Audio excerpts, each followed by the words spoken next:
Welcome back to Solynod Hex, everybody. Today we're holding session 259, and today's session is sponsored by our patrons. Thank you very much, patrons, for your generous pledges. Thank you, patrons! We couldn't have dynamic lighting without you. At this time, players, go ahead and select your main character's tokens. Hold the Shift key on your keyboard and double-click your token, and it will open up your character sheet directly from your token. And go ahead and add 200 points for showing up on time. Thank you very much for showing up on time. I really appreciate that. Okay, when last we left our heroes, we were in Ilsensine's temple in the Great Below, which for our viewers, that's my version, my homebrew version of the Underdark. And the group was just exploring the final stretch of the dungeon.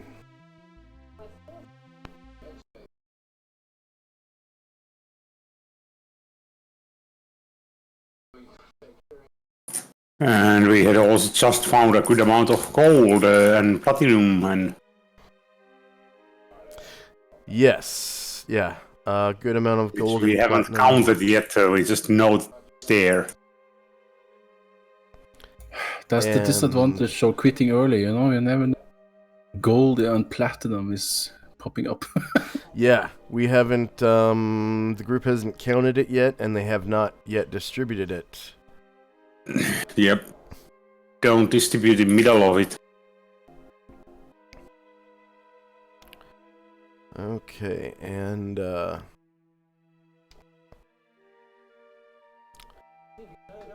I believe combat was over.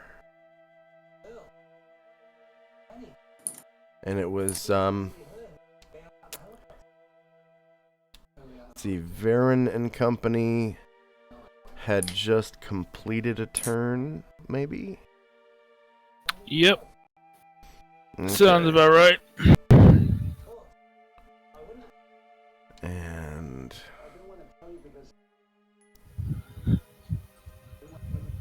Finn's token. Let's see. Where did I leave your token?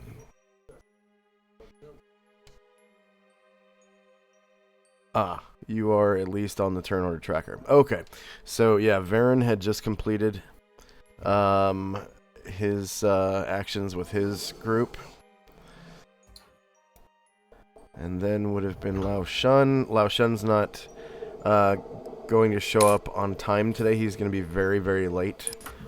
He did leave us a note like weeks ago that he would be really late today. Okay, so next up, I guess, would be the Drow, known as Gwynwen. You guys met her officially last session, I think, maybe 2 sessions ago. No, actually a long time ago. She's the one, I think she's the one who lost morale like way back in the North Wing. I think that was the only one that Gromnar actually succeeded in intimidating. Yeah. So she's gonna walk right up next to Asher and stop. And then the next one would be Tanael or Tennille. And he is going to join Asher as well.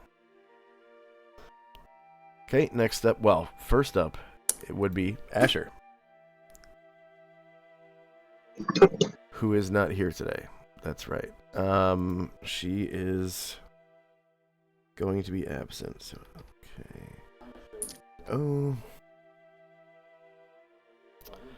And you guys sort of made friends with a mind flayer who seems to be broken free of the hive mind. He walks down this hallway. So Moors, Raymond, and Velcane can see him walking. Okay, I believe they move at 12 like a human. So he walks down this hallway. And then he moves to the right on screen, right around the corner, like so. And so I guess Raymond, Moores, and Velcane, in your minds, you would hear this deep, like grumbly sort of ancient sounding voice say, as soon as my voice changer opens,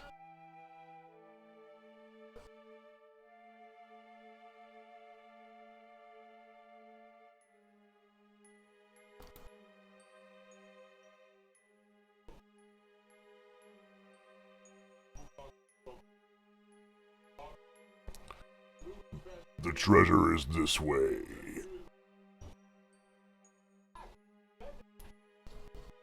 Did my voice changer work? Yeah. Okay. Alright, so first up is Velcane and Company. Okay. Thank you, Mr. Mindflayer, and then I start walking the way he showed the treasure.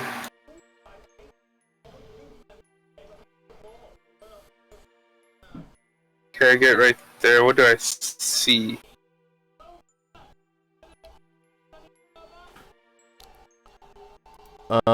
It looks like you're in a supply room of sorts.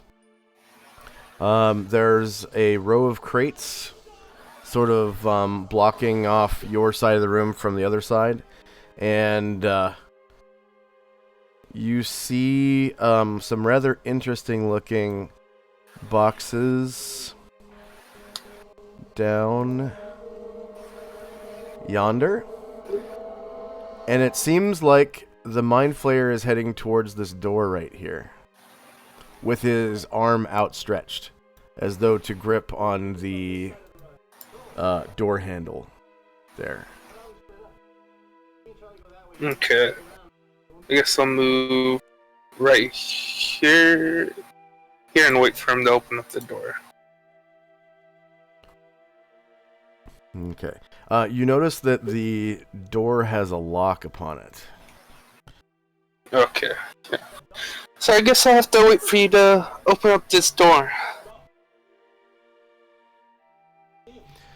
You hear a psychic voice in your mind say, Why must you wait? He said, why must wait? Why must you wait? Isn't there a lock on it? I see a lock. Oh. Or did you unlock it? Drat. I will need the key. Do you know where the key is? Well, I used to know that the key, when I was still linked to the hive mind, was being held by a mind flayer in the dining room. But I no longer know of his location, nor do I know whether or not he still holds the key. It still holds the key. Okay. Would I know what this dining room he's referring to is? Exactly. You've not seen a dining room so far. Okay. What direction is this dining room in? Or what part of this place? The dining room lies in the southwest corner of the complex, of this wing of the complex. Okay, thank you. I guess we'll have to go search for said mind flayer, said key in that area. Ah, but would you like to search these boxes here? I guess we can have some of our guys search these boxes here for now. But we should go searching for the mine. He points down yonder to these. Those ones down in the corner. Not quite in the corner, but they do. They do look like very interesting looking carrying cases of mine flare construction. Yes, I guess we'll have to check those out then first before we go hunt for a key. Thank you for the information. Yes, and if you would like to eat some pickled brains, these crates may contain some. Ooh, I think I've had my fill on pickled brains for the day. Thank you for the offer. Yes. That'll be it for my turn. Okay. Josh, before we continue, I see black and I am not on the Turner tracker. Ah. Should I roll an initiative? Oh, I see. Your token is on the GM layer. So I can sort that out when yeah, we can do it later. Yeah, when your turn comes up, because I don't exactly know where your token is at this time, but when your turn does come up, it will pop up. Okay, so next up is Karanglor. So he is going to walk down this way, and he's sort of interested in those boxes that the Mind Flayer pointed to. And he sort of, walks up to them, flips open the lid or lids, and starts sifting through. And he turns to you, Velcane, and he says, It looks like there is valuable stones and some coins in here. Platinum, if I'm not mistaken. Ooh. Well, that looks to be worth a good amount, then. We also have to get this door open when we get a chance after we look through all the stuff in here. And the Mind Flayer says, Yes, we Mind Flayers do so love stones. So, usually our treasures contain them, if you haven't noticed yet. Or is this the first time? This is the first time I've encountered your kind. Ah, then you're in for many surprises. I start laughing with him. I'm here. I just missed the. Okay. I wasn't paying attention to the time. Yep. But the Okay, so I'm gonna be making lunch, so I'll tell you when I'm back. Are you ready for your turn right now? Can you do your turn right now? Because it's actually your turn right now. Is there people that are enemies around us? No, there's no combat right now. We're in exploration phase. Well, then he's gonna be by Grog. He likes the guy. Just hold his turn whenever Grog goes and keep him next to Grog until I get back. Oh, you mean Gromnar? Yeah, Gromnar, sorry. Okay. I was confusing Gromnar with Grog. Okay. Let's see. I think Grog was a character in Vandal Hearts, that old PlayStation game. He's also from Roll20. Yeah. From Roll20. Oh. Vandal Hearts. The first season of Roll20, yeah. Anyway, I gotta make my lunch. I'm hanging out with Grog. If Combat Hearts starts, I can see you. I believe it's Gromnar.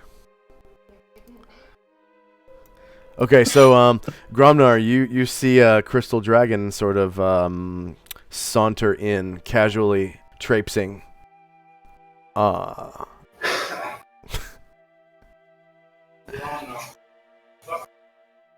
Sort of interested in what you're doing. And next up is Gravo. Okay, so Gravo is also interested in this treasure down here. And he sort of avoids that little pit right there. And comes over and starts sifting through the treasure as well. Okay, next up is Calamar and Company. Last time that Calamar was in here, he got the chalk. And this time he's going to check out real quick if the ink in the wells is worth, is it dried up or, anything like that. No, if they're it's good, he grabs. Some of them are mostly empty, but I'd say there's one full one on one of the desks that looks like brand new, like it was just opened. Okay, so I'll take that and I'll slide it in my pocket and I'll start to move out of the room. Oh, except I'm not invisible now. Hang on. See, I'm not invisible unless we're fighting now. Okay. Okay, I'll make your token visible. Yeah, no, I already made him visible. Oh, okay, there. I see him now. So he comes out and he says, "So, Varen, which way do we need to go? I heard the Mind Flayer saying there's a door down here that's locked, and I gotta unlock it." Well, he didn't say that or anything, but I gotta unlock it. James, are you there? Baron's going to point down where they went. Which is I'm not which sure direction? That would be south, right, Josh? Yeah, down here. Yeah. Yeah, Baron points south. I'm not sure why you trust that thing, but yeah. He said the door unlock was somewhere over there. Well, Varen, I know that you don't trust the Mind Flayers, and neither do I, but maybe he's a good one. I mean, there are good people. I mean, look at me. And I start walking. Okay, so 1, 2, 3, 4, 5, 6, 7, 8, 9, 10. Where was the door that I need to unlock? Can you click on it or wherever? You haven't found it yet, but Okay. if you keep walking, maybe you'll find it.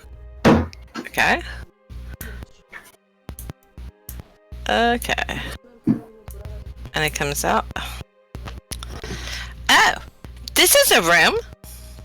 So, you see, the Mind Flayer had his hand stretched out to open this door as he was approaching, but has now put his hands down to his side.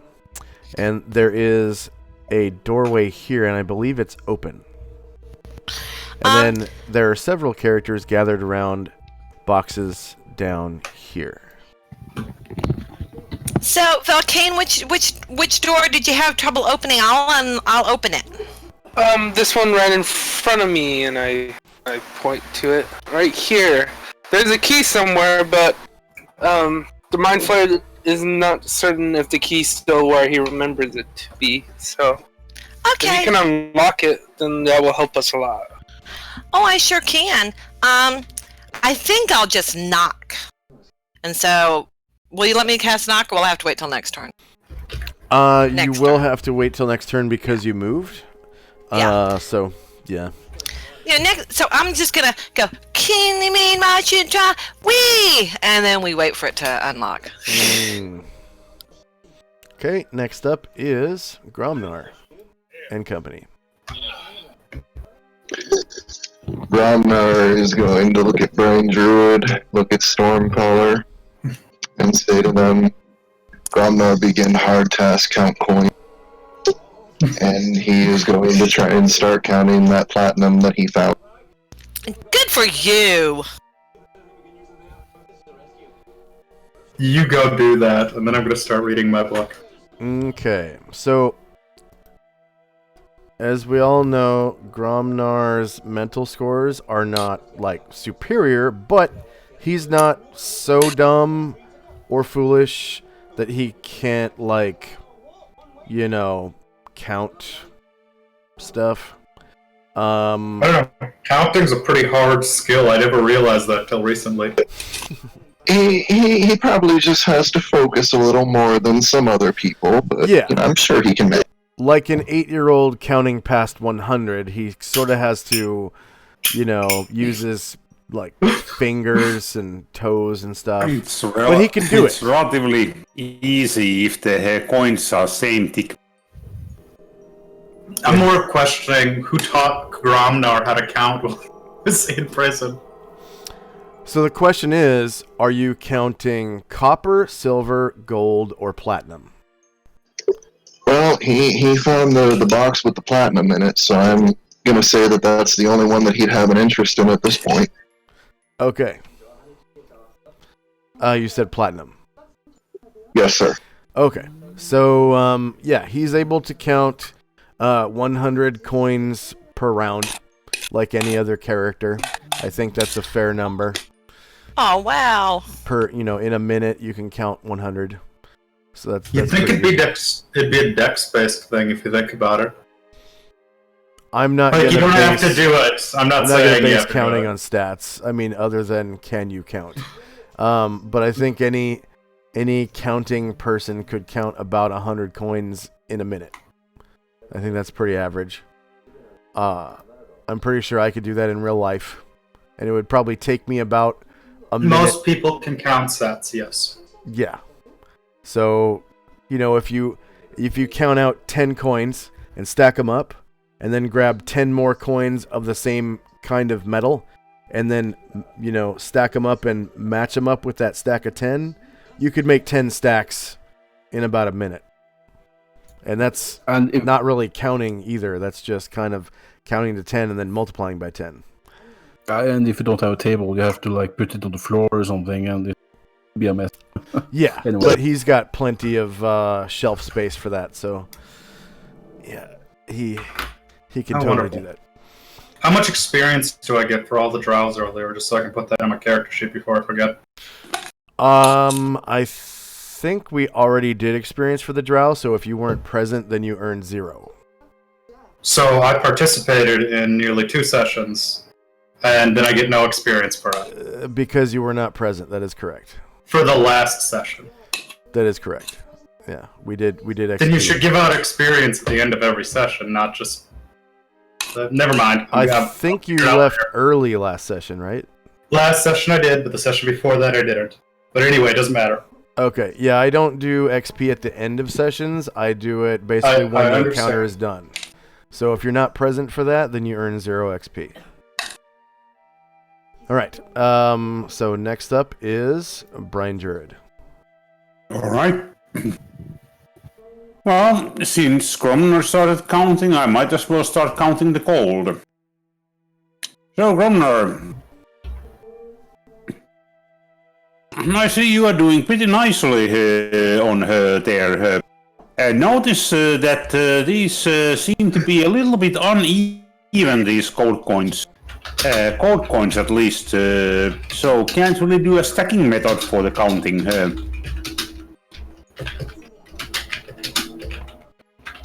And then I look at what method Gromner is using while counting myself. And as you look over, you see him. He's kind of mumbling and muttering. And he's got one hand on the coins, and he's got 2 fingers out, and then 1 finger out. Then he looks down at his toes, kind of rolls his eyes a little bit, huffs, scatters the coins, and starts all over. Hmm.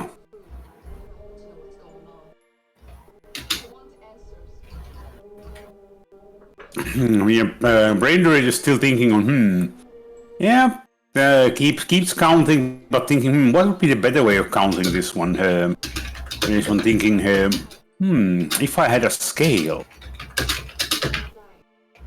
Well, I finished counting that round, and that's an idea. Stormcaller, you are typing on the keyboard and it sounds... Alright, I'm done. Okay. Next up is see. Now I can find Finn's token here. Okay, I see it. Okay.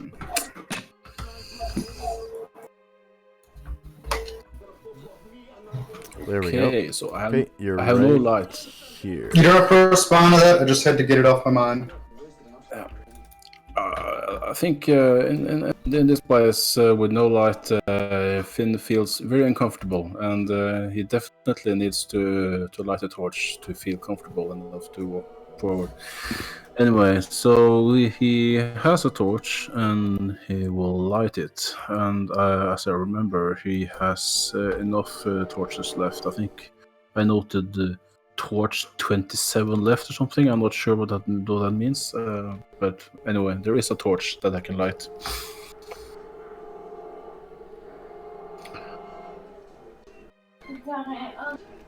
And he's going to do that. Oh, I hurt my neck. Fun times.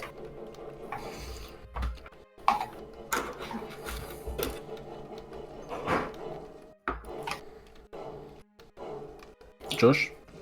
1 second. Okay, I just felt I was talking like to a wall. Anyway.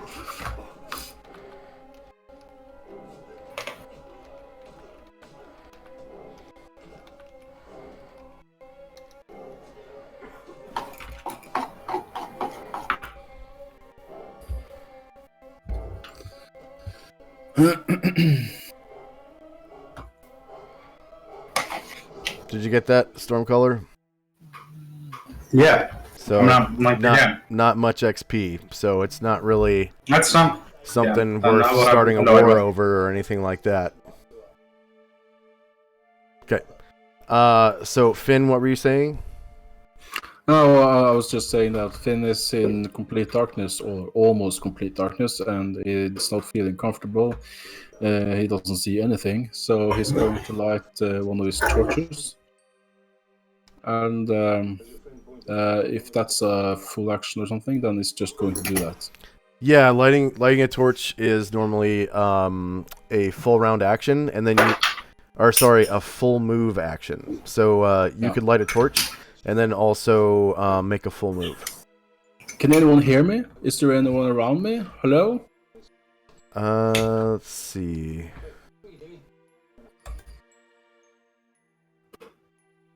We can hear you. You're I laid on my neck crooked, and it hurts now. Anyone know a good way to fix that? I don't have an ace bandage or anything. Dean can hear you. So, James, Dean Dorvo is on the stairwell that leads up to the like the stone or whatever that has common tongue writing on it. Yep, I see it. Okay. Oh, I see him. Yeah, want something? So, Finn, you hear a voice in the darkness from behind you. From behind me. Okay, so that means like north in my perspective. Okay. Anyway, so are you doing okay? I'm fine. Boss will need to make sure we didn't get snuck on our nose and knees done. It's all dangly and stuff. Do you know how everyone else is doing? They're probably fine. Okay. Heard Okay, a bunch of combat down there earlier, but didn't last too long, so I guess it's already dealt with. Okay. Good to hear that you're okay. Okay, I'll just go into light the torch. Okay, yay, light. Good. So that's about what is going. Weird, I don't see the... Okay. There we go. Alright, so I'm just going to place the torch underneath your character, and then as you move, don't forget to move the torch with you. You can select both tokens by... Rather than just clicking on a token, you click and drag over it like a window. Yeah, I'll do that. And I suppose I can... Okay. I can't move now. I've used up my turn. Is that correct? You can still... Oh, wait. Did you ask a question? No. I was just asking if I've lit the torch and I cannot move now. Is that correct? No, you can still make a full move. Okay, so I was just lighting a torch was the same as moving, but you're saying that I can move. Yeah, it's a full move action, so you can take a full move. In addition to lighting the torch. Yes. Okay. Yeah. So actually lighting a torch is affecting move actions. Okay. Okay, then I'll just to move to north. If this is north, I'll move 6 squares up there, and I'm going to. How many can I move? Is it twice the amount found in your blue bubble because you're not in combat. Interesting, because I don't remember the blue bubble number, but I'll just go back and see. And I cannot see the. Oh, I'll have to. Sorry.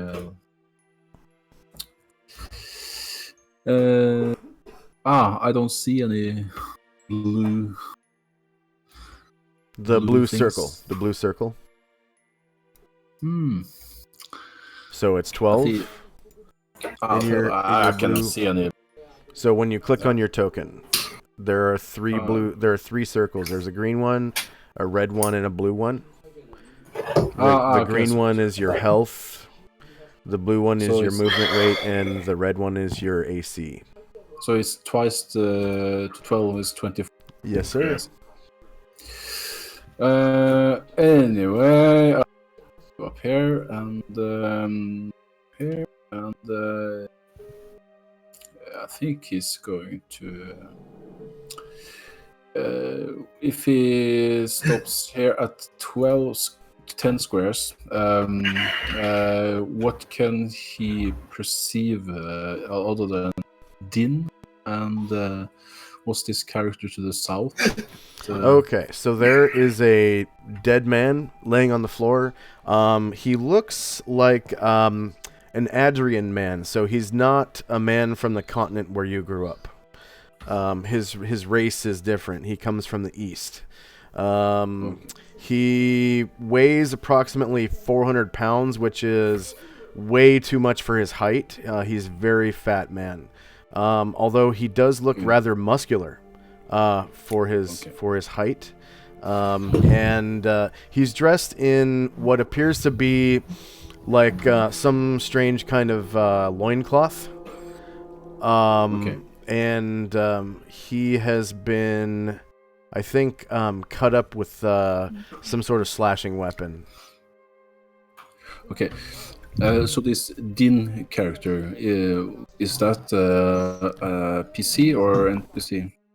That is an NPC. He's a henchman of Varen. Okay. Din, hi. How are you doing? Yeah, I'm doing alright. So you're just standing here and speaking? Yep, boss wants me to watch his door in case someone comes in behind us. I mean, last time we didn't check the door, a behavior showed up. It's a bit boring. Do you know where there's action? Where should I go? Where do you point me? I'd say, alright, head south down the hallway you just came through. Turn left, that's where the boss and the others went. If you poke around the rooms, there might be an extra jar or two lying around. They tend to be rather silent when you kill their buddies. Okay, so I think I just walked the wrong way then. I'll just go back. Yep. Suppose that's reasonable. Yeah. Thank you very much. Alright, no problem. Take care now. Okay, so I'm just going to go around the back. So this 10 plus 12 plus approximately 14. So that's 24. So, no, that was the wrong place. I thought it was supposed to. Anyway, I landed in the room. So what can I see here other than a pond, bathtub, All right. and a bed? You see a steaming bathtub. To the left of it, against the wall, there is a table that is full of towels, washcloths, and whatnot. Be careful because the floor is a little slippery around the bathtub. You can see that it has leaked slightly. Against the north wall, there is a rather comfortable-looking bed. And in the northeast corner, next to the doorway, there is a coat rack that has several robes that look like they were made by illithids. Okay, so is there anything I can do in this room, like interact, hop into the bath, or take a sleep?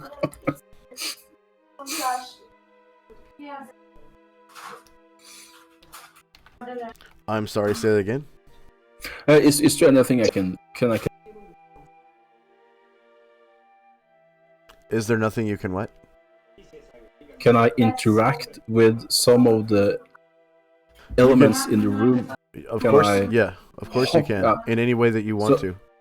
Yeah. There is no light other than my own light in this room. So if I'm going to hop into the bath, I have to place the torch somewhere. So since I'm carrying my torch, I'm to not hop into the bath, of course, because I can't just put it on the floor. So I'm just going to I'm going to continue south, but this was a miswalk. I just walked into the wrong place, so it's going to walk outside, but my end around, and I cannot. Okay. Did you want to take the rest of your movement, or? Yeah, well, I took like 10 up and then 14 down, so that's 24. Yep, that is okay. So that. Yep, that's it. Okay. So let's see. The blue dot is Calamar's levitation. I think that's a character on some other map. Time now is 1:41 p.m. on 28 December 10 AE5. First up is Varen and Company.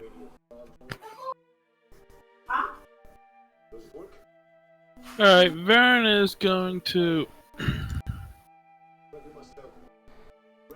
yeah. I'll just start walking.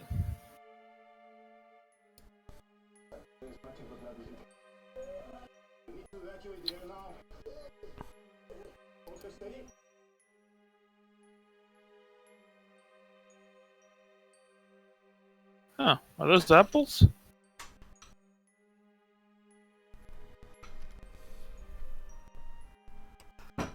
Okay. Yes. So, you come into a room that looks like some sort of supply room. The apples make it apparent that these supplies are for slaves rather than for mind flayers. Obviously, mind flayers probably wouldn't be interested much in produce. You see in the southeast corner of the room a small like 3-layer shelf, like a corner shelf, and it's just filled with dry rations, like to the brim. It's got at least like I'd say 100 dry rations in it. And then there is a bin in the northwest corner that has some apples inside, and I'd say about 2 dozen apples or so. And they look fresh, like they're not rotten or, even soft. There's a couple fruit flies flying around. You can see by the light of your wings. And that's about it in this room. It smells rather sweet in here, like the aroma of fresh apples. I'll walk up to the box, take out an apple that doesn't look too dingy, and start eating it. Did they kill everyone, by the way? Just so I'm caught up. Everyone that they have come in contact with. So, okay. You don't know if that's Except everyone. except those who ran away. Yeah. And we got we still have some of those around here, so yeah, don't hit We them. are indirectly Okay. supporting cowardice in a way. So, Varen, it's kind of weird because you've never eaten before. And I'm not sure that your tongue would be able to, like, taste. So the action is sort of repugnant to you. And... Oh, right, I'm not in human form, so... Yeah. And, just having so many flies flying around, it's kind of weird. Yeah, maybe not. End of my turn. Since where do drows get apples? You don't know. You'd have to investigate further. Let's see. Next up, was that the end of the turn for all of your characters, Varen? I'll just send, one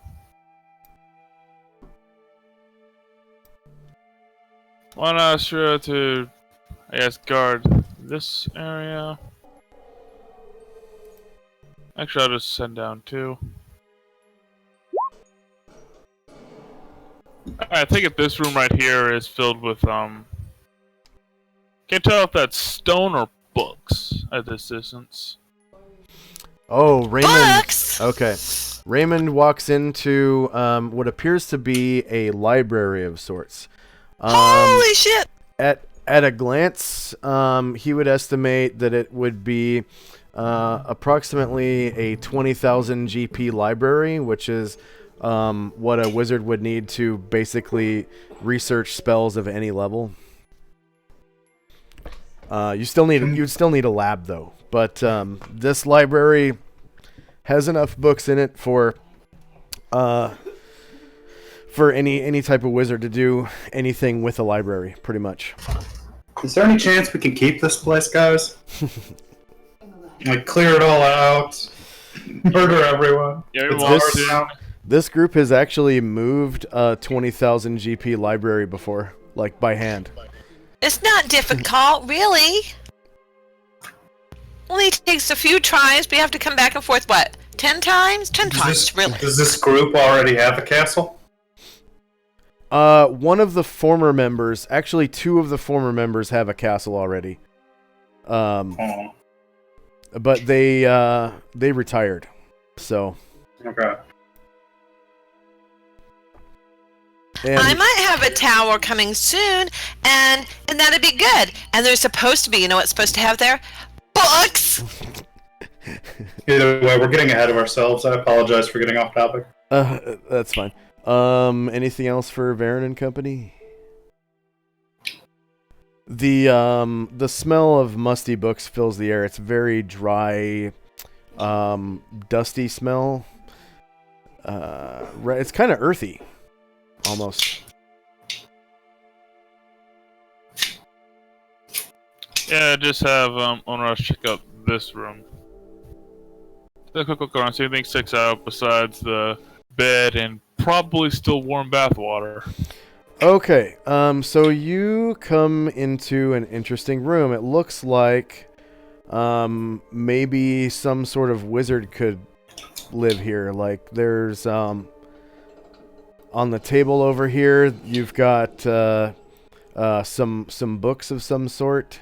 They look like research books, so like library books, basically. It looks like there is some kind of weird book opened up over here that isn't quite a spell book, but it looks like it could be a treatise on arcane theory or something. Like maybe you could learn a proficiency from this book or something.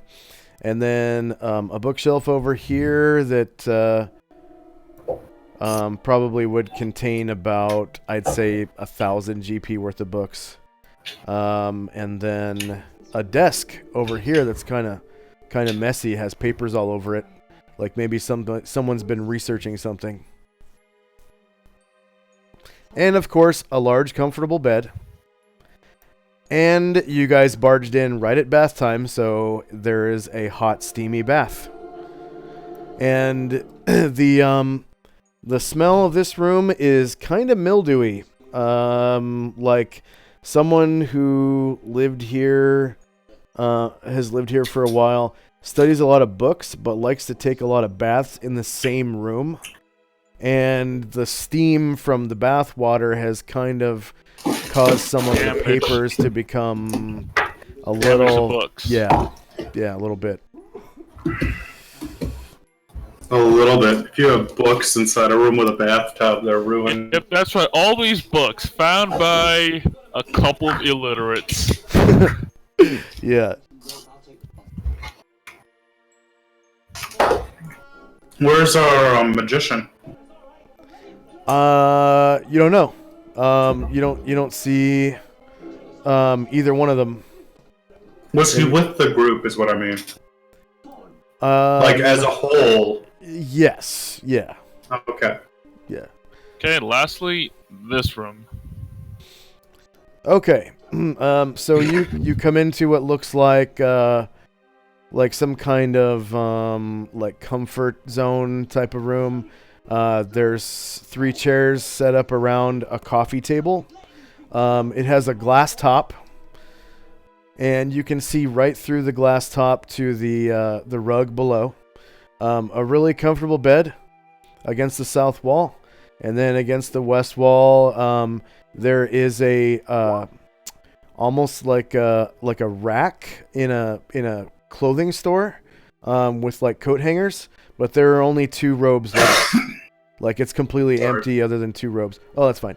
And then in the middle-ish part of the room, there's a hot bath. The water spilleth over. Next to it is a table full of towels. And then in the northeast corner is a coat rack with 2, I guess, used-looking robes for illithids. Like maybe they're dirty. The ones on the west wall are clean. Alright, are Mind Flayer robes worth? Are they worth any money, or are they just robes? You could roll appraisal if you have it. Never mind then. Okay.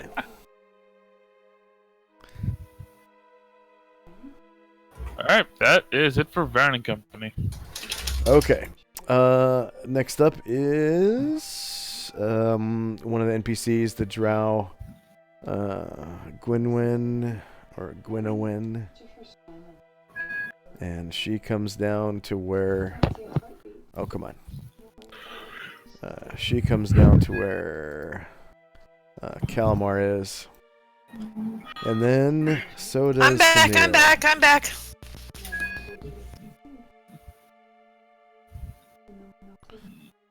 So, Gwynowyn and Tennille kind of walk up to you,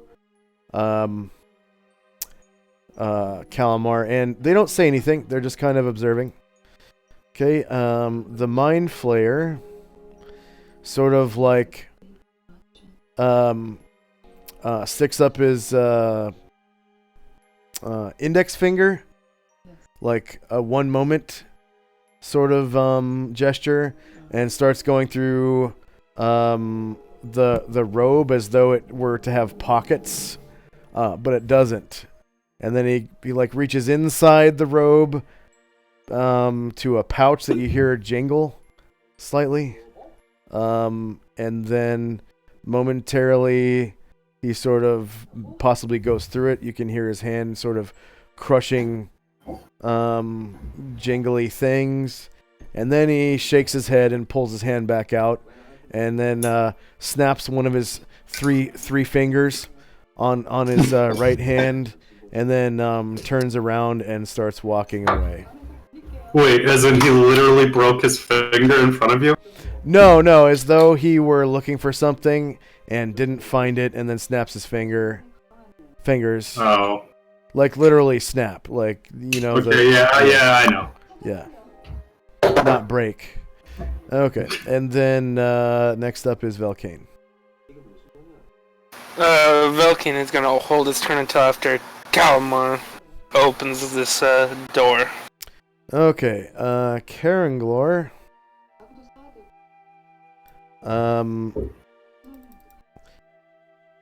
he holds up his hand, which seems to be filled with platinum, and he says, there are 15 platinum pieces here. I do not know what the stones are. And next up is Stormcaller. Did I hear the word stones as in like he was talking about gems, or as in he was talking about like something else entirely? Like, should I make an insight check or something? Do you have the observation proficiency? Yes. Okay.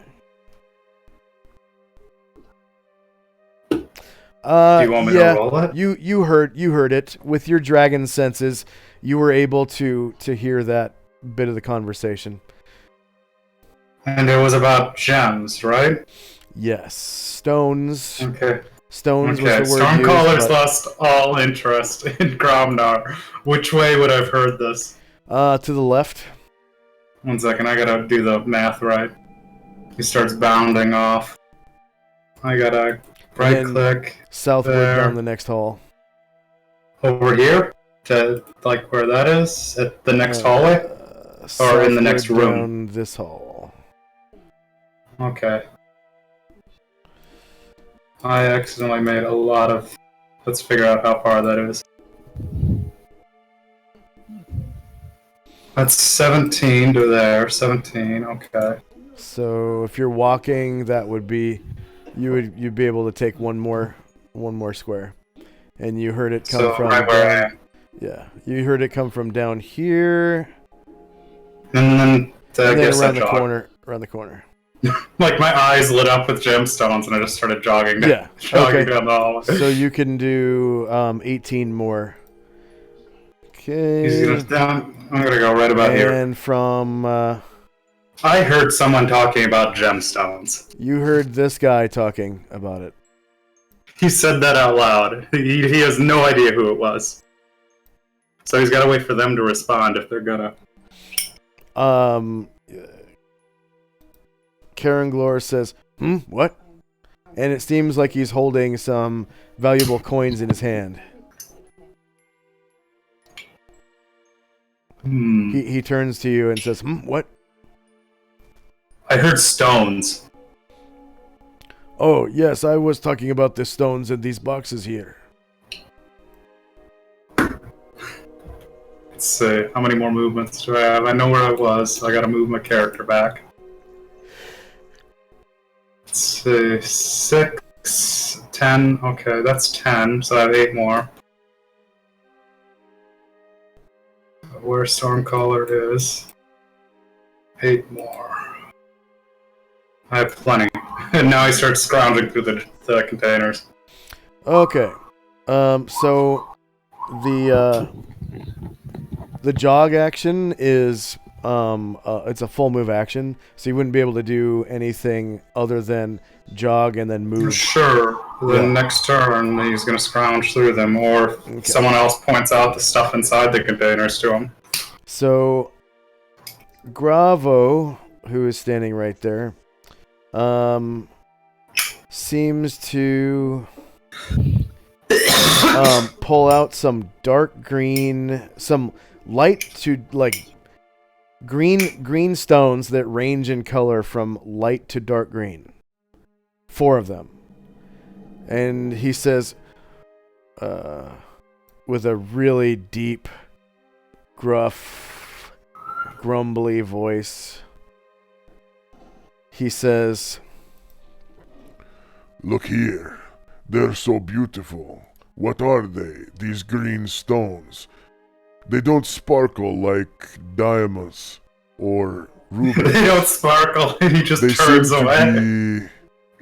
They seem to be some kind of rock, but the color is so vibrant and beautiful. Look at this. Oh my god. I'm wondering, could I fit one in my components pouch? Or in my pouch, one of my pouches that I have tied to me? You could easily fit a stone. But I gotta wait till next turn to actually, like, Yeah. Sneak one away. These stones are so small as to weigh 1/50th of a pound. It takes 50 of them to add up to a pound. Okay, next up is Calamar and Company.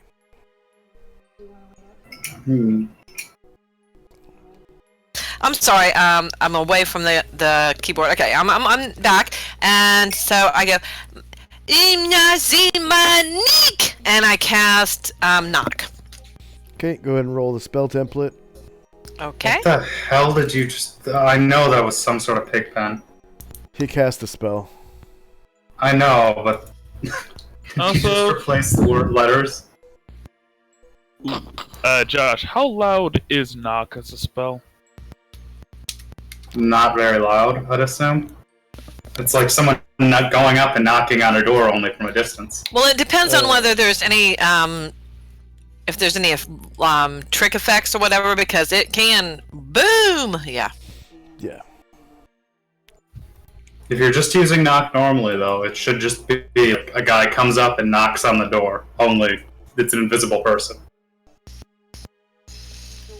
Although unseen servant is a much better spell. That's the somatic component of the spell. The wizard literally knocks on the door for the spell to be cast. Okay, so yeah, And no so- dice on the dungeon check. So yeah, you knock on the door to cast your spell. That's the somatic component, and then the door goes and crashes open, and loud noise or whatever, but. No dice on the dungeon check. And you step in and see a bunch of barrels stacked to the ceiling on one side of the room.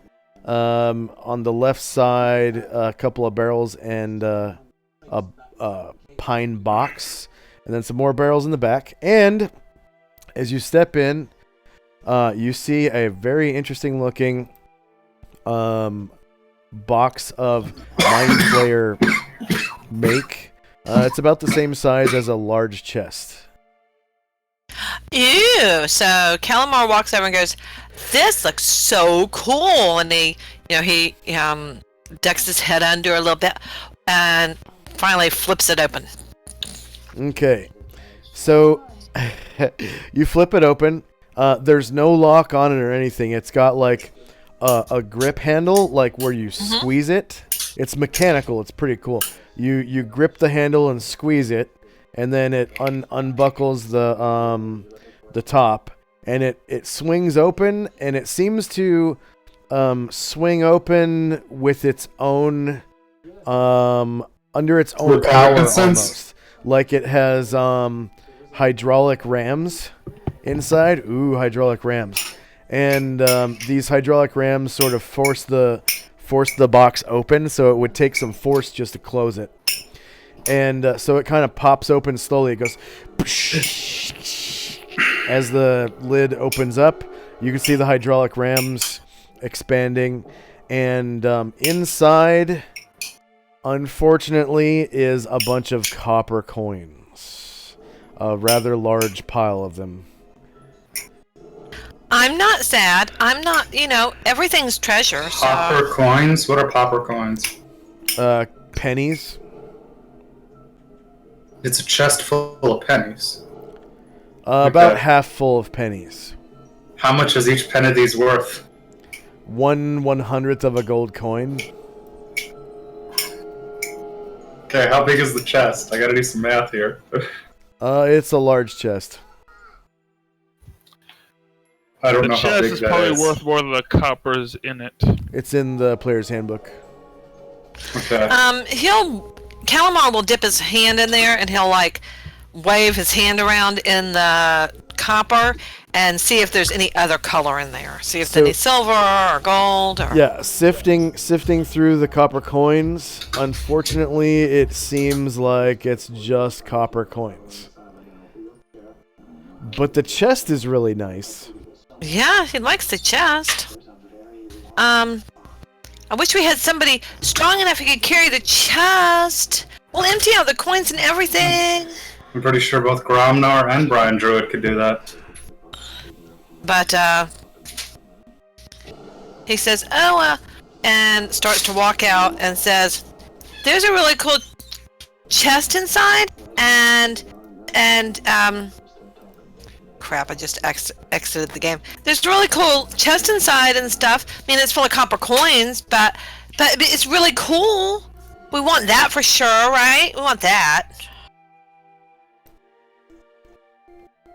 Are you invisible on me because I don't see you? Yeah, if we can get somebody to carry the chest. Well, I have a couple. I have a couple of people back in the whatever the thing is, the inn. Or no, not the inn, but the tower.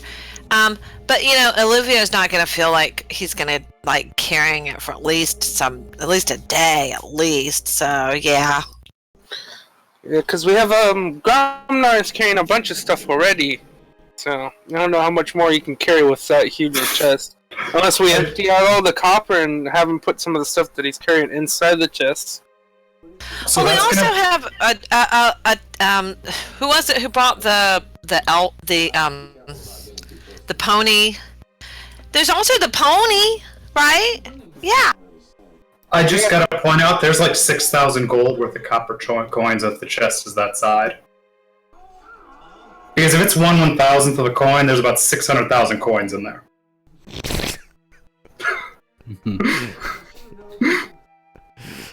That would be its capacity. I know, but if the chest is full of copper coins, there's about 6,000 worth of gold and copper coins in that chest. Did you read the player's handbook? So, I did the math, and I checked the size of the copper coins, and I did all the math for it. It's just dumb. Like, this is probably one of those things where you're translating real life into a game. No, I mean, did you read like the weight capacity of a large chest? No, but I do know if you had gold coins in there, it'd be close to 6 imperial tons. Think again. Anyways, the chest would blow up. Yeah, aren't coins like the size of dimes in your universe, Josh? Yeah. Yeah, there's at least about 50 of them weigh a pound. Yeah, you think that gold piece would be the size of quarters, but then you'd be wrong. That is, by the way, that is Calamoy's turn. Okay. And he is done. Next up is Gromnar and Company. If there's any coins. Okay, so Sorry, yeah. So far you've counted. Last round you counted 100 platinum. This round, if you keep counting, you count 100 more, and there's more yet to go. Then that is what he will keep busy doing. Okay. Next up is Brian Druid, who is counting coins. Yes, no? Vesa? Yep, I'm here. Did Brian Druid count coins last round? Yeah, I did. And you're counting coins this round? Yeah. Are you counting with Gromnar, the platinum? No, I'm counting gold. You're counting gold, okay. Yeah. 12 cubic feet, 300 pounds in cubic. Yeah. You need to think more about weight than cubic feet. I know, Braindred has come to a conclusion that when he thinks that he's close by the mid on counting, he's thinking ahead a bit. When he's close by the mid counting, there seems to be some shield or something there. And he's thinking that when he gets to about that point, he'll just balance up a shield. Put the stuff that he's already counted on one end, and then start just piling up on the other side to speed up the. When it's an equilibrium, there's double the amount of gold. That way, he can probably count it a bit faster. I have no idea what any of that meant. So this is he's trying to make a scale. He first counts a bunch of gold. Then he puts that gold that he's already counted on one side and then piles up equal amount on the other side. When it's on balance, he has double the amount that he's already counted. So, Okay. Brian Druid, through his own brilliance, actually go ahead and roll a dex check. Alright. Okay, let's see if you're dexterous enough to pull it off. Oh, sorry.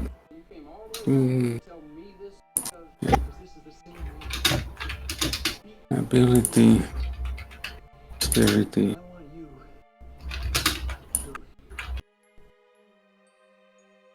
Oh, it seems to be. Oh, sorry. Success! Wow, okay. So not only do you pull it off, but you pull it off with such success as to be 100% accurate.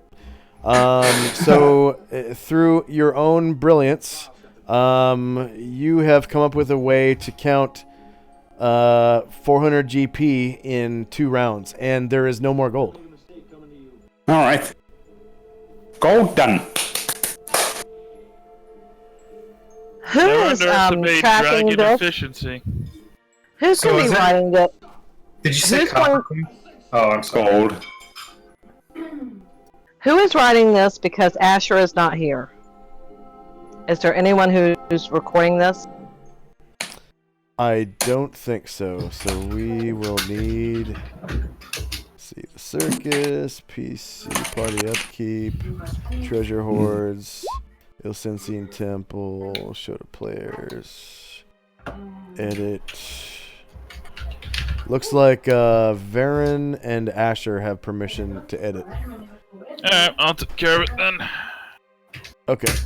So, what would be the name of the room that the 400 gold pieces were found in?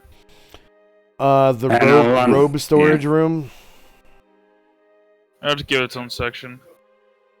Hey, Gromner, look, I made a scale. This will speed up the counting. 400 GP.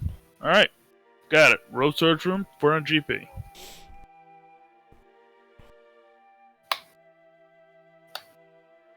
Thank you. No problem.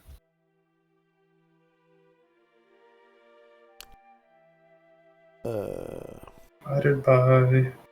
So it's copper coins in the chest, right? And it's going up to the weight limit of the chest? Or are they cheaper than copper coins? I don't think it's a 300-pound weight limit. Let's see. I'm not going to look it up right now. Okay. Anything else from Brian Druid? Actually, that's about it. That's it. Okay. Finn. Yes. So Finn is in something.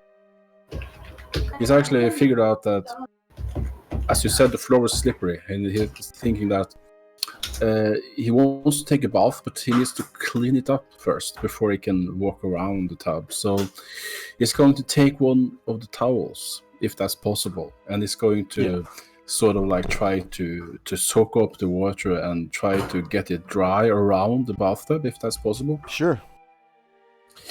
And given if it's dry after he's soaked up the water, he's going to just hang the towel on the sort of like the where the clothes are hanging, and he's going to take off his gear and stuff and put it somewhere on the floor in front of the bed, and he's just going to go into the bathtub and just like at last. I really needed a bath, and I'm just going to let the other people count their coins and stuff, and I'm just going to lie here and enjoy a silent bath. So this is what Finn is going to do, and while he's doing that, he's contemplating about anything. He's just daydreaming. So finally has just found a place to rest, and he's just for a moment he's forgetting about the group. So he knows the group is safe, and he knows he's safe himself. So just going to lie in the bath and relax. Okay. Just be sure to lock the door. If there is a door, I didn't see a door. Yeah. Also, there's a Josh, door. can we take 5? Sure. Yeah. All right, thanks, buddy. But anyway, there is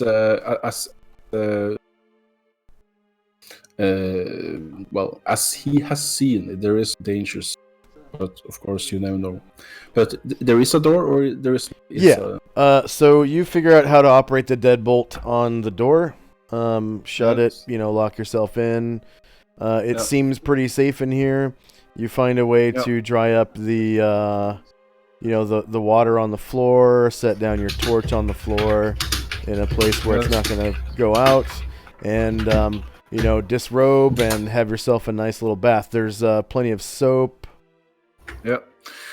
So it's just going to sing a song and taking a bath and something like that. And it is just he can't sing, so it's just sitting there humming along and tearing. He doesn't care. Say again? Now he's just humming along, singing bad songs and just having fun. Yeah. Playing with himself in the bathwater, All right. So let's take 5 and we'll have a little drink, a little snack, a little smoke. We'll come back, maybe use the bathroom, come back, and we'll do next round. Be right back.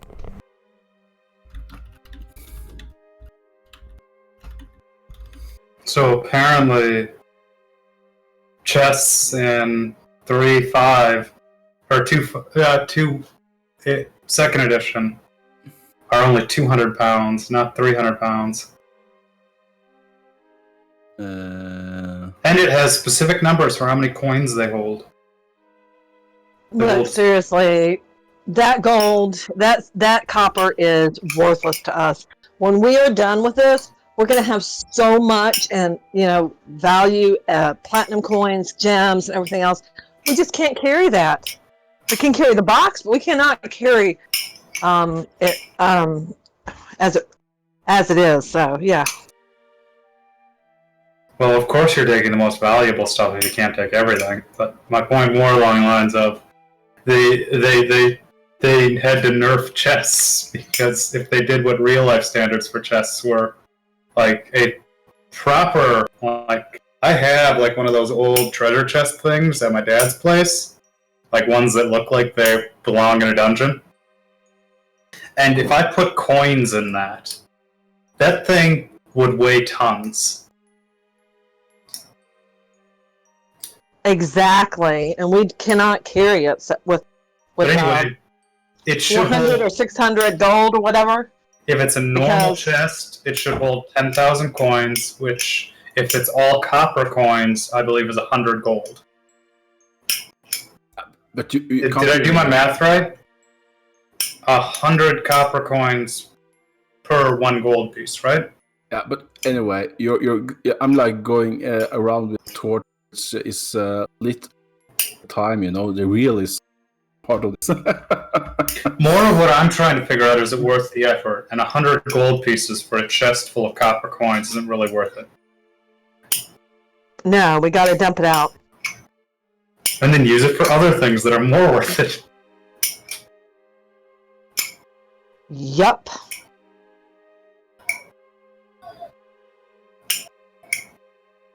Are you playing with some... Although, here's an interesting thing.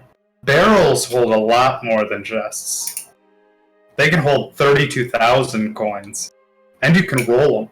And they can carry liquid.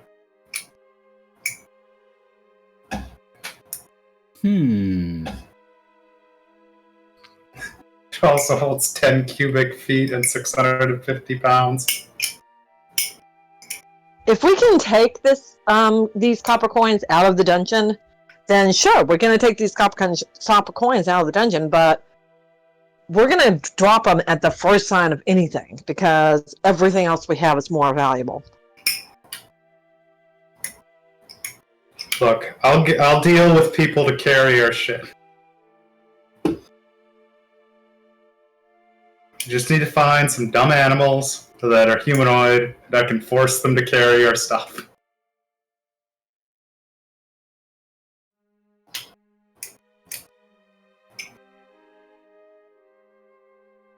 Wait, a saddlebag holds more coins than a chest? That doesn't make any sense. It also holds more pounds.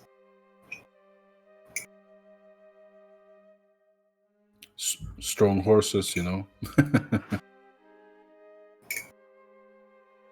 You'd think the chest on the back of the wagon could hold more than the goddamn saddlebags.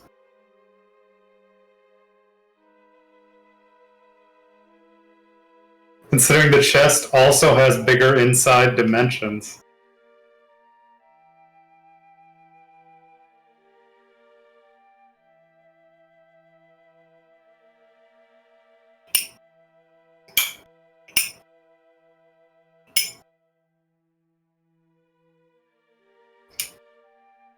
Oh.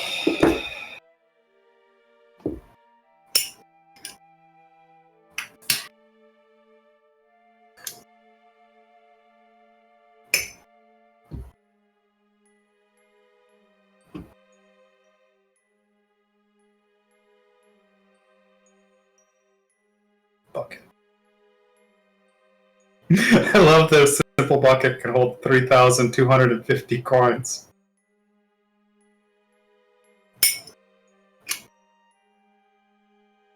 I often feel in games that when you have like a big inventory and you fill it up with a lot of stuff, you know, it's unrealistic. You can't carry like.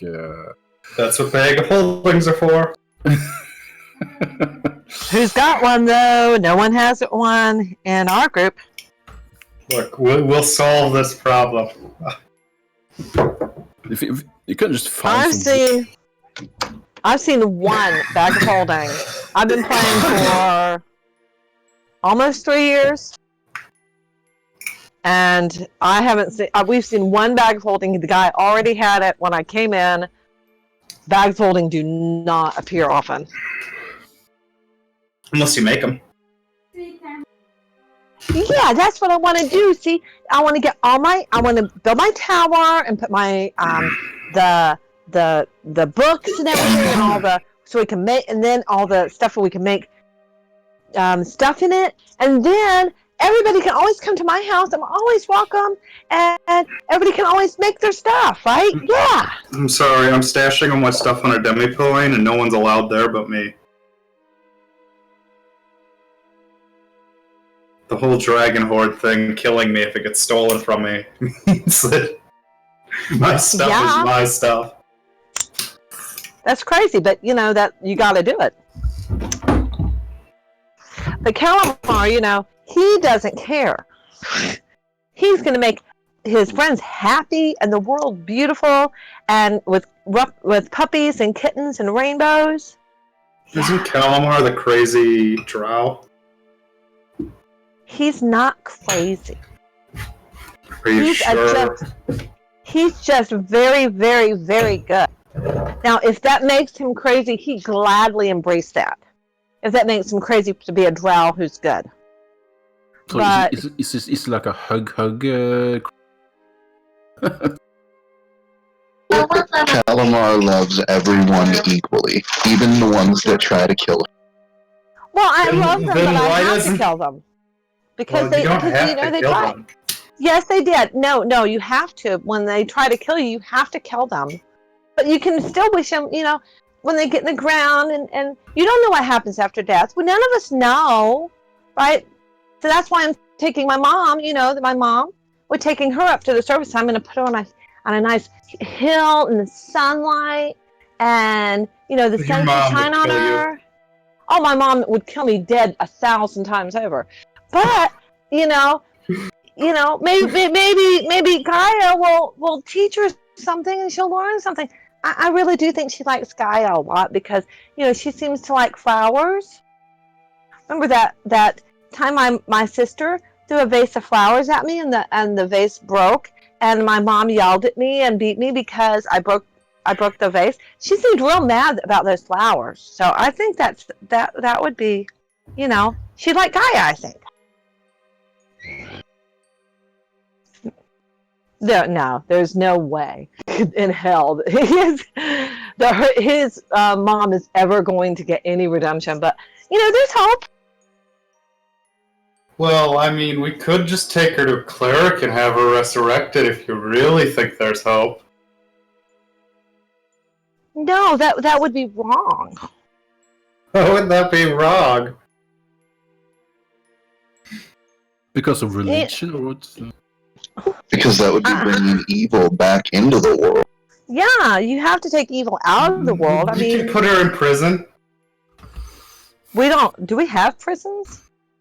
I don't think we have prisons. Yes, you do. The world still functions like a normal world. It's just got magic in it. I don't think that any prison is. I don't like prisons in general. I don't think because prisons are a good option for trial, though.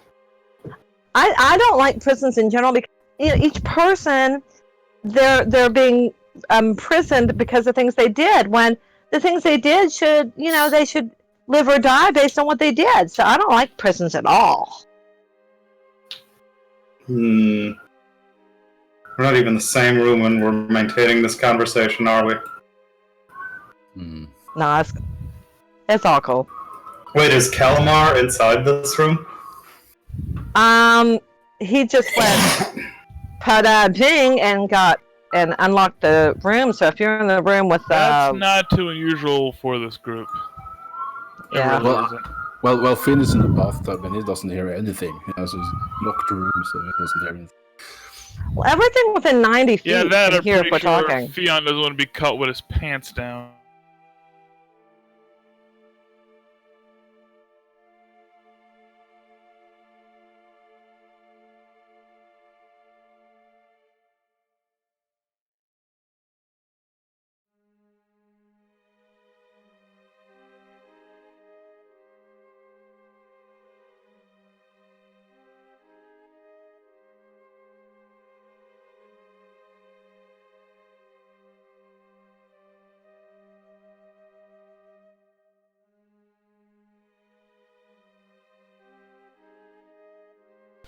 All right, I'm back.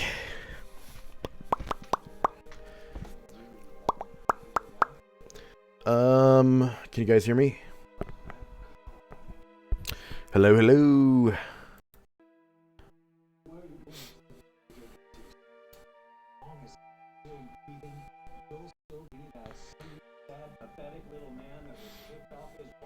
Hello, hello.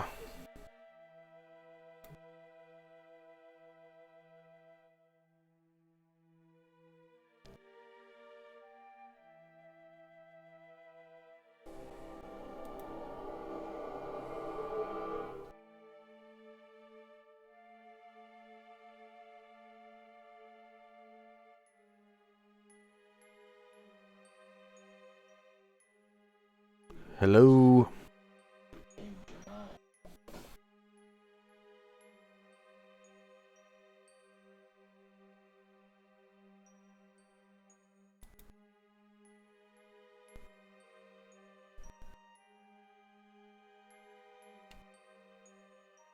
Sorry. Not who we thought he was.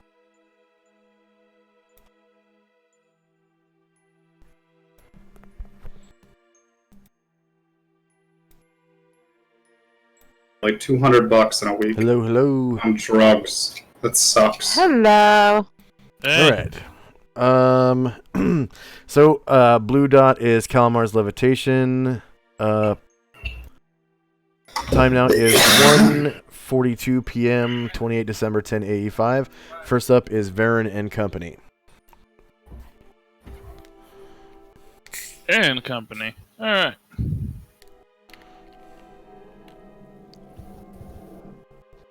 Alright, bored of that room. I'll just have, I'll just move up to the space. Anything stick out in this room? Let's see.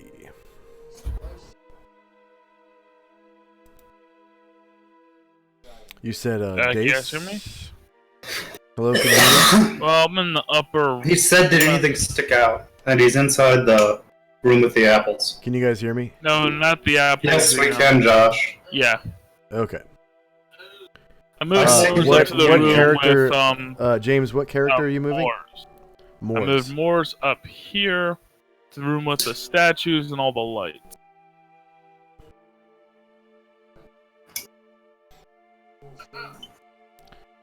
Is that the one where Dean's hanging out? Further to the west. I got Moore's location. I'm pinging it right now.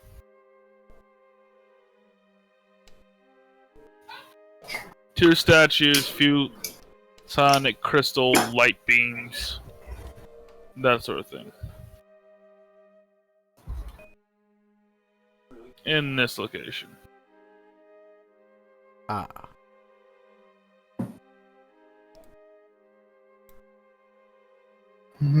Okay, so it appears that you have found a whoops, I need to put this map at the bottom. There, because you guys already turned off all the Sonic shit. Okay, so yeah, you found a room that is dedicated to your goddess, Ushas. There are two statues to her on either side of the dais, and at the center of it appears to be a sun altar with one of those worthless, glowing crystals at the center. And actually, I think I need to put okay.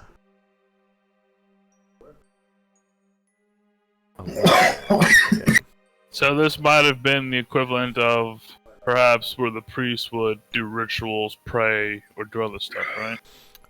This would be like a minor sanctuary or sanctum or whatever you want to call it. A worship area, like a minor worship area. The main one was where you fought Ilsensine in the North Wing. So this would be like a minor version of that. There's like a dais, a large gathering area, and an altar at the center of the dais and what have you, for sacrifices or offerings or whatever you want to call it. All right. Raymond's gonna leave the room with all the musty books because illiterates don't care about books. And there's a door here. Or is it like a wall I'm not quite seeing? Yeah, there's a door. It does not appear to have a lock on it. It looks like just a free swinging door. The door is shut.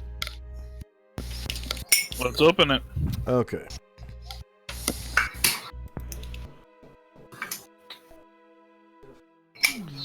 So you open it.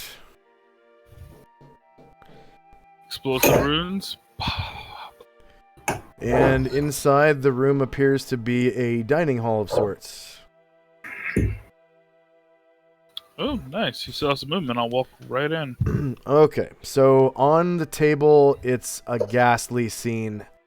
You see the harvested brains of victims or fresh heads with brains still inside on the plates. And then the drinking vessels are filled with like blood and stuff like that. And they appear to be just medium creature brains. You can't tell if they're elven or dwarven or human or whatever. They're all about the same size.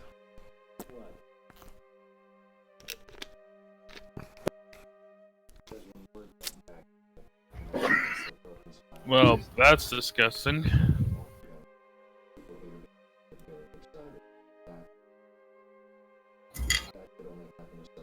There's a thing, the gorilla brain scene in Indiana was supposed to be a joke.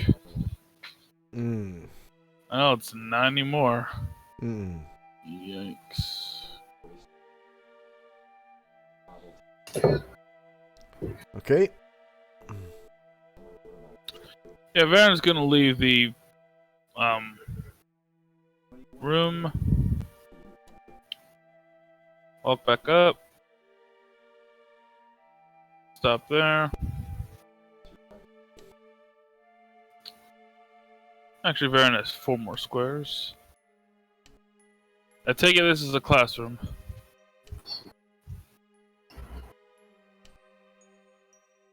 Yes. There are 4 coat racks, each with two robes, 4 desks, and then the teacher's desk is in the back of the room, and there's a large blackboard. Each desk has an inkwell on it, except for one. The inkwell is missing. And the remaining 3 seem to be mostly spent. Like, maybe there's half an inkwell left. So that's inkwell from the player's handbook. And then the teacher's desk has an inkwell that has about the same amount of ink. And then each desk has a quill. And, like some parchment or whatever. Not paper, but parchment. Paper's too spendy. Can you hear me? Yeah, I can hear you. Okay. Yeah, I'm just gonna have we already checked out those rooms. So yeah, have I'll just come around and down and here where I assume is another door. Like down here. Okay. I need to zoom out and see where you went.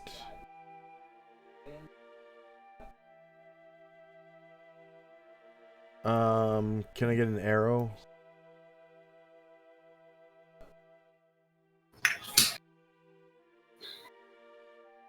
Ah, okay, down the hall. Alright,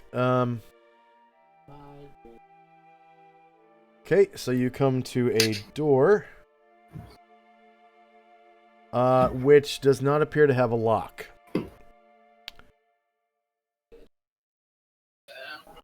I'll open it. Okay. So you open the door.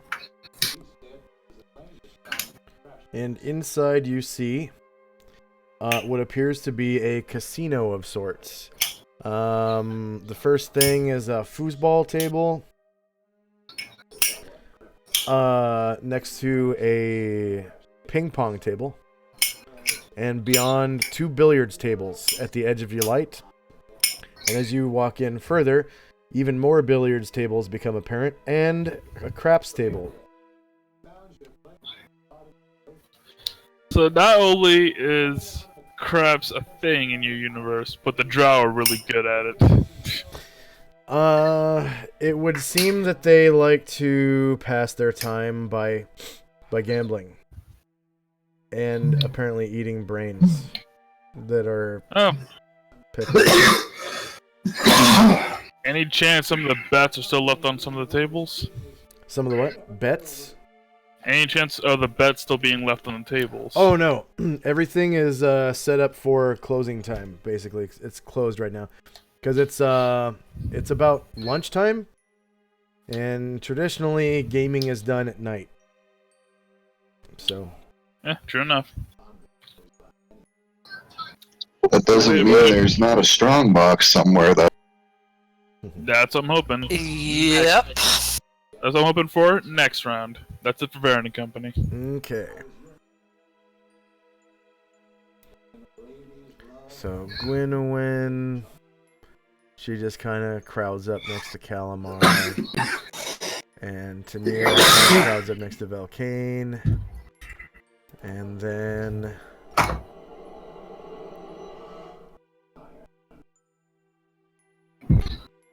the Mind Flayer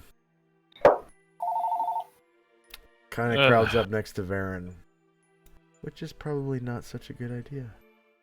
Next up is Velcane. Okay, Velcane's gonna walk up to one of these barrels, and he kind of taps on it to see if it's liquid inside or if it sounds like there's solid stuff inside of it. Liquid, definitely liquid. liquid. Mm-hmm. And is this like a crate over here in front of these barrels? Yeah. What is this? It's a crate. Okay. He'll walk up to it. Is there any sign that it can be opened, like easily? Yeah. It's been pried open, and will swing open freely. Okay, he'll open it and see what's inside the crate. It looks like brain jerky. Okay. Well, it seems like the rest of the stuff in here is the Mind Flayer's food supplies, I guess.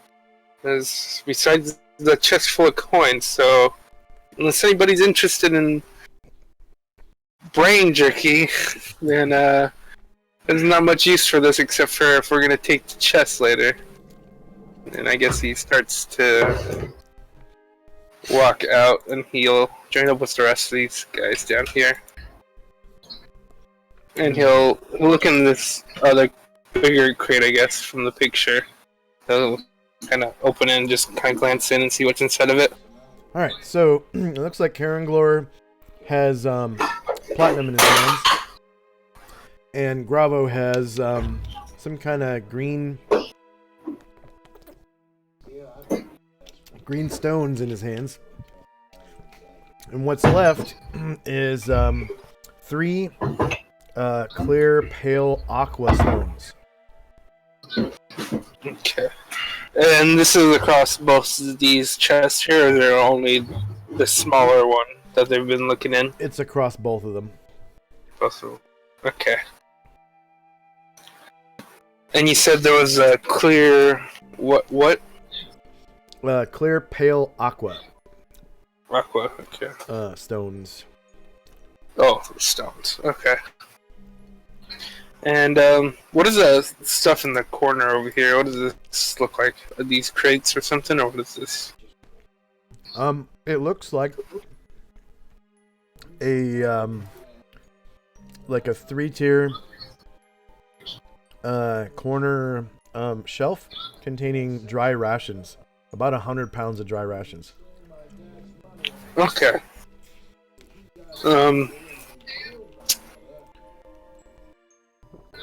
I guess if I can I pick up the stones right now? Yes, you can. All 3 of them. Then he will pick up all 3 of the clear pale aqua. stone. Okay. Yeah. So, Clear pale aqua. PC party upkeep. Treasure hoards. Ilsensian temple. Bam. Okay, hopefully someone's tracking that.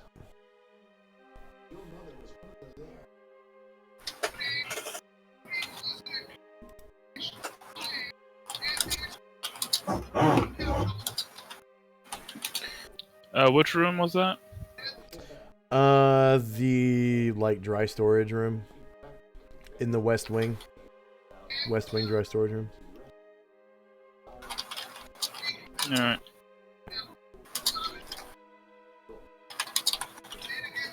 West Wing dry storage. What was it again? 3 clear pale aqua stones.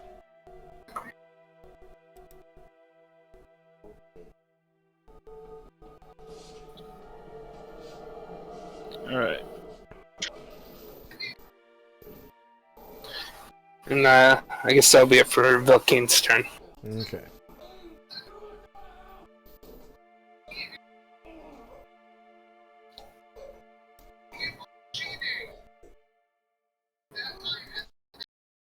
There we go. And Caranglor.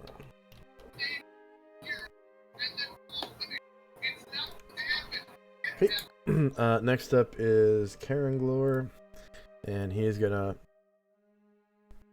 I guess, start walking back over this way.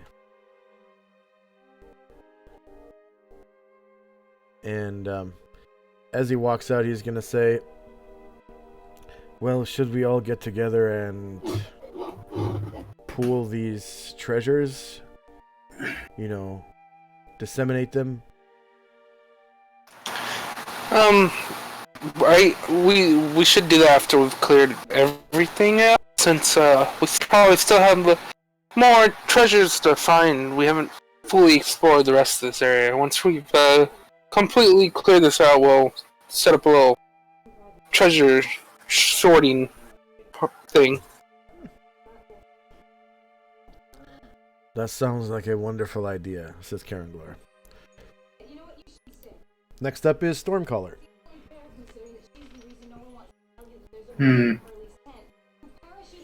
What's the appraisal skill in 2E?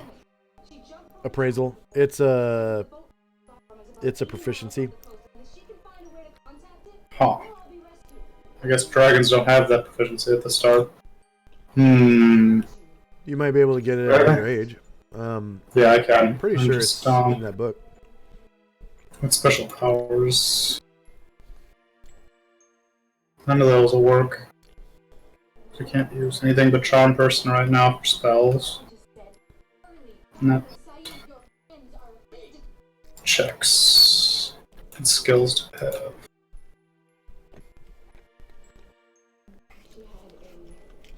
Okay, anything from Stormcaller? Can I collect some of these gems with pickpocket checks? Are you a thief? No, but I have the skill for pickpocketing. Then no. That's just on the character sheet. You're not a thief, so you can't use it. Anything from Stormcaller? So I can't like stealthily take some? No. That's weird, but okay. Then yeah, there's nothing. You could use a wish to become a thief, and then do that. No, I think I'll work my way back towards Gromnar. Is he still in the same room? I'm heading that direction, but I'm gonna stop. You don't know. You haven't gotten there yet. There. I know how far I can go because I haven't moved. I've moved the same distance. Yay! I'm back with Gromnar. Yay! Okay, next up is Gravo, who takes those stones and puts them in his pouch, and he sort of goes to where Caranglor went to, which is the T intersection that leads to the treasure hoards. Okay, next up is Calamar and Company. Okay, guys. So if you don't need me to do anything real quick, I'm gonna go get my mom, because we left her, and people could be messing with her and stuff. I want to go get her. So if you don't need me, I'm gonna go. And so he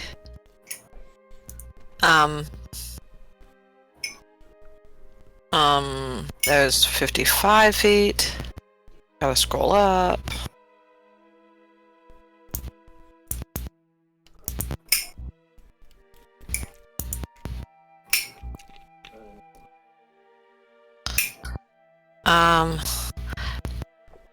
No, that's not 120. Is it 240 I can go if it's out of turn? If it's not combat?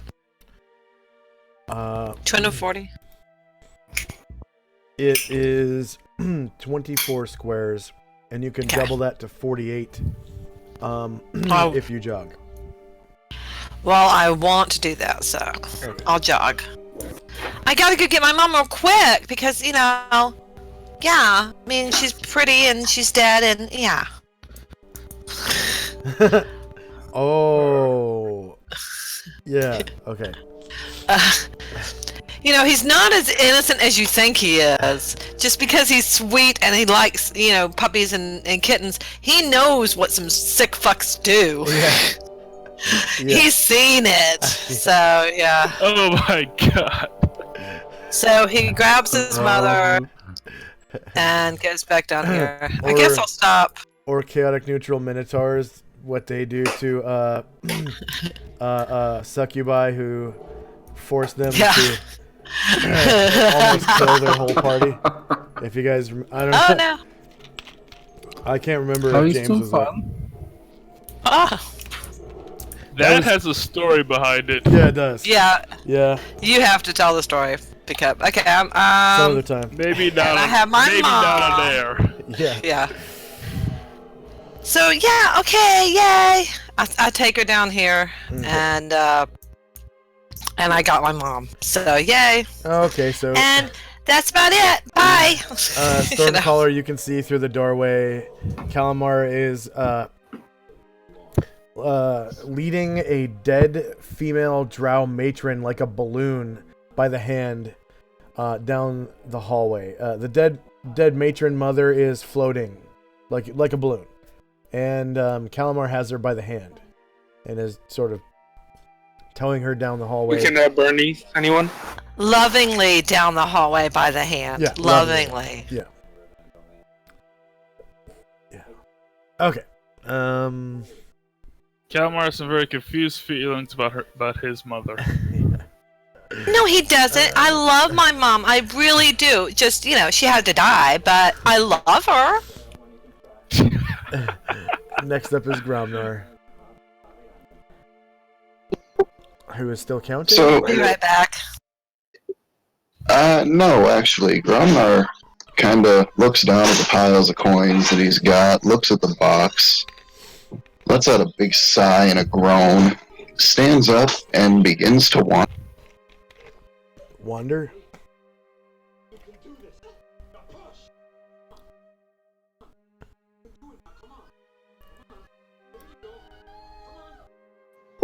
Yes, wander. Okay.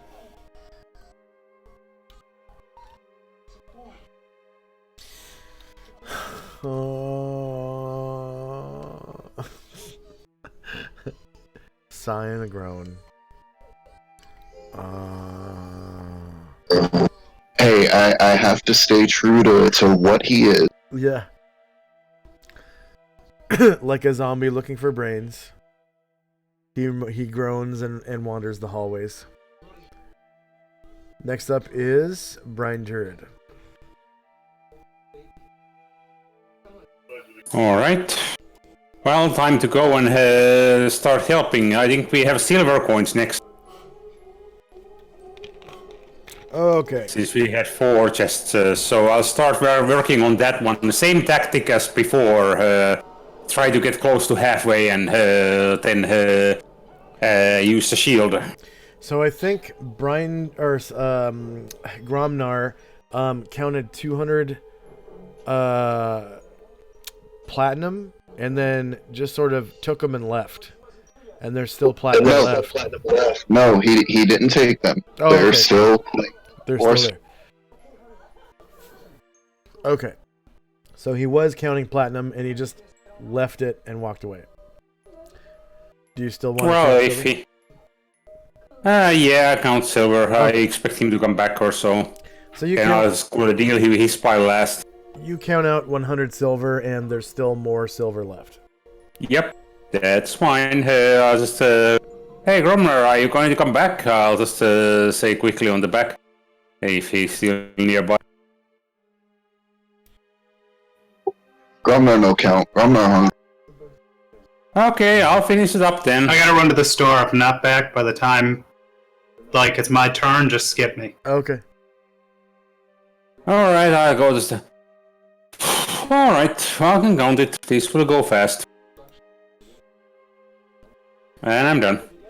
Okay, next up is Finn. Enjoying his... So Finn is bath. still lying in the bathtub. He's hearing what's been saying. Is that correct? He can hear everything that's been saying. You heard Gromnar groan and Brian Jurid yell, or not really yell, but say, hey, are you coming back? And then, Gromnar didn't really say anything after that. And then that's pretty much all you've heard. Yeah, that sounds logical. Okay, yeah. So well, he just wanted to take a quick bath and feels refreshed, and he figures out that doing something that he should take part of, and what he's doing now is he's trying to get out of the bath carefully, and it will spill some water on the floor. So he's planning to get out of the bathtub, and he's going to take another towel and soak it up, so it's not going to slip on the floor. And after he's done that, he's going to, of course, dry himself and go back to the bed and take all his gear. Just prepare himself to go out of the door. So I suppose that this will be a lot of things to do, and I suppose it will take up all around, I suppose. Yeah, they'll take a round. Okay. First up is Varen and Company.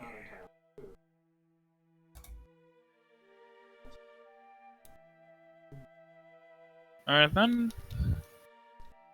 Let's keep checking out this billiard room.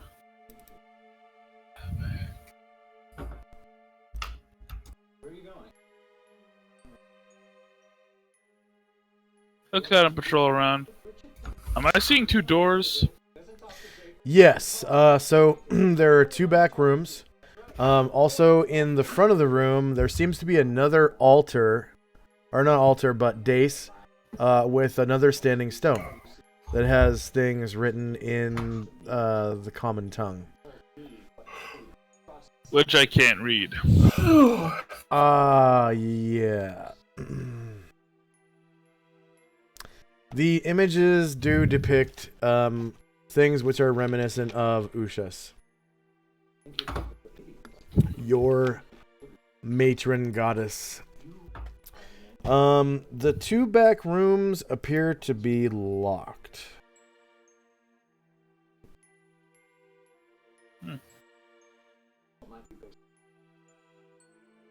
Locked, huh? Yes.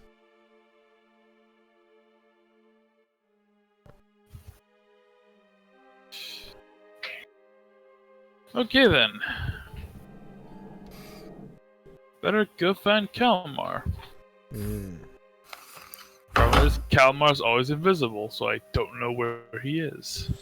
He's not invisible anymore. Why does nobody notice that? He's only invisible during combat. After his mother died, he appears when nobody's fighting. When they're fighting, then he goes away again. I'll just have the ushers move down and out. Oh yeah, thanks, Paul. Gromnar. So Finn, you heard Gromnar say, "Gromnar no count, Gromnar hungry." Yeah, I forgot about that. I did hear that. Yeah, I heard you say it. Yeah, I forgot you said that. Okay, I wasn't sure if my mic had cut out at that point. Yeah. Also, anything else for Varen? Kalmar is leading a female down the hall, and she's visible always. So yeah. Yeah. Alright. With that discovery in hand, Lazarus is going to, return to the hallway. That's as far as he can go, and that's it for Varen and Company. Okay.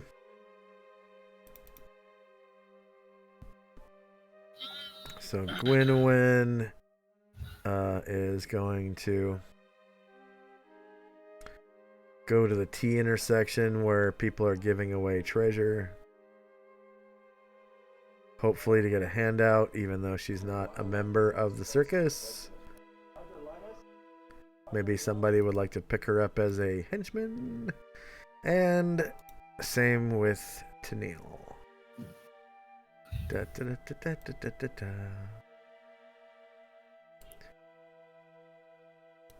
And of course, you don't have to take anyone as a henchman that you don't like. Like, just, you can treat people like shit. Whatever. You know. If there's characters you like, by all means try. If you don't like them at all, just leave them alone. Okay, next up is the Mind Flayer. Wow. He's, I guess, going to tag along with Varen. Could be a fatal mistake on his part. And I guess he stops right here near Calamar. Okay, next up is Velcane.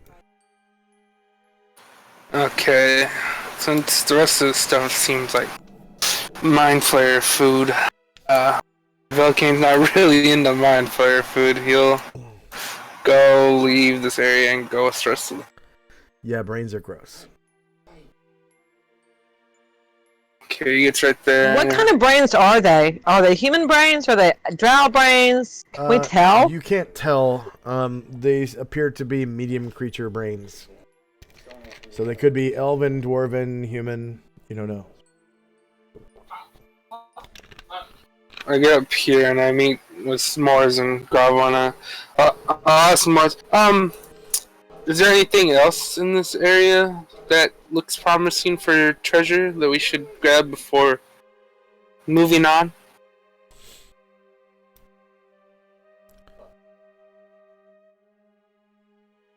To, Morris. Morris. Since he was out here the longest.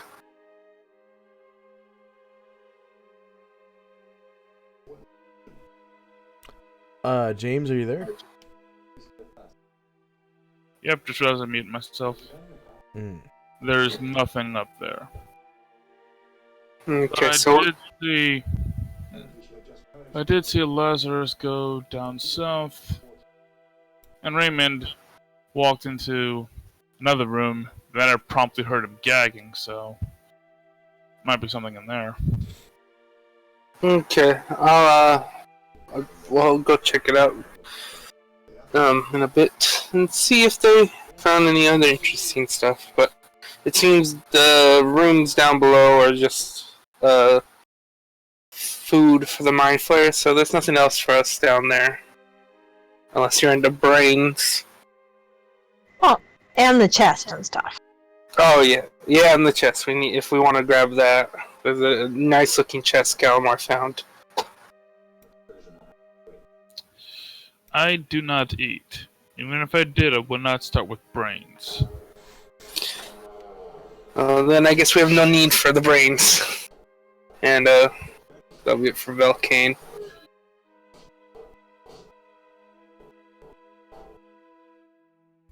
Josh? Yeah. A question about eating in this game. Is it required to regularly eat? So as long as you eat one meal a day, that's fine by me. Okay. And then water, it depends on the environment that you're in. So normally, a medium creature, I guess they drink like half a cubic foot of water a day. And then if they're in a desert type of environment, that gets doubled to 1 cubic foot, which is almost a gallon, or that's about 3 liters of water. Okay. So quite a bit of water. But a meal for a medium creature is about 1 pound, and then for a large creature it's 2 pounds, I think.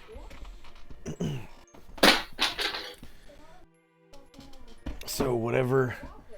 I mean, if you ate a bag of nuts or something, you know, that counts to me. Or one ration, whether it be a dry ration, an iron ration, or a regular ration, I don't care. Doesn't matter, as long as you eat something that amounts to about 1 pound every day. I'm back. Okay. So anything else from Velkane? No, that's it for his turn. Okay, so Karanglor is... Should I take a turn or just skip this turn? You're actually next after Karanglor. So Karanglor is going to wait here in the T intersection to dispense treasure to the group. Next up is Stormcaller. So it's now your turn. What's been going on? What did I miss? Let's see. You heard some, I guess, the footsteps of a Mind Flayer who just caught up to Varen right outside the door, and that's about it from your perspective. Was the Mind Flayer violent? No. It's the friendly Mind Flayer that failed its morale check like in the first session that the party was in the dungeon. Well, I feel like the first thing Stormcaller would do upon seeing a Mind Flayer is immediately charm person it. Okay, go ahead. So you take a 5 I apologize if this is going to cause any problems, but no. Mind Flayers are not something that are to be fucked with. Using your abilities is never a problem. Trust me. Trust me on this. Trust me. So go ahead and cast your spell.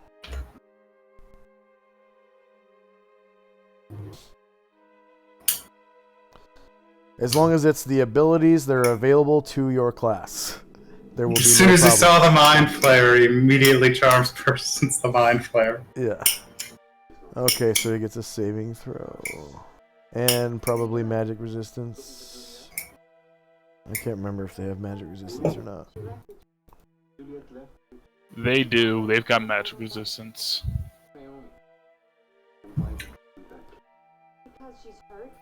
Because I'm pretty sure Calamar got pissed off when he tried to lightning bolt one earlier and it didn't work. Yeah.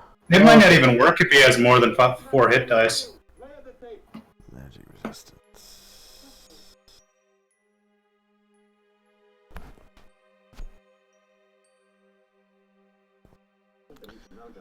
Okay. Actually, I'm gonna get the full cast up just so.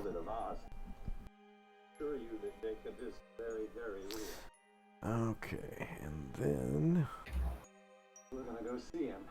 He's not fine. There's a full text. He's gonna be very angry. Target the NPC. That's why my hand was. Target the PC. And then I get Mind Blasted.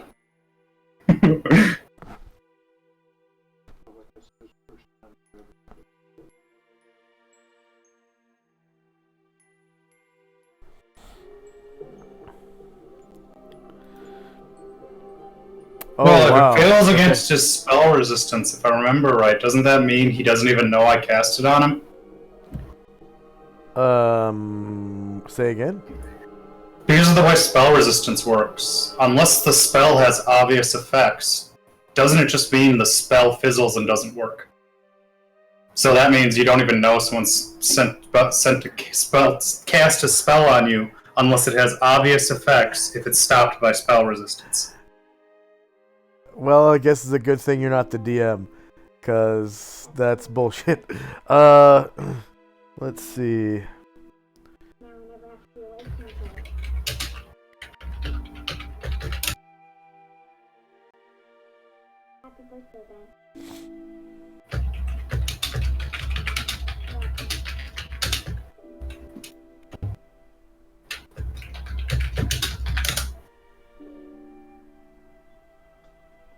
Is that a quote from a book?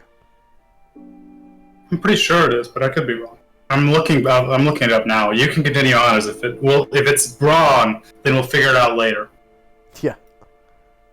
Hopefully at the end of the session, not during it. Could you maybe discuss it in the general chat or something? we could talk about it like off camera after the session. Okay. But the Mind Flayer says, like, everyone within view of the Mind Flayer can hear this, like, mentally inside their mind saying, Why is your crystal dragon friend trying to charm me? That is not very polite. No, it's not. No, it's not, but, he's not aware that you weren't fighting with us and stuff. And so he just saw you and he just, boom, he thought you were going to fight us and stuff. He didn't know you were. You turned around to be, one of our friends and stuff. I'm sure if he knew you were one of our friends, he would have not done that. He just starts giggling, friends with a Mind Flayer. Oh, this group is amazing. I mean, Anytime Calamar says we're friends or relation to Mind Flayer, Baron winces. I mean, granted, I've lost contact with the Elder Brain, but I've betrayed my own kind to help you, because you've shown me mercy. And now, this is how your friends repay me? But look, you have to listen, because he thought you were one of the other ones who was going to hurt us. But you're one. See, Stormcaller, he's one of the good ones. Okay, he's not harming us. He's helping us. So we don't need him. Stormcaller has this dumbfounded look on his face, where he's just like, there's just the dots aren't connecting in his head. And when they finally do, he just rolls on the floor laughing. Calamar, keep in mind we literally only met Stormcaller not even a few hours ago. I know, but you know he's helping us. So if he's helping us, then he's our friend. Okay? Stormcaller doesn't know that, but okay. Yeah, Stormcaller hasn't been... Stormcaller's busy rolling on the ground laughing because someone just said Mind Flayer and friend in the same sentence. And now he's laughing at me, as though to mock me. No, he's laughing at me, okay? He's laughing at me. And I'm used to that, okay? But, you know, you aren't gonna... What, are you gonna allow a dragon hatchling, who's obviously a baby as a dragon, you can allow him to affect you against all of us? All of us nice people? Okay, could you just keep your crystal dragon friend away from me then? Just, like, we can keep on keeping on like we were before. Yeah. But he needs to stay away. That was uncalled for. That was not polite at all. Okay, and in your experience, how often have Mind Flayers been polite to the people they've viewed as enslaved? Okay, so, like, I was enslaved by the Elder Brain, okay? No, Mind Flayers. I know more about Mind Flayers than you think I know. I mean, I didn't really have, like a choice, like I do now.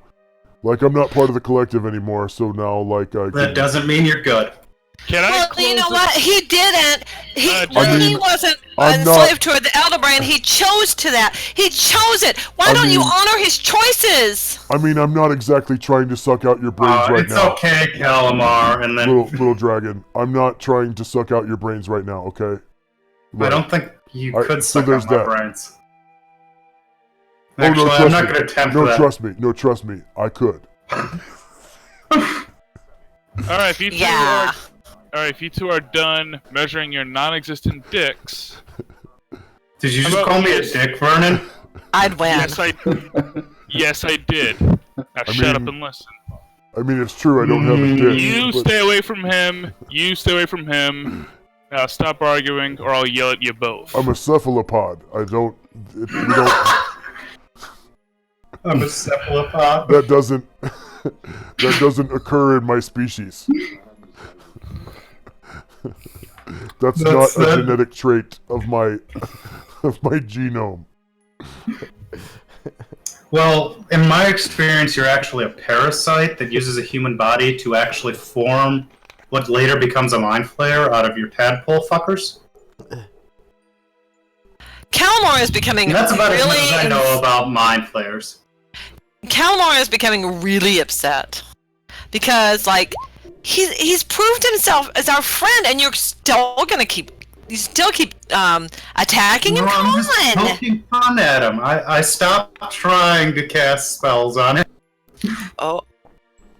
Well, maybe Josh, maybe he doesn't understand poking fun. Josh, can I have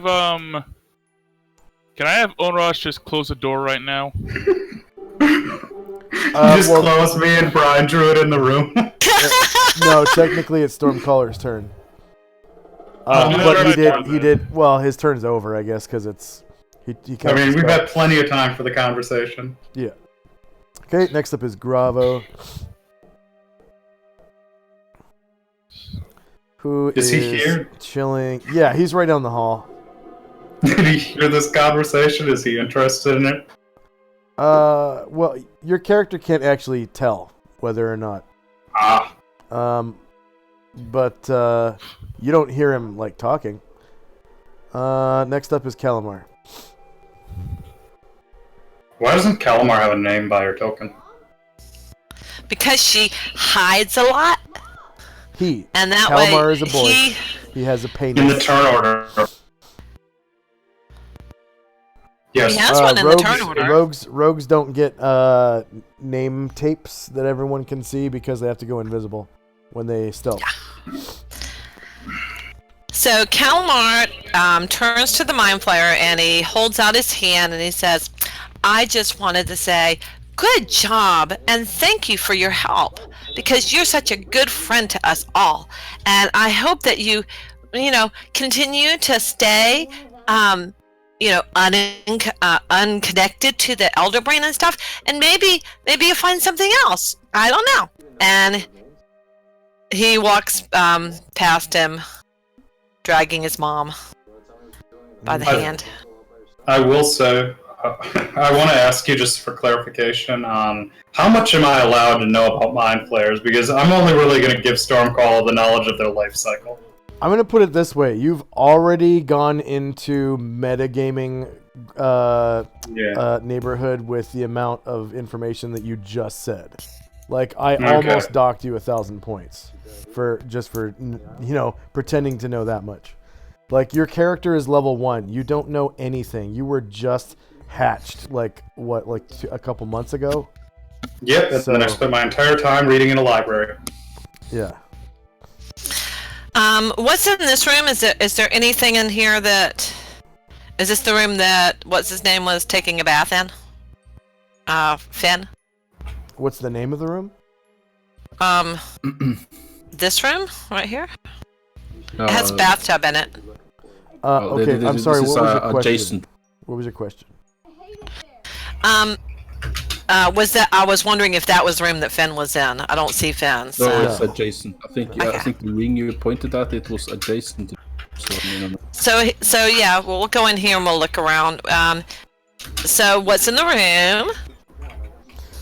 You see a large, comfortable-looking bed up against the east wall.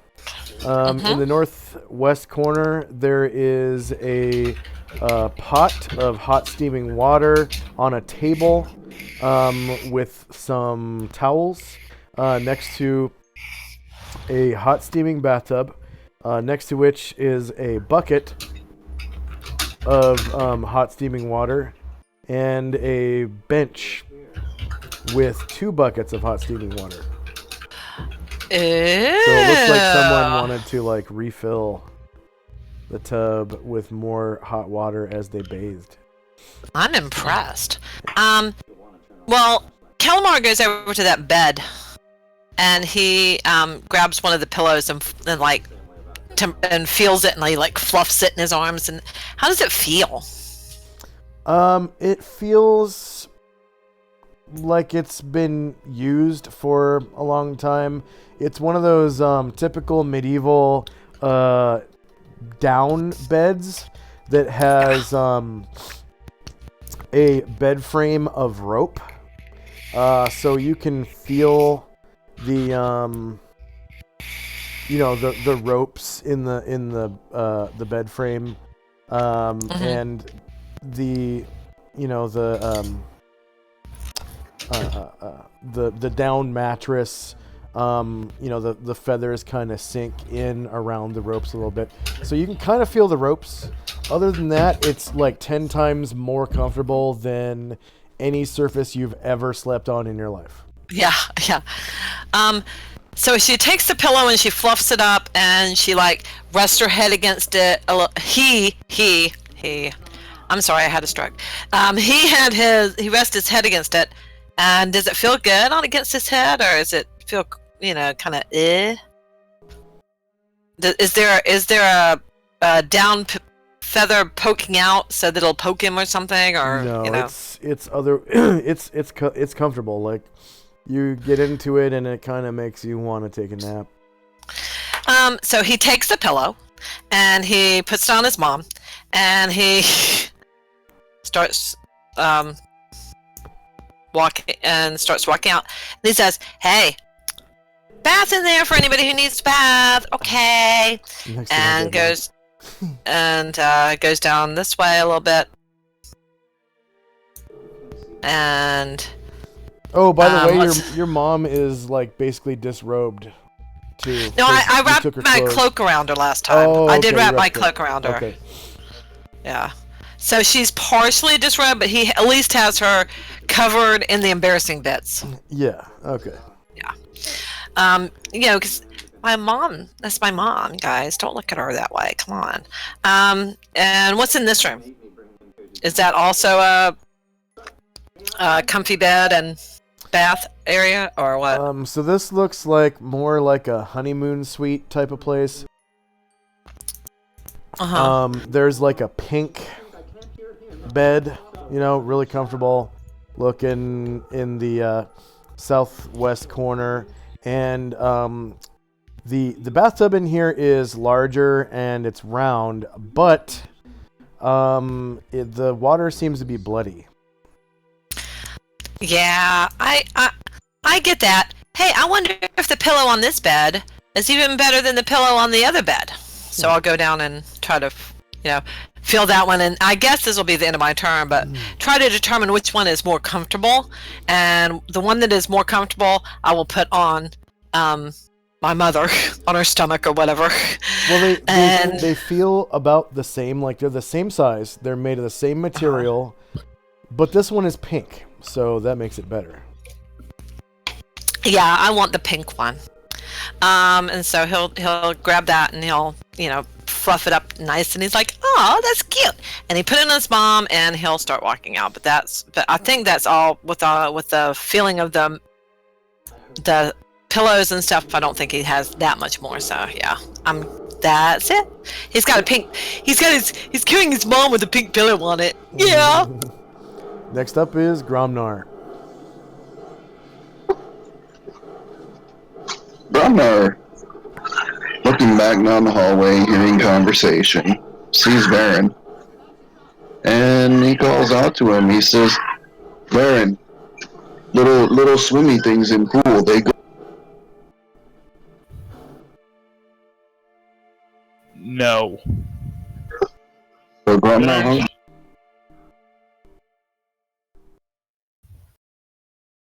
Go see Dean. He should have some food for you. But Gromnar want food, not little human. And he just kind of wanders off again.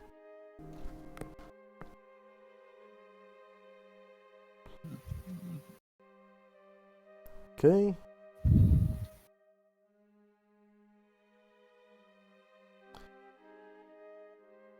So you can see like chunks of brain floating around in the pool. There's some dead drow up against the doorways on the west side. There's another tunnel to the north. Oh, and you went east and then south. So, say again. You passed by Dean Dorvo, seemingly guarding something. Gromnar has a random purpose in mind. Howdy. And you come to a closed door on the left side of the hallway. Not Gromnar's left side, but the left side to us, from our perspective. And then on the right side of the hallway, slightly further down, there's an open doorway. And you smell the smells of spilt alcohol coming from down the hall, I guess. Fair enough. So this door right here is closed. And this door right here is open. Damn it.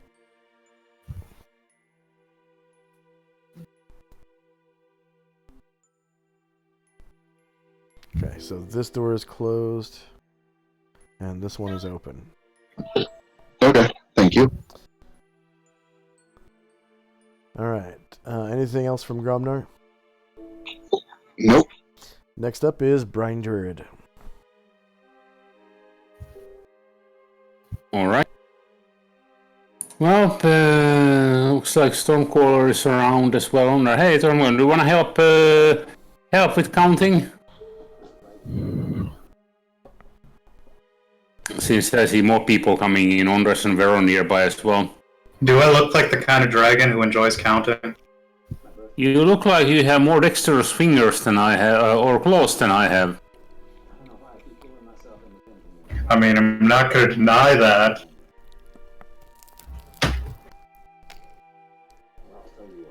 I'm sure you can count. If you ask really nicely.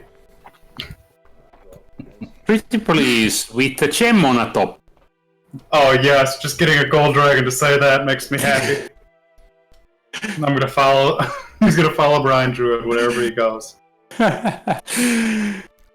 Yeah, we don't use cherry on the top. It's always gem on the top.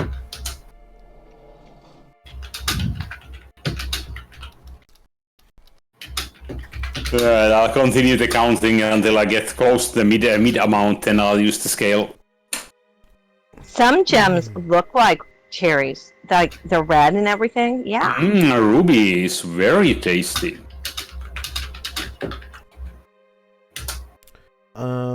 You were counting silver? Yep.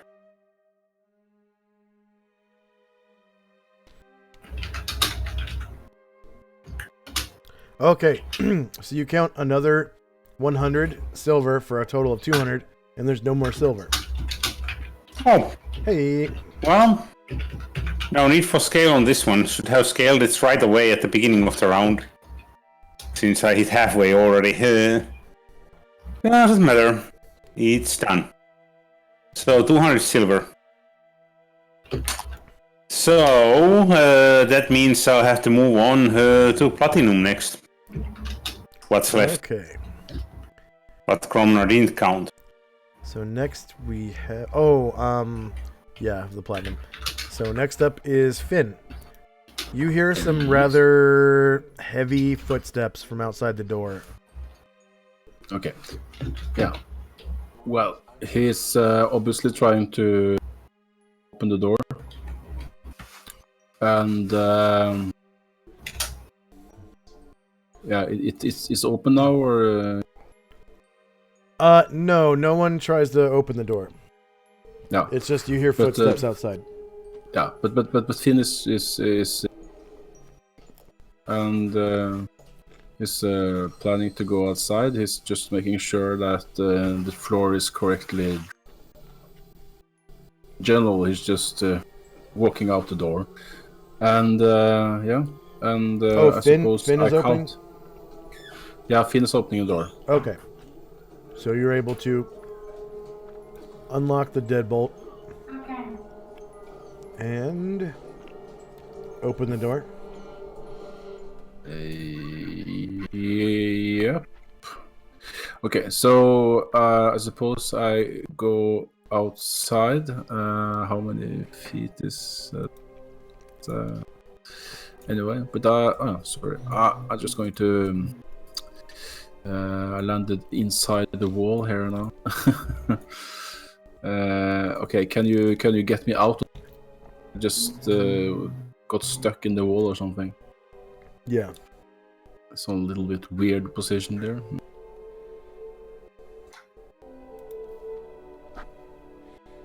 I think the lighting system went all.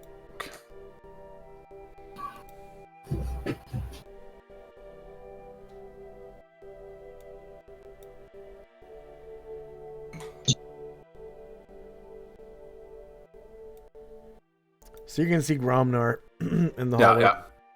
Yeah. So I see Gromnar and hello, Gromnar. It was nice to meet you both, and I hope you're doing well. What you doing now?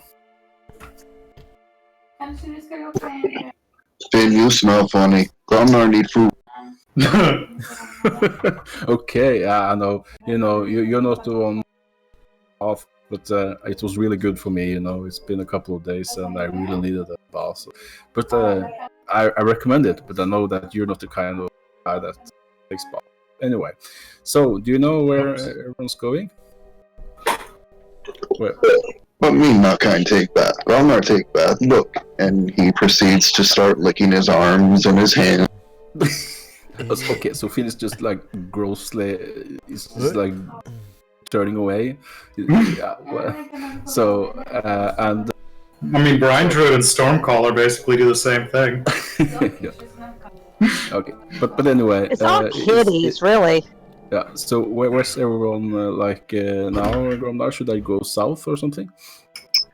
Gromnar not know north south. Here north south, but Gromnar not know what that mean. Should I go forward? Well, Gromnar go forward, but Gromnar don't see anyone. Okay. Well, then I'll... Oh wait, if Finn mean Finn forward, then little dwarf human is. Okay, so off topic. I have a little bit voice issue here. But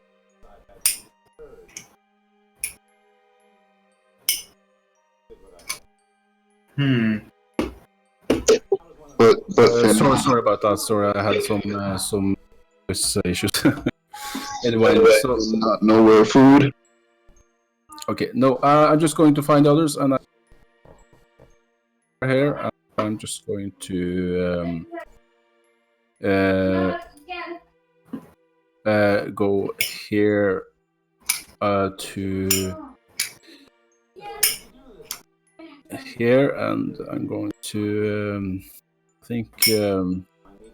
I think I'm going to stop here, and I'm going to in the middle of, and I'm going to say hi. How are you doing? Wow, he's big. Yeah, he's a pretty tall man.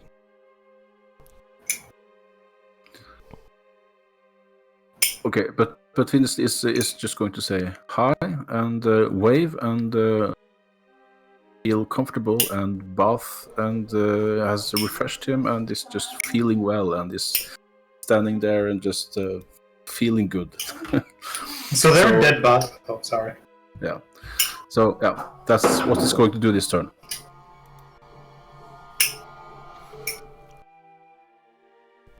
Okay. They're dead bodies all around, right? Yeah. Stormcaller's gonna go over and start munching on one. Okay, Josh, but this is the end of my action. I have some issues here. Okay, what's up? You said you had some issues? Yeah, I just said that this the end of what I'm doing. I have to do some real life issues here. So. Oh, okay. Let's take a 5-minute break, and we'll come back and do our next round. Be right back. Sounds good. All right. Be right back.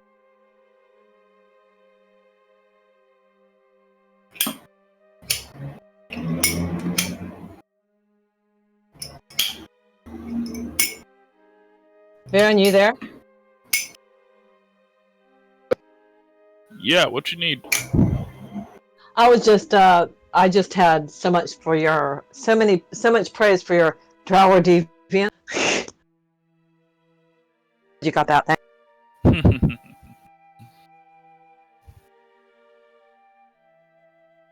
I sadly didn't play yesterday.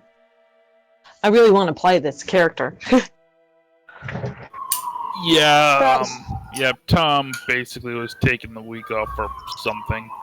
You know it is. Real talk, his sessions are usually like bi-weekly anyway, or rather bi-monthly anyway. Yeah, that's about right. But I appreciate him anyway. I really like him, so I'll stay. Yep. Yeah, no one's thinking about leaving. He told us ahead of time, like, yeah, I'm gonna be out this week. And apparently Greg's gonna work on like a new character, so we'll see how that plays out. Sorry, Jeff. Has he given any hints to it, or? I checked on D&D Beyond like a couple days back. Monk. Ooh, a monk. That'd be awesome. Oh yeah, but here's the heroes are druid. So that means all of our healing potential is now lies in the hands of Acheron. So this could go bad. So is it a 5 again you're talking about? Oh yeah. Honestly, we could have used you that week because the problem with goblins is they have low hit points, but we had to deal with them in melee. But like one burning hands would have just changed everything. Yeah. Oh well, it is what it is. Because he got crit for exactly enough damage to kill him. At that point, the dice just wanted you dead. That's it. Like, Great Cleave is how I deal with large groups of goblins. It's my favorite feat in the whole game.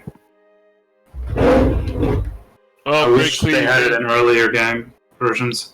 Great Cleave is not a thing in 5th edition. Okay, I sorted the issues. But see, here's the thing. I really want Great Cleave to be a thing. It's one of my favorite abilities. I'm thinking of the right one. Is it the Great Cleave is the one where you get another attack, right? You might want to play a Drunken Master Monk then. They get something similar. Essentially, when they're surrounded by dudes, they can punch all of them, only using like one attack. That one is so cool, the Drunken Master in general. The problem that I have with that is that you don't do like 30 damage minimum a hit usually. When you're a barbarian with Great Cleave and doing fucking like... If you can cleave through a bunch of people, you can do like easily 400 plus damage. Large barbarian that can reach. Yeah. Although in regards to like barbs and such, in 5th edition they're more like tanks than Barbs? I said barb, like Barbs, barbarians. Yeah. They still do fuck tons of damage. Tanks are meant to do damage. Yeah, they do, but if you're looking to be like a damage dealing barbarian, if you're not like a berserker or zealot, you're basically going to fall behind just about every other melee class in regards to damage. There's two ways I view you can tank. You can either be the biggest threat on the field and have a lot of health points, or you can just be unkillable. And you don't necessarily have to have a lot of hit points to be unkillable. You just need to have really good ACs. Yeah, but 5th What if you don't have edition either? AC. Yeah, but a 5th edition AC When is you're a bounded. mage, you're fucked. If you're in a melee. 5th edition AC is bounded, meaning that essentially, no matter how high your AC gets, there's still a fairly good chance you'll get hit because AC hardly doesn't change. So barbarians have resistance to most forms of damage. Well, especially bear totems. They are basically, unless you're like a mind flayer, unkillable. They can face tank everything. That reminds me of an episode of Critical Role where Grog runs into an intellect devourer and a bunch of mind flayers. And Grog, being a barbarian with 8 intelligence. Nope, not 8, 6. Fine, 6 intelligence. Immediately gets targeted by the intellect devourers, fails the save, gets stunned, permanently making him an invalid. So they had to use a greater restoration to fix him later in the game. But, like, the entire fight was centered around keeping the intellect devourers away from Grog, because they were trying to jump into his brain. Okay, first up is Varen and company. Yep, with that, actually, there's Raymond who's on his own. Well, actually, let's take an unexpected 5-minute break. We'll be right back. Emergency. Okay, we can talk about Critical Role more, or whatever. 5-minute game and 5-minute break. Okay. Yeah. Okay, like He needs to go. Let him go. That's the Who here does watch Critical Role? Yep, I do. I'm just I not. do. I occasionally watch an episode. I can't sit through. I can't binge watch that. It's each episode's 4 hours. Like usually, That's the how I caught up shortest on it. episodes are 2.5 hours. I caught up on it by binging, and then I was caught up, and then I had to watch on Thursday night. Yeah, so yeah. Yeah, here's what I do to, binge. You see, when it comes to like podcasts and such, I can't enjoy them on their own because I'm a very tactile person. So even while I'm listening with my ears, I need to be doing something with my hands. So I usually have like something else going on. Like I'm working on a bit, like I'm doing homework, I'm playing a game, I'm doing something to keep my hands busy while this is going on. And the time just flies by. Especially if you're getting a good roll on whatever you're doing. Yeah. That's But, how you I binge remember- watch Critical Role for me. I don't have to do anything. I sit there just enraptured. I think my favorite moment of last week's was, "Fuck it, I'm a mammoth," you know? And I just wanted to go, yes. I miss Grog. Grog was great. He was. The quintessential barbarian. He was. Yeah. And I watched. Did you watch the Search for Grog? No. I haven't The watched one shot. There's a lot of things that I haven't watched. I stopped watching it after right before Tiberius left, and now I'm catching up. Well, this was. But I'm starting from the beginning. This was done after about a year into the second campaign. They said they do the Fine for Grog because of something that happened the last campaign, and he, Yeah, he pulled pulled the void from the deck of many things. Yes, he did. And so everybody else goes to go get him, and it is so funny. I cannot believe it. When Grog appears. And he starts. I he's like, I sort of don't want to know this because I'm not telling you. I'm not telling you. But it's so funny when Grog shows up. Man, it's just so funny. But the one thing I do find funny is he actually pulled a card that should have ended his game a lot earlier. So the red cards, if I remember right, in the deck of many things are the bad cards, and the black cards are the good cards. And he pulled a red card, but Matt didn't notice it. He thought he essentially gave him the wrong card. He has admitted that was unintentional. If he had noticed it at the time, he would have done the proper card. Yeah, it's a DM thing, but a DM makes a mistake, you go with it. That happens. You see, the DMs don't make mistakes, they make creative changes. No, they make mistakes. Just be careful how you point it out to them. Like, if it's a mistake on, that's a 17, not a 16, you should get the benefit. The DM shouldn't get mad at you. Get mad at you for correcting stuff like that. Some do, some don't. It depends on how, I guess, control freaky your DM is.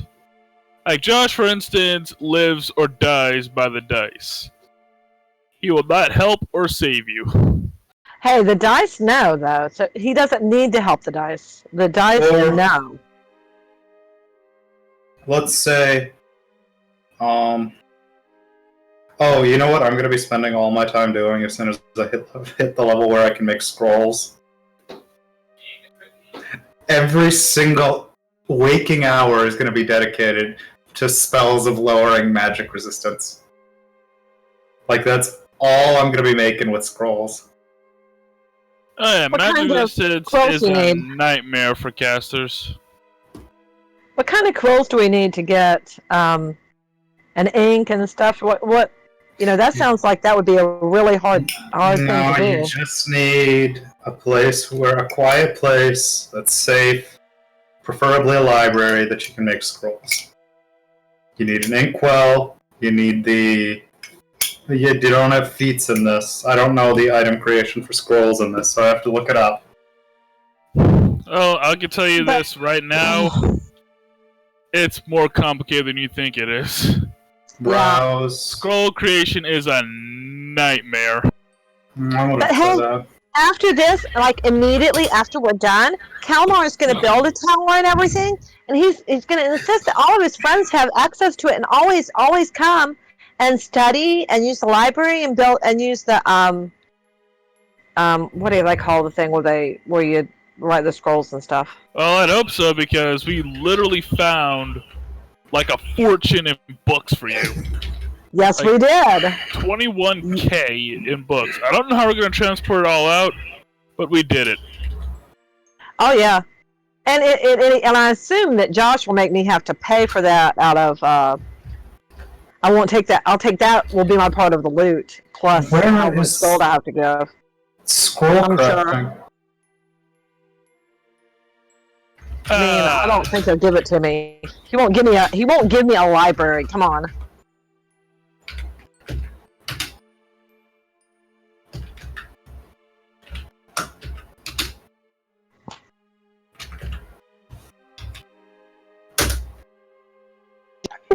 It's in the DMG chapter 10.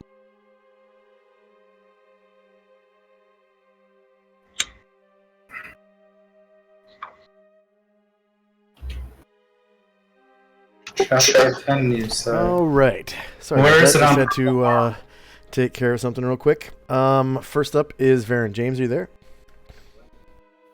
Yep, I Sorry am. about that, Alright. All right. Raymond sees 2 doors. They closed. Raymond? Yeah, he's like way down here. Like in the Mind Flayer brain room. With all the dinner table brains. It's actually kind of gross. Let's see. Let me draw you a big shiny arrow. It just takes a minute to pan around. Like I'm almost there. You're talking about the dining room, right? Or like the banquet? Yes, where all the brains are. Okay. And what was your question? So I see 2 doors. I think there are 2 doors in front of me. Am I right? Like one. Yes, there is one to the south and one to the west. Okay, then here's what we're going to. Sorry. There are 2 to the south and 1 to the west. All right. Raymond's gonna call for a bit of assistance, so I'll have Moors and Varen move back, and Lazarus will move up and tell Kalmar about the locked doors back here in the game room.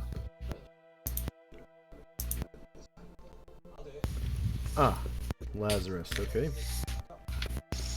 Yep, just gonna move those 2 in case there's something nasty behind those doors.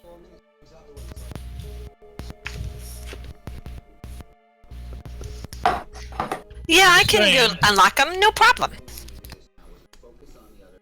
Thank you for that. How is everyone's computer holding up now that we're using Advanced Fog of War on this map? That's going alright for me anyway. Yeah. You're working fine. Okay. Yeah, really great.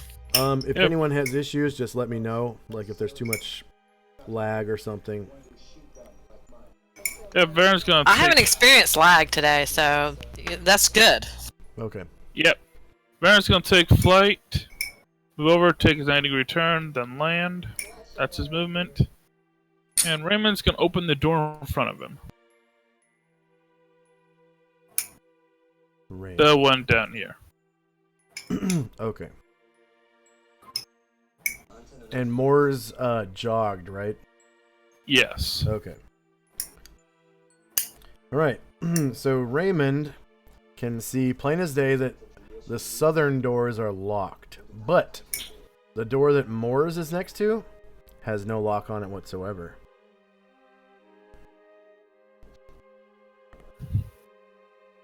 I really should have found an item that just allows me to break down doors. Say again? I really should go find an item that lets me break down doors. Your open, or sorry, your open doors from strength. We'll do that if you're strong enough to have that. And then also, you can use a weapon to hack it down. Oh, cool. How does that work? Do I, like, I give doors armor class equivalent to Splint Mail, which is AC 4. And they have 10 hit points. And it counts as a medium creature, of course. Great, I'll do this stupid and risky thing and attack that door. Okay, go ahead and attack yourself when you do so. That's a very unique way to tell me to kill myself, Josh. Alright. Bunch of melee, same elevation, no mod. -2 for 10 points of damage And on by a the way, door. by the way, it has to do 10 points in one blow, which you did. Okay. Yeah. So you cut right through that door like butter. And I get to do a dungeon check. Because breaking doors makes noise. Okay, no dice. Hey, got to earn our XP somehow. Yeah. And I'm just going to delete that door. Okay. Boom. Alright. So inside, there seems to be a supply room of sorts. Or pantry. You can see in the back of the room there are barrels. And around the corner, several barrels that are open.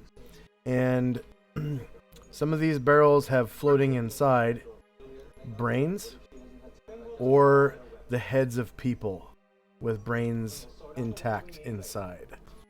Ew. So that the particular mind flayer can have their choice of either to crack the skull open and eat the pickled brain or to just eat pickled brains ad nauseum.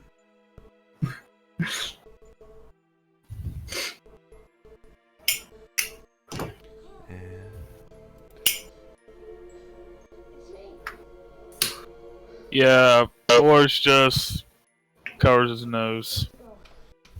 Yeah. As I imagine, the brains probably smell a bit like rotting flesh by now. No, they're pickled, so it literally smells like vinegar. It's a lot like if you've ever smelled pickled eggs or pickled pig's feet. That's what it smells like. It's just like, you know, it's no thing. Those stink too. Yeah. Yeah, kind of like cold lunch meat almost.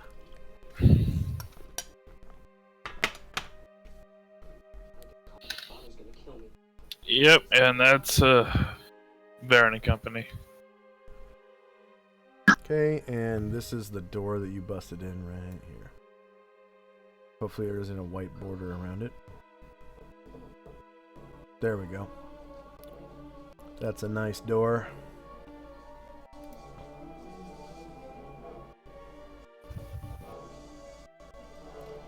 Stretch it out so that it's got the right dimensions.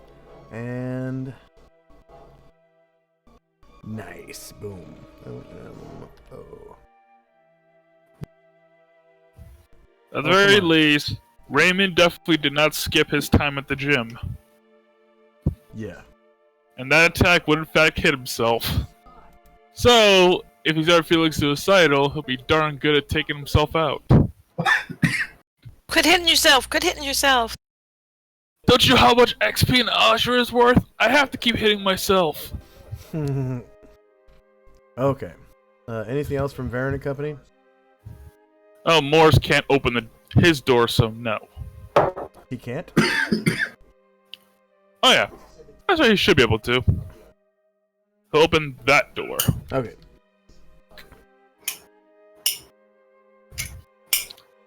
Knock down a wall for pickled brains. All right, and boom, don't move. Inside, you see another banquet room. There are 2 tables, one to the south and one to the north. The one to the south is on the same level as you. The one to the north is on top of a dais, 10 feet tall. At the far end of the table sits a mind flayer who is cracking open a pickled human skull and sucking out the brains. The seat closest to you, you can't quite see what it is, but it sounds like it's making the fishy noises of the Kuotoa. Like that. Okay. You should give it a good greeting. 1 second, I'm actually rolling for surprise. 1 second.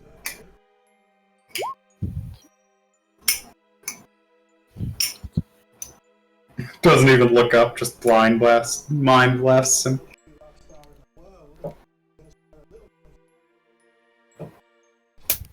Okay, surprise. Enemies modifier surprise the party is nothing. Party's modifier surprise the enemy is nothing. Okay, there is no surprise. You just see them plain as day, they see you, and the mind flayer immediately stands up and it says in a deep rumbling voice that you can hear at the base of your skull. Okay. How dare you disturb my luncheon? Prepare to die. My luncheon. I guess can more say something back. We killed your friends, we killed your drow, we killed your elder brain twice. You are no different. Prepare to die. Okay. So, M for Mind Flayer.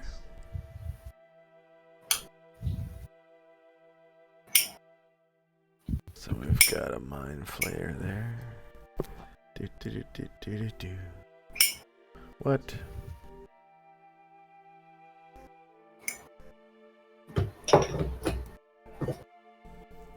And Kuotoa.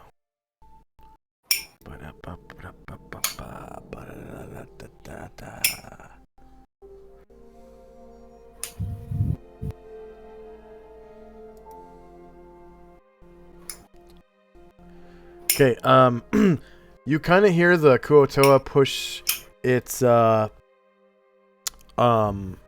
table or chair back as it stands up, and just as the chair goes across the floor, you hear the crack of a whip.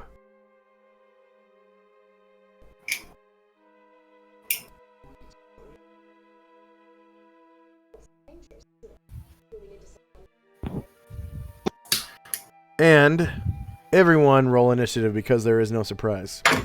But everyone now hears the sounds of combat echoing through the hallways. From which direction, Pingley's?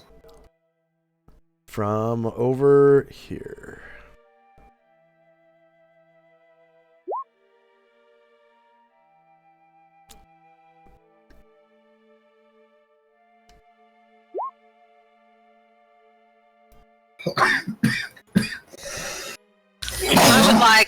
I would like a second thing on the turn order tracker. For Kalmar? Yep. Okay.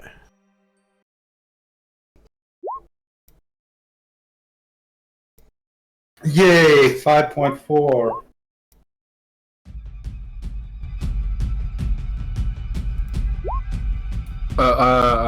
Should I roll? Everyone rolls, yeah. Initiative, mid. medium base speed. Suppose no. Okay, I suppose I was going to do.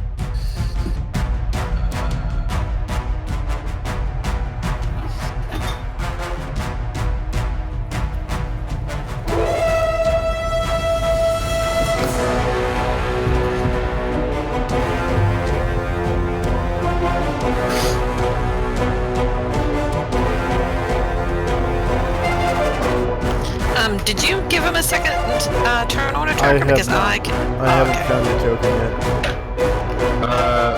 There's a message saying that I need. There's a dexterity adjustment. Josh, what's that? There's a message saying what? The DM may need to know your dexterity reaction adjustment, please. Don't worry about it. There's no surprise. Okay. Oh. Does anyone else need multiple attacks on the turn order tracker? Possibly in the future, but not right at this moment. Okay. Well, if I don't have any enemies around, it's not any point of preparing an action.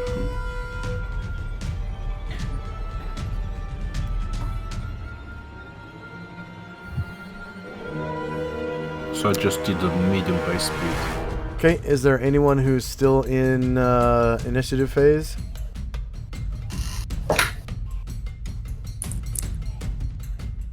Okay, here we go. Ascending order. So blue dot is Calamar's levitation. Time now is 1:45 p.m. 28 December 1085. Finn's torch has 26 rounds left on it. First up is Stormcaller. I heard noises. One moment, I gotta fix my screen. There we go. Out in the hallway and straight down to the left. Oops, don't want to click shift.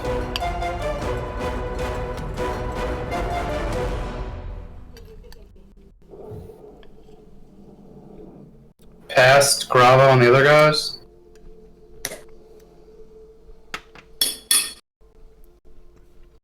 DM? Straight left. As soon as you exit the door, go straight left towards the west. And down the hallway, past Grava on the others? Yeah, okay. So, like, how many can I move? 20... I can move 9 normally, plus double that. 18, so... Whoops, I accidentally put it too far. Reset my squares. God, I hate moving on this thing. There. 1. Come on, go where I want you to.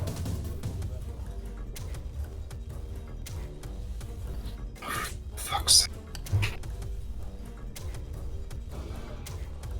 There we go. Now 18 squares. That's with double movement because we're in combat. Come on, you can move one more. So you're just jogging. Well, I can't do much more than that. Let's see, which side of the hallway do I want to end on? This side? It wasn't this room. It doesn't matter, I wouldn't know. There you go. That's as far as I can go because you get double movement, right? Yeah. It's straight to the left still, and then down. Okay, next up is Finn. Unless I can run. Okay. You can next round. So I think I'll do the same as Stormcaller. I'm going to do. So I heard the noise from down here somewhere. Straight left, and then all the way to the end of the hallway, and then south. Yeah, so this is 14, and I can do 12, 24.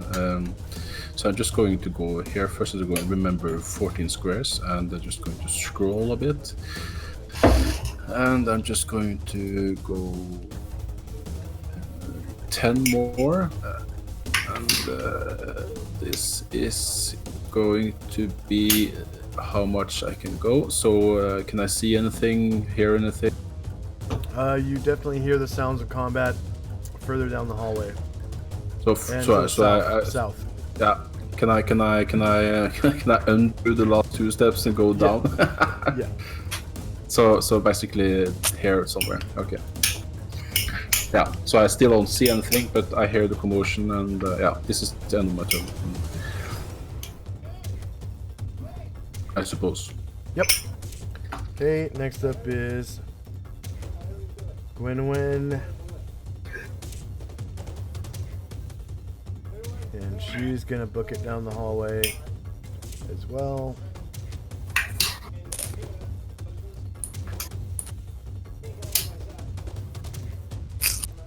So this way of moving is much easier. I'll show you what it looks like.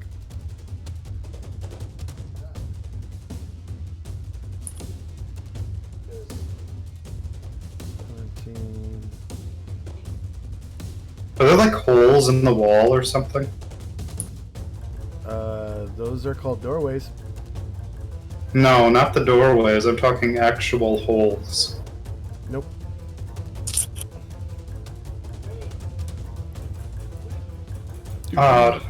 Peeking holes, like. Like I can see through walls. Oh, okay. I'm gonna have to turn off. What's it called if that keeps happening? I can't see people. I can just like anything that's in fog of war. I can't see, but I can see all the rooms. Oh, you can see all of them. Not all of them. There's a few that are blocked off, but a good chunk of them where I know there were walls before, like dynamic lighting walls, Yeah. they're not there anymore, and it's just blocking vision. Like, I can move through... Let me see if I can move through this wall.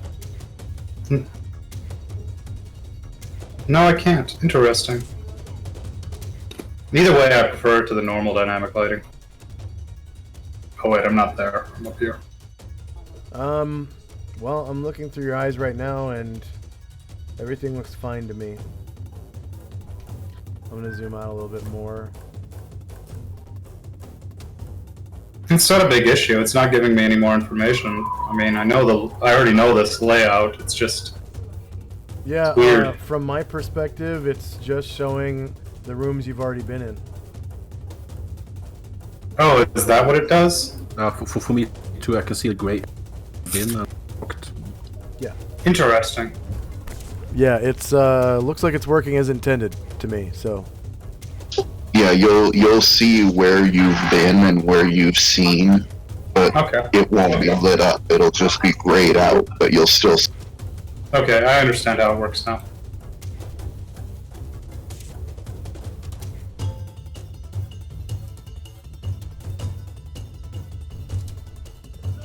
Next person's turn. Okay.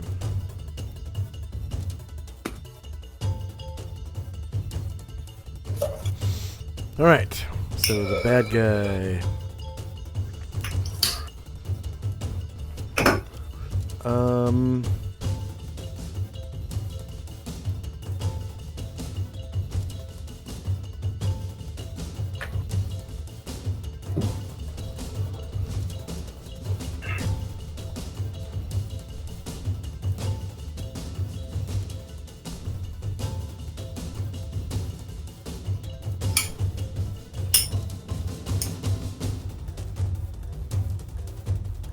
So, you can go beyond the level restrictions of your race. It just costs double experience, right? Depending. Okay. Alright, so this Mind Flayer, Moors can see into the psychic world momentarily. Moors himself is a piddly little light of psionic energy. The Mind Flayer being like a 6 foot tall illithid made of pure energy. And the Mind Flayer lashes out with a ego whip to whip at Moore's feeling of inadequacy. Oh. Special powers. Psionics. Psionic combat. Oh, let's see what it is. Feel bad about everything you have done. Whip.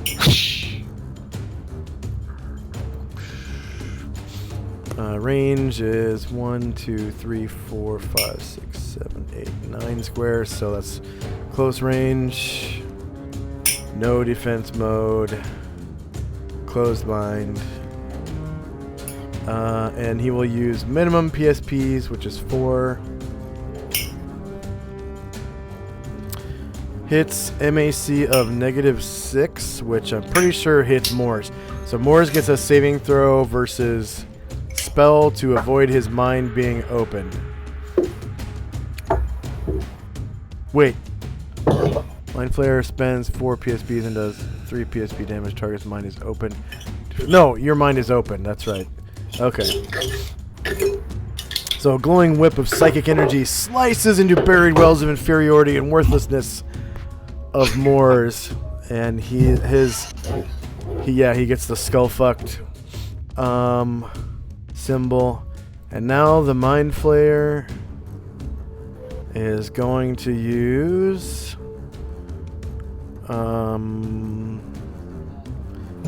telepathy. Brain extraction. He's not stopping.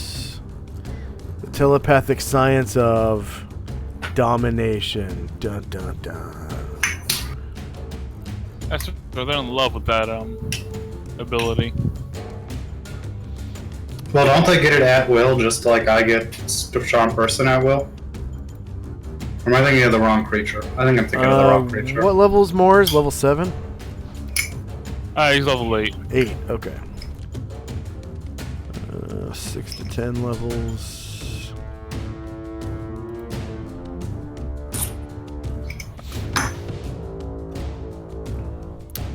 Okay, it succeeds, so you have to roll a saving throw versus spell, I believe. Yep. Target is down if the save fails. Target makes a saving throw versus spell. Yeah, if successful, the target isn't dominated. If the save fails, the target falls under the user's control for as long as the user pays the PSP cost of 12. Yep, that's a 16. fail. Okay, so Moors comes under the control of the Mind Flayer for a cost of 16 PSPs. I hate Mind Flayers. You think I'd be done with them by now?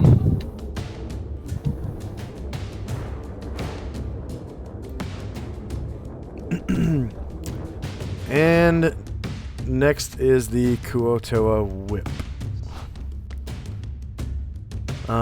It is going to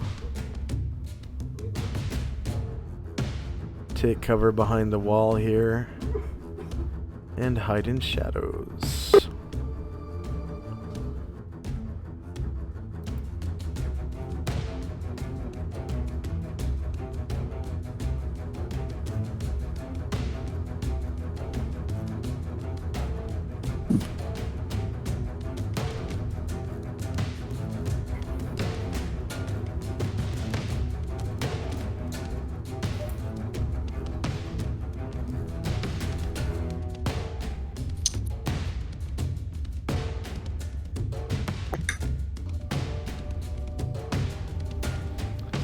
Okay. I'm just gonna put a red dot on Moors so we know he's under my control. Actually, I'm just gonna rescind control of him.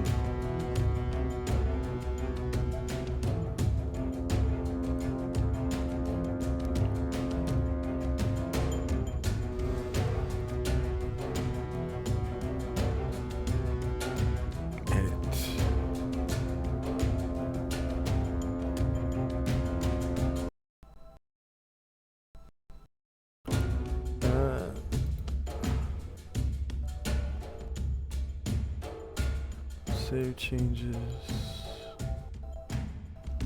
Okay.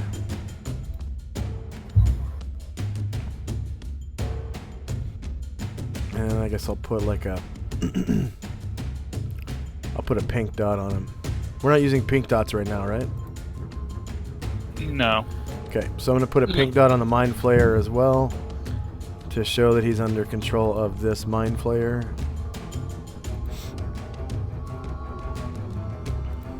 And next up is Tennille, who is also going to book it down the hallway.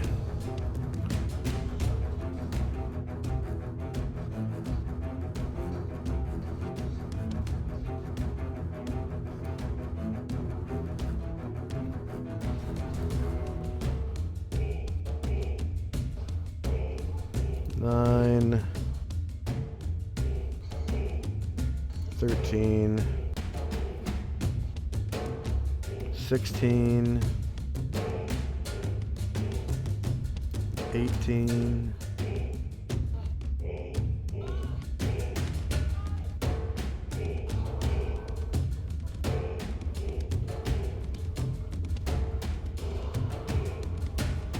21. Right in front of Moors, I guess, since Moors is now hostile. Okay, next up is the friendly Mind Flayer.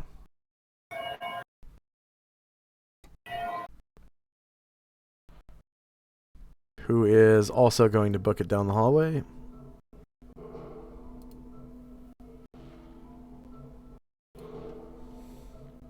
Can you guys hear me?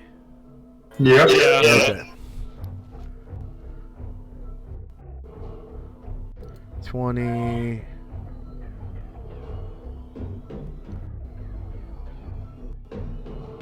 24 squares. Okay, next up is Lazarus. Lazarus is gonna jet.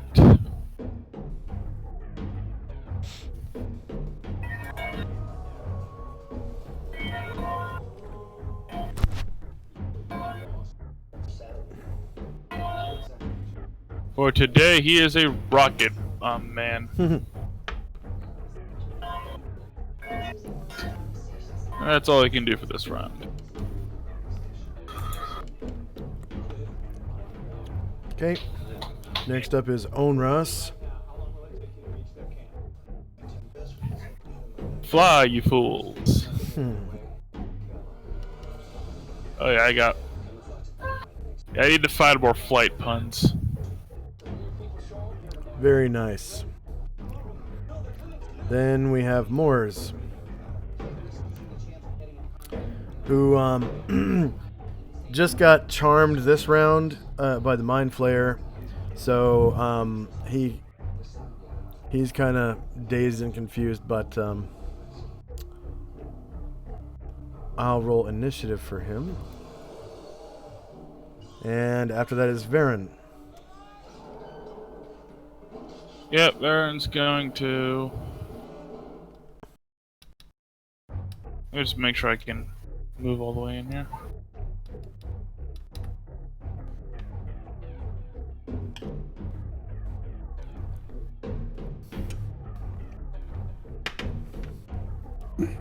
Yeah, okay. So, Varen's gonna take fly through the doorway, land here. Which is more than half his movement. And so close, yet so far. Yep. That's it for this. Okay. Karanglor.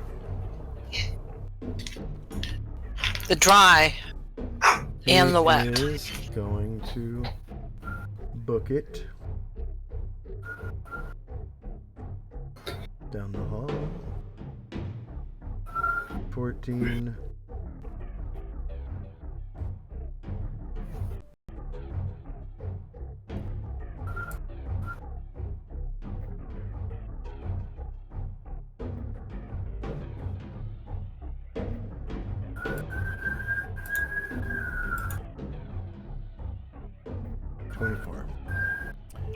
Vilcane. Okay. Vilcane the Tricky. Okay, I come out here. What do I see from out here?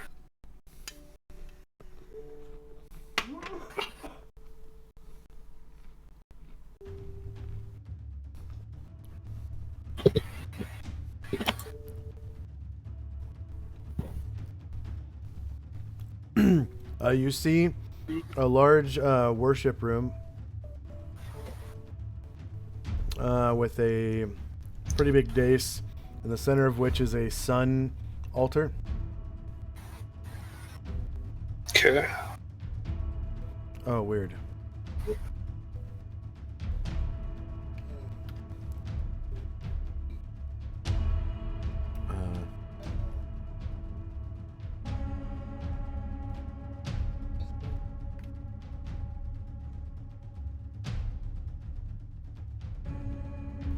Seems to be giving off torchlight, and why is the torch not appearing? There we go.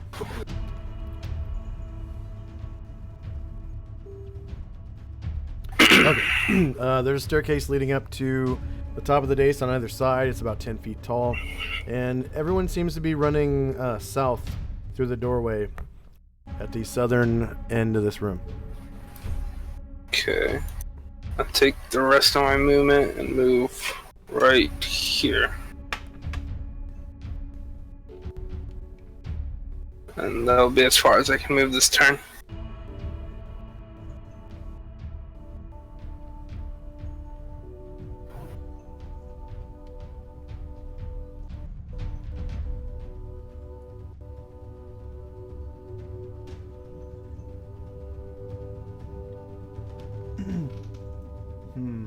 One of us must be lagging.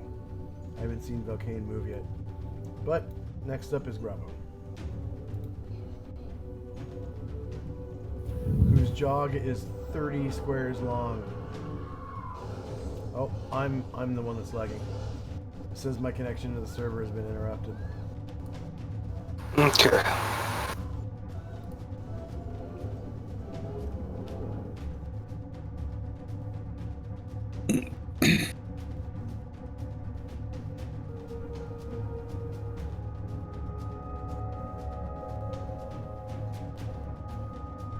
He gets right next to Raymond.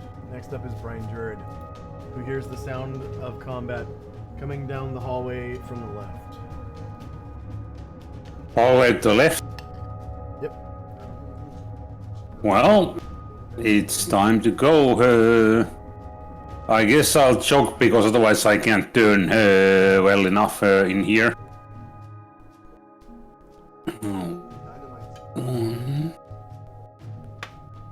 Jack, no matter what happens here, I want you to keep moving.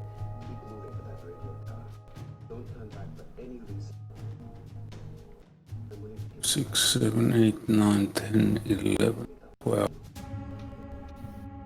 Which way in here does the sound come? Straight or left? All the way down the hall to the left. Okay. So by jogging, jogging was one and a half time the distance, or 2 times. Two times. 2 times. Okay. So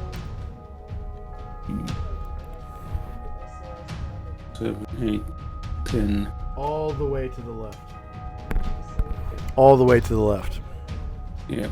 When it finishes up moving. Okay, I get to pretty much there. Okay.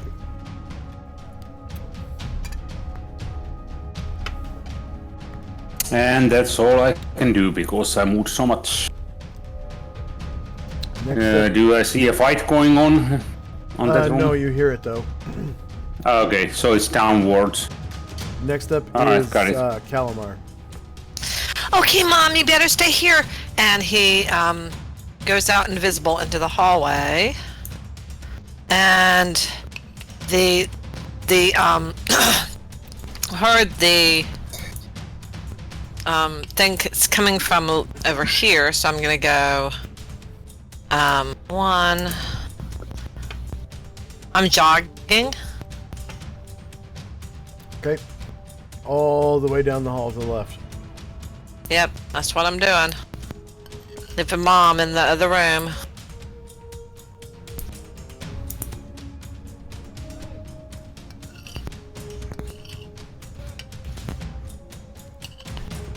Okay. And once I get into the room, what do I see and or hear and or you know, I'm in the room now, so I see Volcane and Finn and Lazarus and the Mind Flayer. I don't see anything else.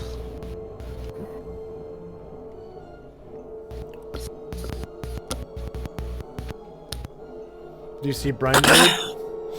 Yeah. Okay, there's a 10-foot right tall dais. Uh-huh. With a staircase leading up to it. There are several worthless crystals giving off light in the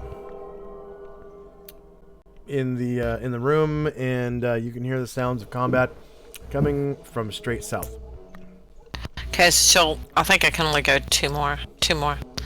So I'll go down like here.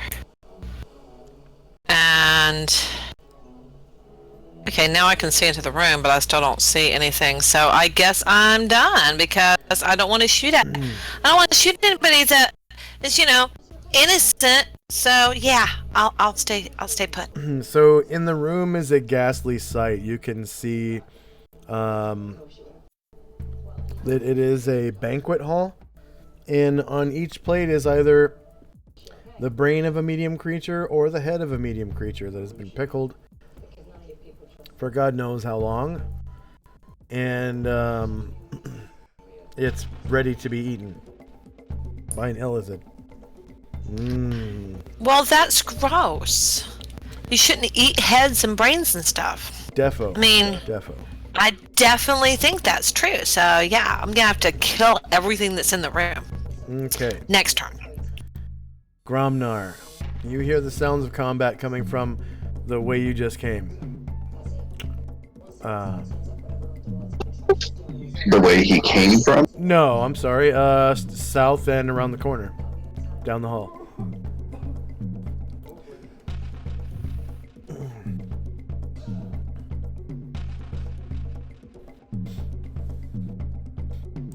Yeah. He is going to take off at a jog, and that will be it.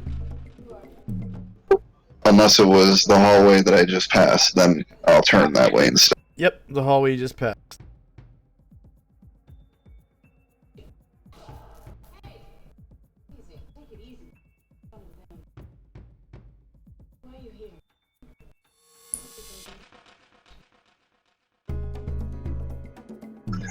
Alright, then that will be the end of his movement there.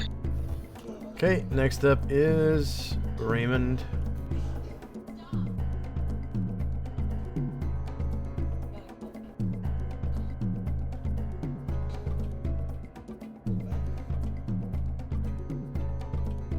James, you there?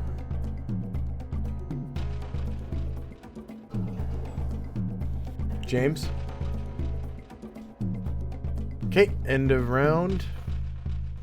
Go ahead and roll initiative for... Hello? I think we lost Josh. Oh. You guys can't hear me. He seems to be logged on.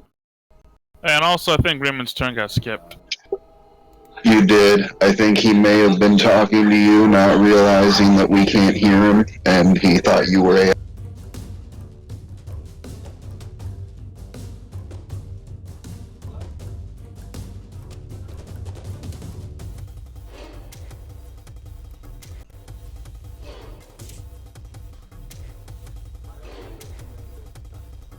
You guys can't hear me.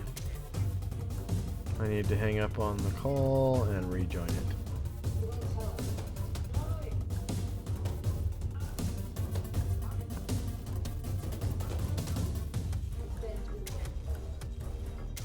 Okay.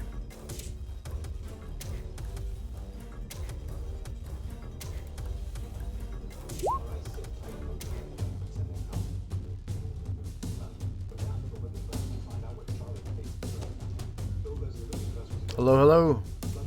Yep, there he is. Okay, so go ahead and take Yep, take my turn. Raymond's turn, yeah. Yep, been playing this out for a little while now. I can just step up there.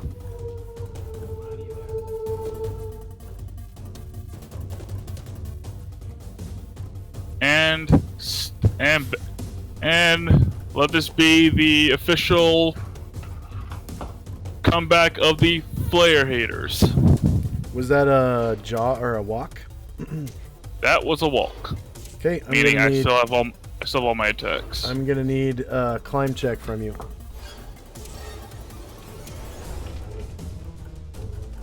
Okay, I think I get a bonus for the thing being the height it was. It was just a... how high was it? You get plus 50 to your climb worth check. it. Yeah. Alright, checks, skill, climb walls, plus 50. That's a pass. And 1 second. It took you 11 squares to get there. Yeah.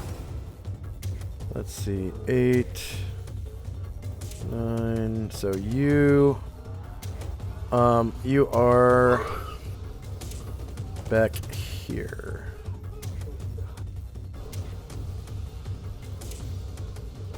On your final leg of climbing. You successfully climbed, but it's going to take one more square of climbing, and then you can... I had no idea it was that high. It was only 10 feet, which is 2 squares, but climbing difficulty is such that each square counts as 2. So, okay. Yeah, it takes... To climb 10 feet, it takes 20 feet of your movement. Or 4 squares. Okay.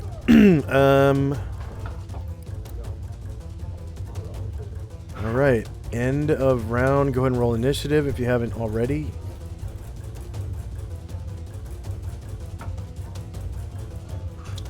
Is everyone going to roll initiative? Is that what you said? Everyone. Okay. Wait, what am I doing? Rolling initiative. Initiative phase. Everyone rolls initiative.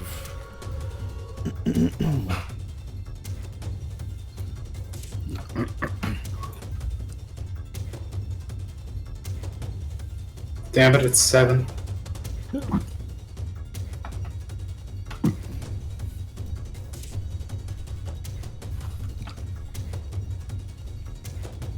You know, you could just have it give your dex to as the percentage or the point thing, and then add another dice to roll add onto that. That way, like, your dex matters in these. Oh, you're talking about playing 5th edition? Oh, you should probably play 5th edition. It's not about it's not about 5th edition. It's just a simpler way. No, this is 2nd edition. We use weapon speed. Weapon speed? Yep.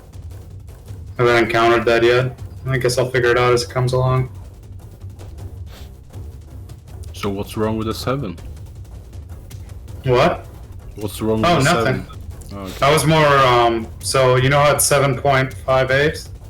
That 5.8 has come from a random D100 roll instead of your actual dex. Yes. It's called a tiebreaker.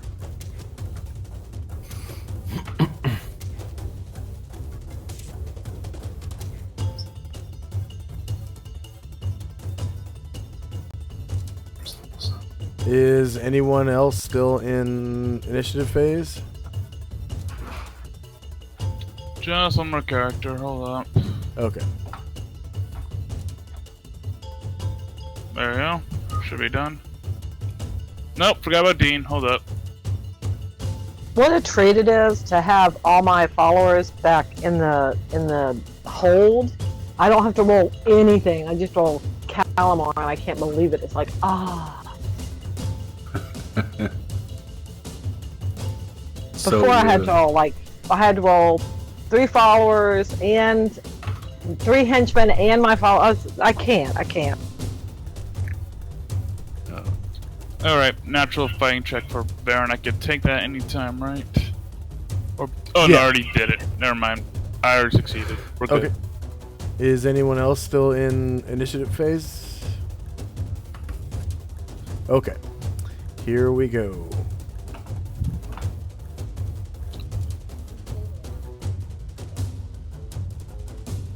Oh, right, yeah. Yep. Okay. Blue dot is Kalmar's levitation. Time now is 1:46 p.m. 28 December 10 AE5. Finn's torch has 25 rounds left. First up is Valkane. Okay.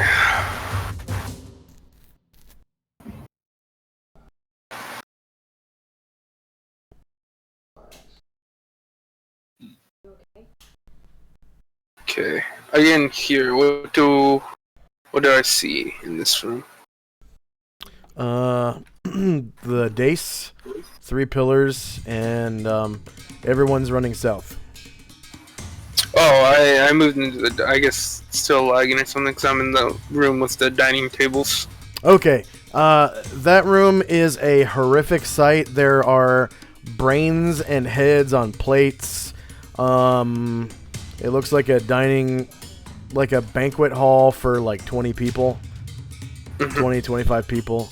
And to the south you can see a door has been knocked off its hinges. And you can't really see what's in the room yet. Okay. But the sounds of combat are coming from the door on the west side, and it looks like Moors is trying to attack you. Okay. I'll use the rest of my movement to get right there, and that'll be it for this round to me.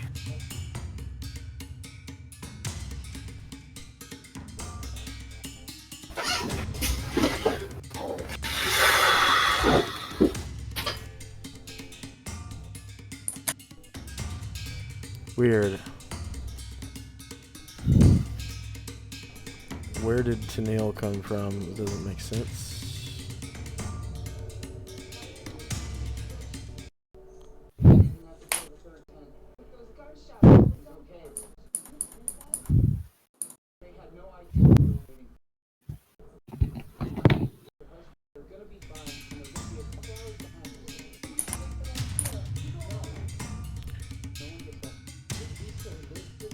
Okay. Next up is Gwynwen. The Drow assassin. No, she's not an assassin. She's a javelin chucker. She's gonna step over the table. Slowly but surely, not requiring a dex check, she's taking a half move to carefully move over the table. Okay, next up is Varen.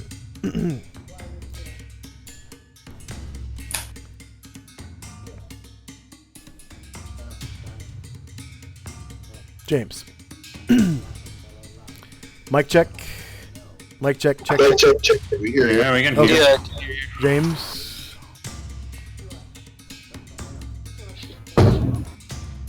Okay. Next up is the Drow Tennille, who is going to do the same. Carefully step over the table with a half move.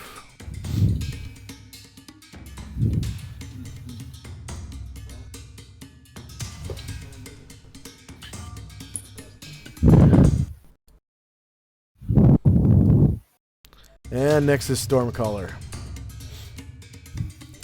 Okay, I'm back. Just went to the bathroom. Okay, let's figure this out. How far can I go? Check. Did I get knocked into AFK? No, you're good. I hear you. 8. I can't go that way because of the doorway. How far do you think of an angle I can take on that doorway? Is this okay? Where I moved to? 8 squares. When you When you're walking, you can move at any angle. It doesn't matter. But when you're flying, you can only turn 90 degrees. No, well, so if you're moving at a, am I thinking of the angles right? A, like, not 90 degree, a 45 degree angle, it counts as one movement. Yeah.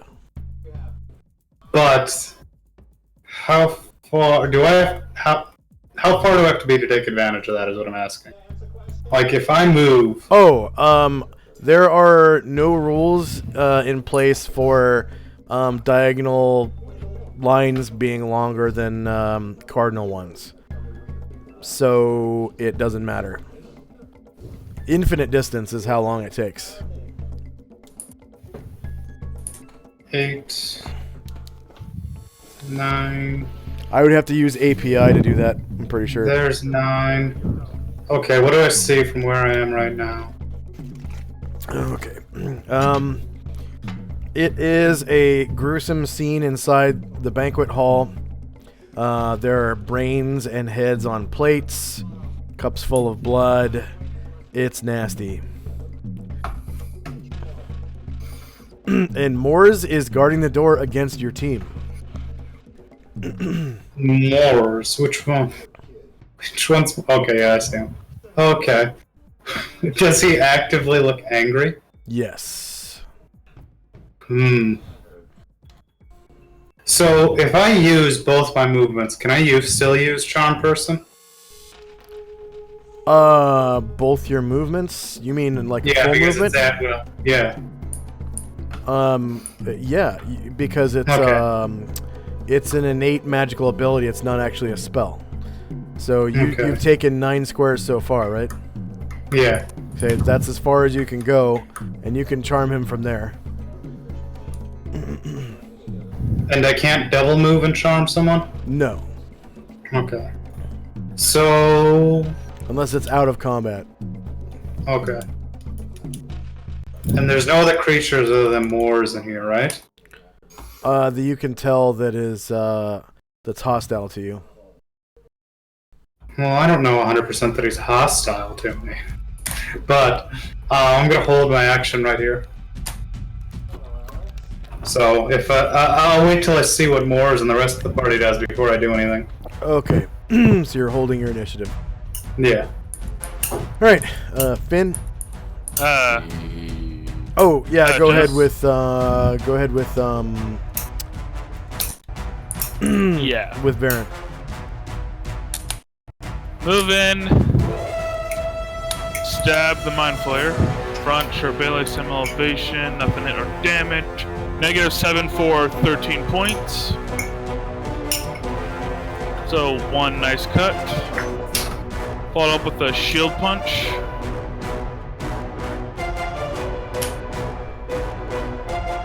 -8 for 5 more points.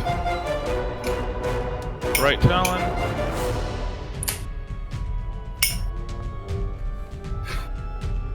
-7 for 13. AC 3 for 4 points. 18. Left talon.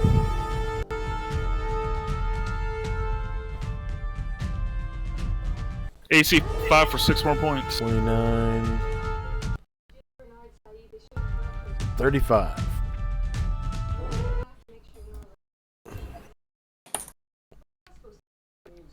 But this flare through a lot of pain, I hope. You'll see his green bar in a second.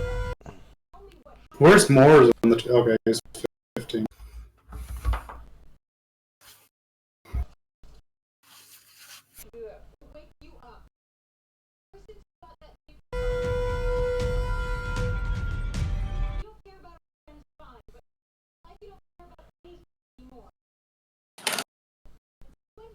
Okay, you see his green bar? James? Yeah.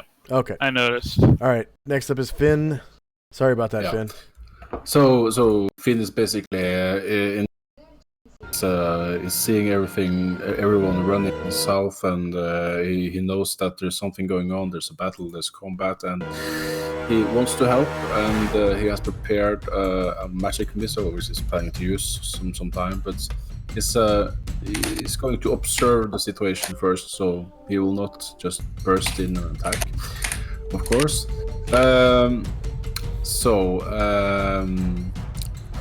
You were saying that people went south, and I can go behind that pillar. There is a doorway. Yeah. I'm a little bit confused about squares versus feet. I have this 12, the blue number 12, and I have 12 squares. And 12 squares. Yeah. And in combat, I can move 12 squares. Yep. Yeah. Okay. So I can move past the Stormcaller and honor us. Yes. Into the banquet hall. I can probably just continue. Yeah. Well, it's better to go down here, thinking about path findings. So I'll just go down here if that's some place to go. And I've heard, of course, what's inside the banquet, but you can repeat, of course, if you want to. But yeah, well, I might be disgusted. Yeah, it smells like cold bologna in here. I mean, that might not be unappealing to a dragon. Yeah. Okay, so Finn is just holding. Is focusing on helping, and so he's just blocking it out. Yeah. Yeah. Okay. By the way, can I walk across the table, or is that impossible? Do I need some strategy checks for that?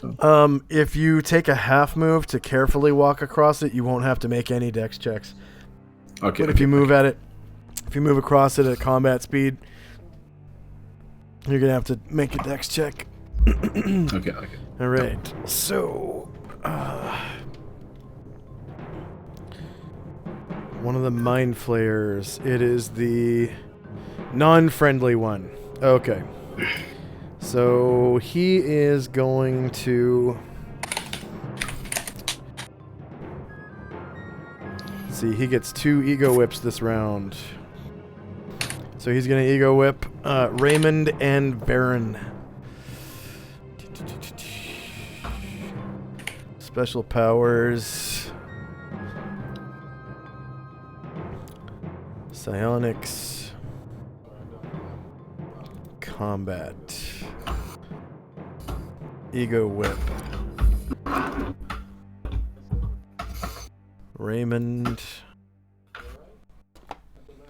Short range. No defense mode. And a closed mind. And minimum 4 PSPs. Hits MAC of 3 or worse. Let's see what his MAC is. I think they had like MAC 2, right? Or was it 4?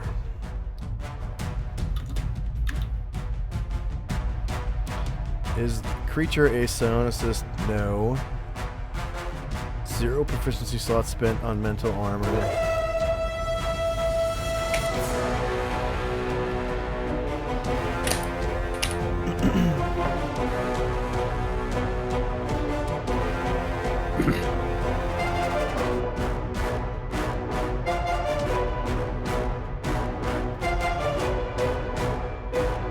So Raymond has MAC of 3.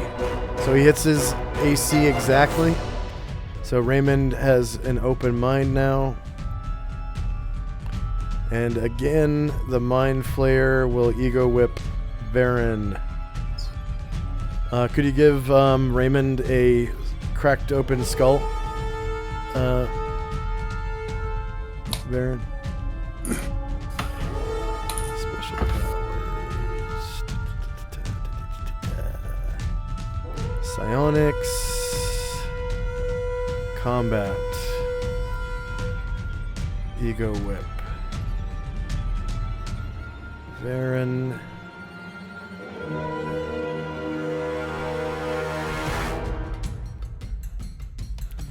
Okay, very close range.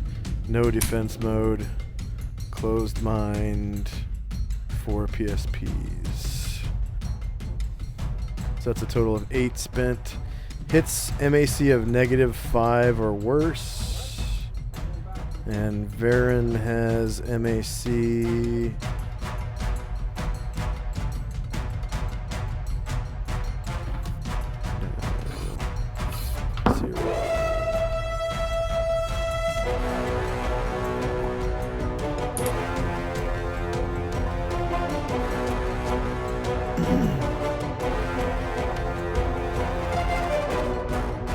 He has MAC 4, so his mind is now open as well. And the Mind Flayer can now dominate. He's going to dominate Raymond. So if you want to, well, actually, Varen's already had his turn. If you want to next round, if the Mind Flayer doesn't attack you with Varen with psionics, you can close your mind if you want. So let's see here. Mind Flayer and... Yeah, he's gonna dominate Raymond. So, special powers, psionics. That would be telepathy, and I believe it's a telepathic science.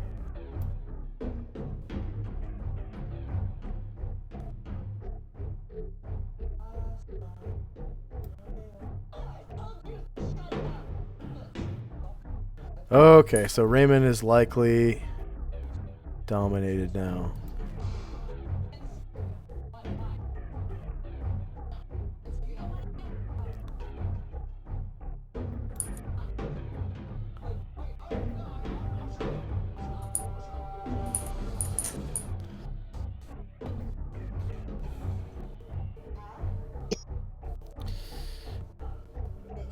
Six to 10 levels.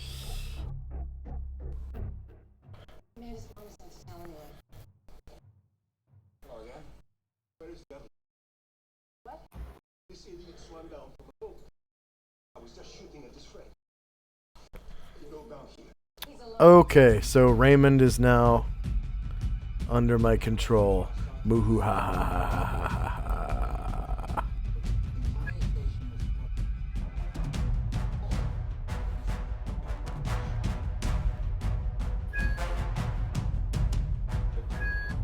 So I'm giving him a pink dot. I'm not going to take control of him because you'll probably have him back really quickly. I'm just going to give him a pink dot for now. And that's it for the Mind Flayer. He's not going to move because he'll incur an attack of opportunity. Okay, the next Mind Flayer.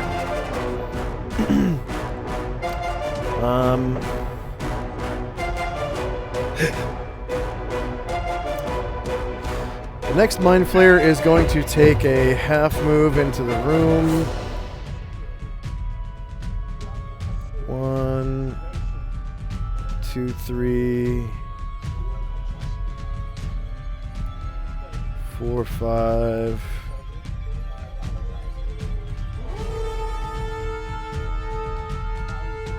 Oh, that's 6 right there. Okay. And seeing that Moors has been dominated by the enemy, and he has an open mind, he is going to try to mic check. I hear you. Okay. We hear you. He's going to try to dominate. We hear you. Yeah, the friendly... Redominate. Yeah, the friendly Mind Flayer is going to try to dominate Moors to your guys' side. well, to his side, but he's on your side, so same thing. Special powers.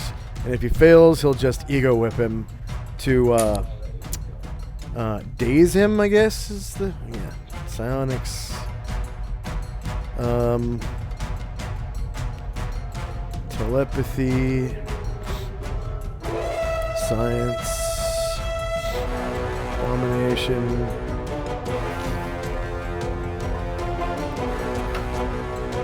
Moors. Okay, no adjustments. It's level 6 to 10.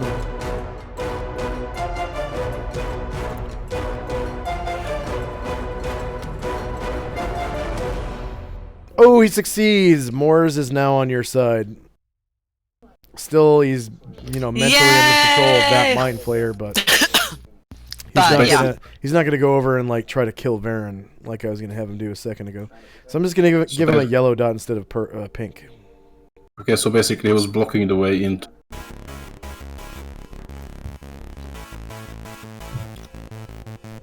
Yeah, he was guarding the door. Now he's not hostile to you guys, so... Why is he no longer hostile? He has been successfully dominated by the non-hostile mind flayer. Oh, okay. Okay, next up is... Gromnar.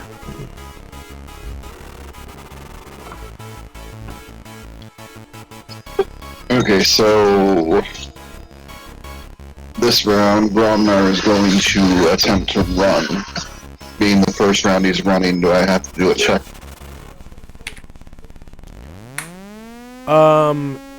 Yeah, it's a strength check to try to get up to ×3 movement. So it's all in the jog and run macro. If you click on Gromnar and then click on jog and run, and then it's gonna roll a con check. Just ignore that. Okay, and then click on the ×3 movement rate for him, which will be 27. The 27, and it's gonna ask you how many rounds you've successfully run at each speed, and then based on that, it rolls a strength check with a certain minus. And yep, okay, so now you can run at 27. And for some reason, you went south instead of going east. Because he had no clue where things were going on. He gets into that room. No. I told you that it was coming all the way from the end of the hall to the left. That's okay. I misheard.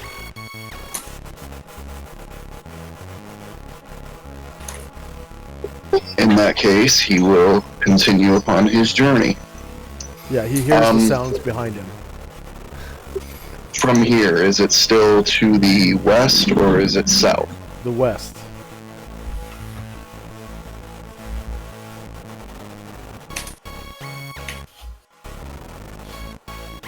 All the way to the end of the hall, west.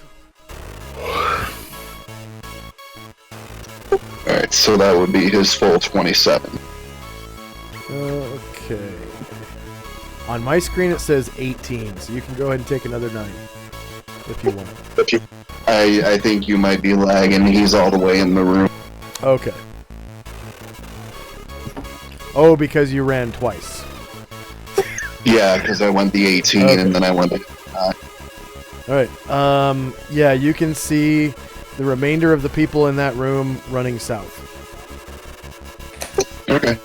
Well, and that's the end of it. By, quote, that room, I mean this room. So I'm just moving you into it.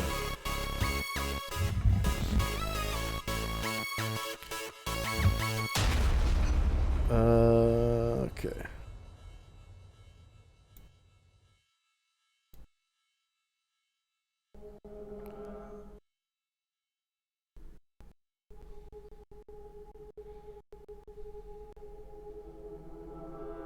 There we go. All right, next up is Brian Druid. All right. So, moving onward. Do I see where it is when I'm at? Sorry, one too far. Do I see how far it is right now? No, I don't see it yet either. Alright, that's gonna be a 2-round move then. 4, 6, 7, 8. Okay, inside this room is... Well, I don't know how your character would And take that's it. that's as far as I get. Okay, you see some banquet tables that have plates of brains or heads. And I don't know how you would take that.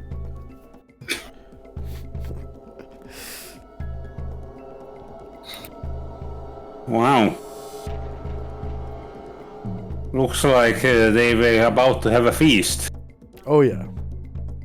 And the fighting sound comes from that doorway, right? The doorway to the west. Okay, got it. Got it. Alright.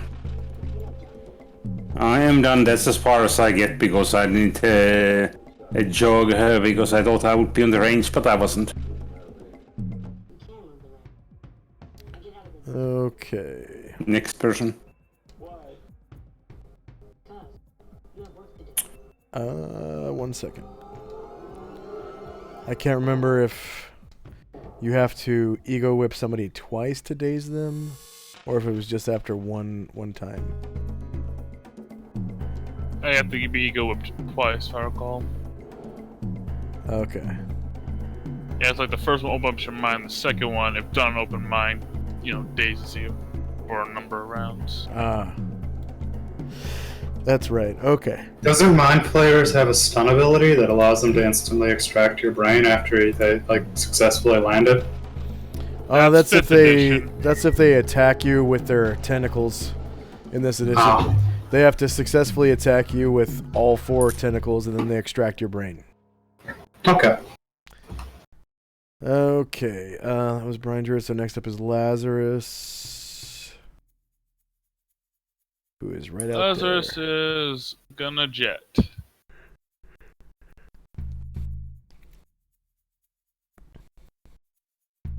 Take his 90-degree turn. Land Into the there. room, land on the stairs. Yeah. Very nice. Okay, Karanglor. No matter what happens here, I want you to keep moving to that radio tower.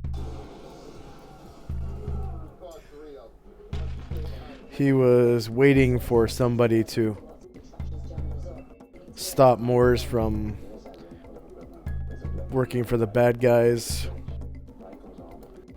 8,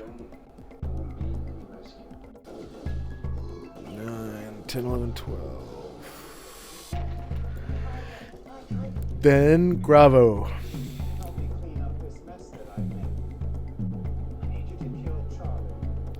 So he runs around the table, through the doorway.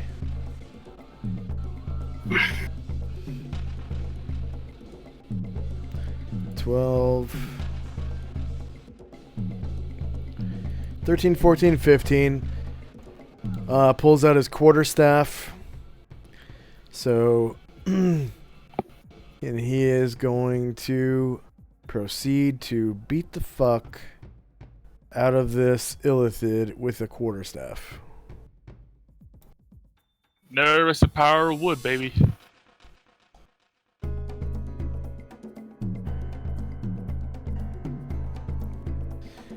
Front melee, same elevation. No mod, no mod.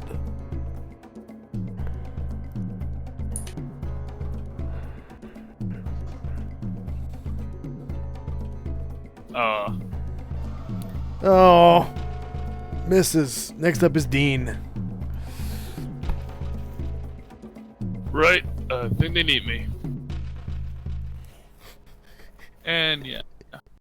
Dean's going to make an animal handling check.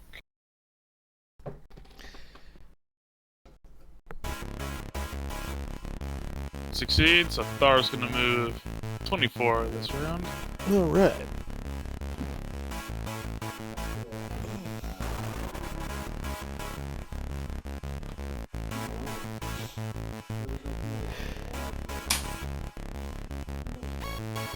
Land-based writing. Yep, and that's D. I call it animal Okay. handling because I'm used to it being animal handling. Yeah, Raymond. Who is under the control of the bad guy. I'm gonna roll initiative for him to attack somebody with something.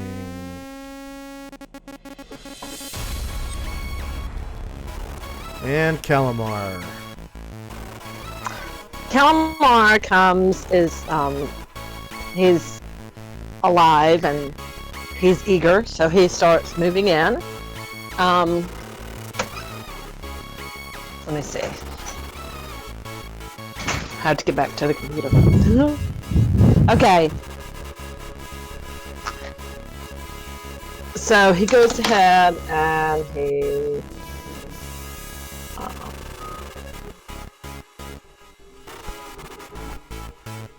Oh, hey everyone, say hi to Low505 in chat. Sup? Hello. Hello, Low. What do you know? I'm in the room. Do I see the Mind Flayer? I just can't find it on the map. He's at the head of the table at the top of the stairs. Then I'm not in the room, so let me continue.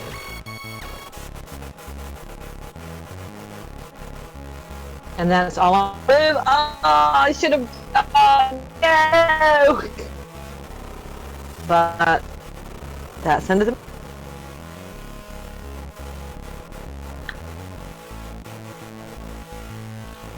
Okay, next up is Moors, who is now under a new domination and is just kind of dumbfounded right now. After that is Onras. Onras is gonna start running.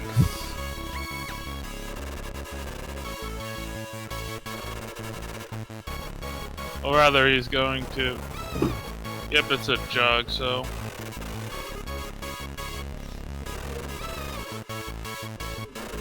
That's as far as he can go without provoking arrows from the Mind Flayer. But yeah, he's in stabbing range. Okay, so Onras gets an attack of opportunity from this Kuotoa whip. I've been kind of waiting till the end of the round to use his attack of opportunity because I think he only gets one. So Onras gets whipped by the whip of a whip. Attack option. Cool whip. It's gonna be a pole trip against Onras.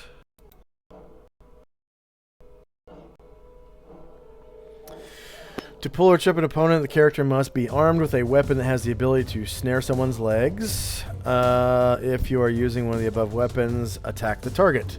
For purposes of this maneuver, a monster's normal movement rate can be considered its dexterity score. Its strength is equal to 3 1/2 points per size plus its hit dice.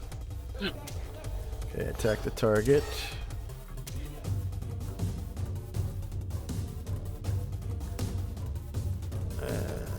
With a whip.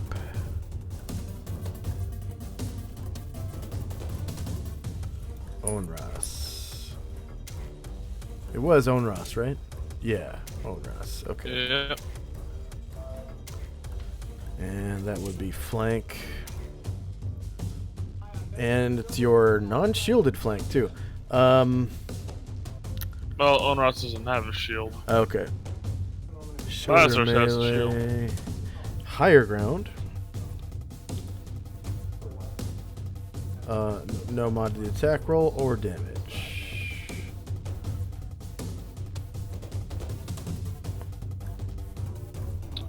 Yeah, that's a miss.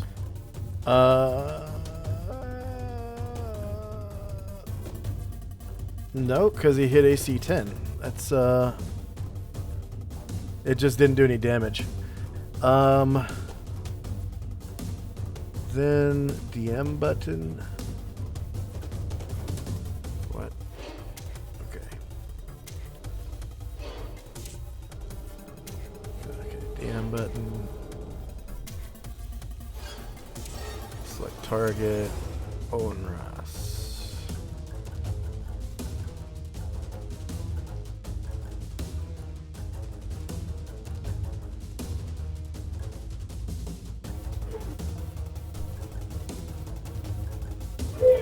Which size category is Kuotoa Whip? They are medium.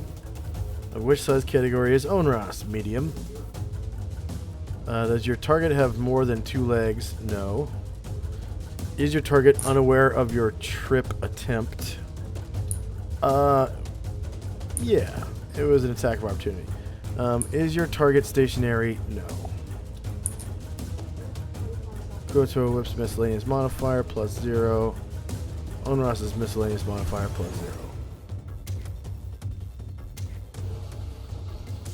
Oh, I probably didn't give the Kuotoa strength score.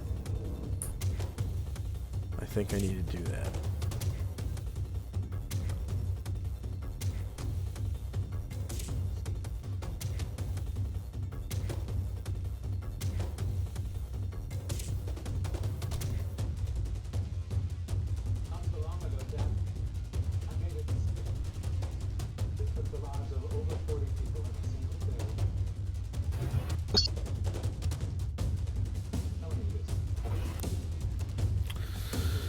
Okay, Kuotoa's whip successes 0, Onras successes 1.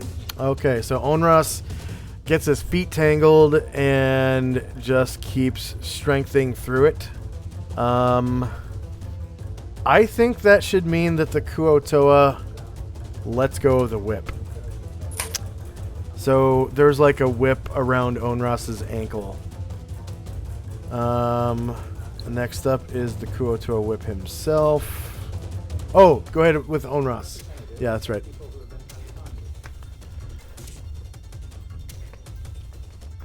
Onras makes his attacks.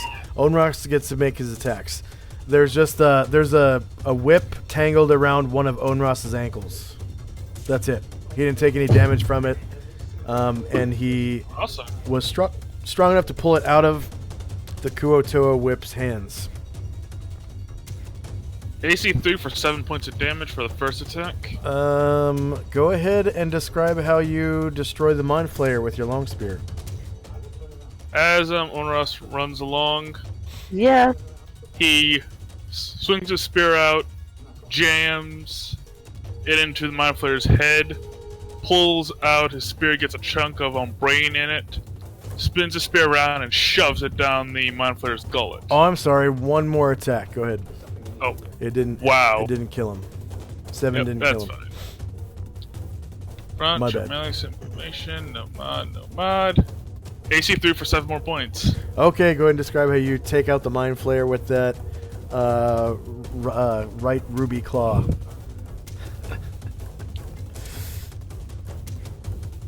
Okay, let's chase up a bit. Onras moves over, sweeps the Mind Flayer onto its back with his spear, grabs a piece of brain matter off the table, crunches it into his fist, and then smashes it through the Mind Flayer's skull. Enjoy your last meal. Nice. It dies dead as dreams. And actually, that causes the Kuotoa whip to kind of snap out of it. And combat is over. And Okay, I'm gonna... You get XP. Go to the room. Oh, yeah. I guess. I need a slave. Where's that Crota? You don't know yet. You haven't gotten there. What the frick? There we go. I made some pretty badass maps for whenever they release Layer Up. And I accidentally switched to one of them just now. For those who don't know, the Layer Up update on Roll20 is supposed to add more layers to the virtual tabletop. I think they're starting with the weather layer. So if you can put on like clouds or, you know, rain, snow, stuff like that. Okay, so you have slain a psionic Mind Flayer. So the Mind Flayers, I don't differentiate between the experience bonus of a psionic Mind Flayer versus the traditional kind. So they're worth 9,000 experience points, and they have 9 hit dice. Just one question. There are non-psionic mind flayers? Yeah, the regular Mind Flayers have Mind Blast, which makes them more difficult than psionic Mind Flayers. So it all depends on whether or not your campaign uses psionics. And my campaign does, but I still give out the 9,000 XP for a Mind Flayer. Instead of the 7,000 for the psionic version. Because I think that's bullshit. I think the psionic version should be stronger, but they don't have Mind Blast. So number of creatures in the encounter was 1 Mind Flayer. What about 9,000 to each member? Okay, I'm just kidding. Okay. No, it gets divided. Nice try, Sam. Way to go. 9,000. Number of play characters 1, 2, 3, 4, 5, 6, 7. NPCs who earn XP. You got Karanglor, the Barbarian.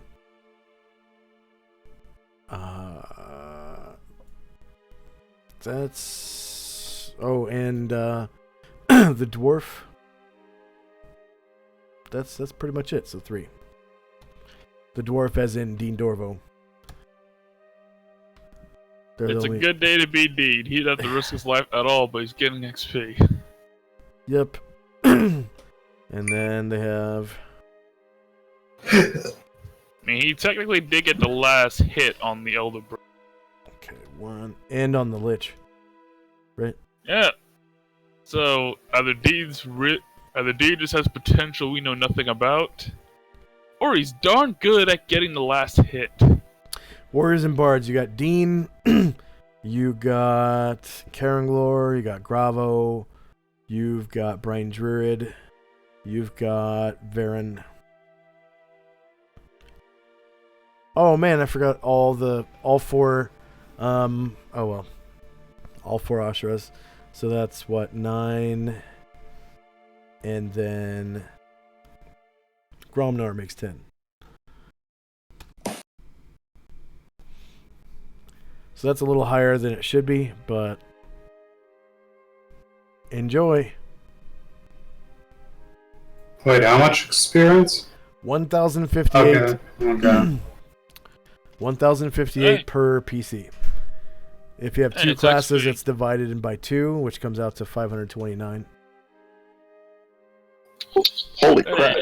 It's XP, although it's very expensive for some very unfortunate implications. Okay.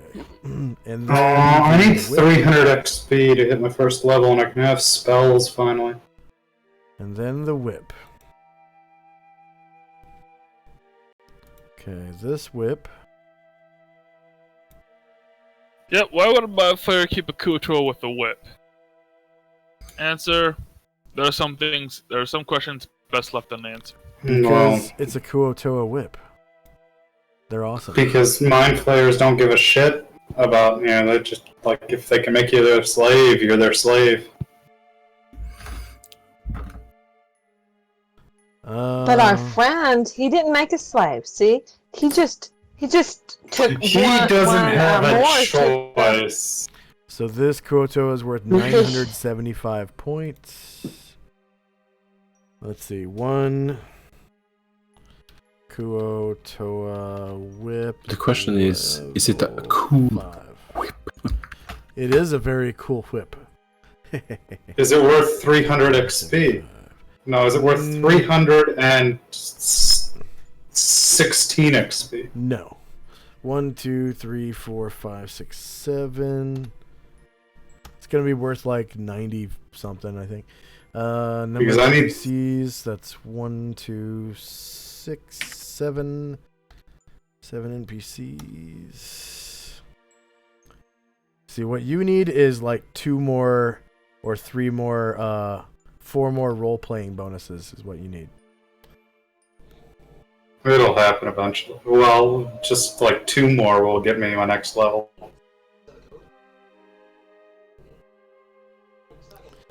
And it was not killed, so there's no hit dice bonus for it.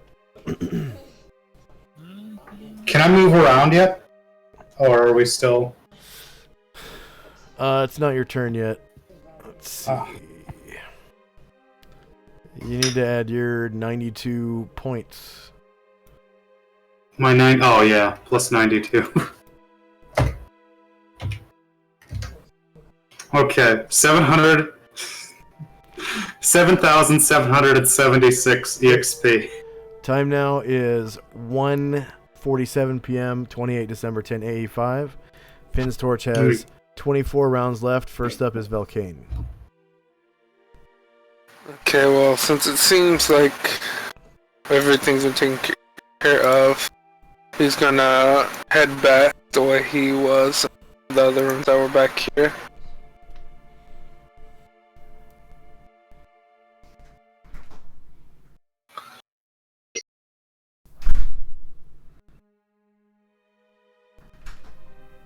I guess he'll stop right here and he peeks his head in this room. What does he see from glancing in at it? It looks like a very extensive library. Probably a 20,000 GP library that a wizard could use to conduct research, along with the aid of a research laboratory. You could probably create, spells with this library. Okay, and then he'll move over to this room with the last bit of his movement. What does he see peeking in this area?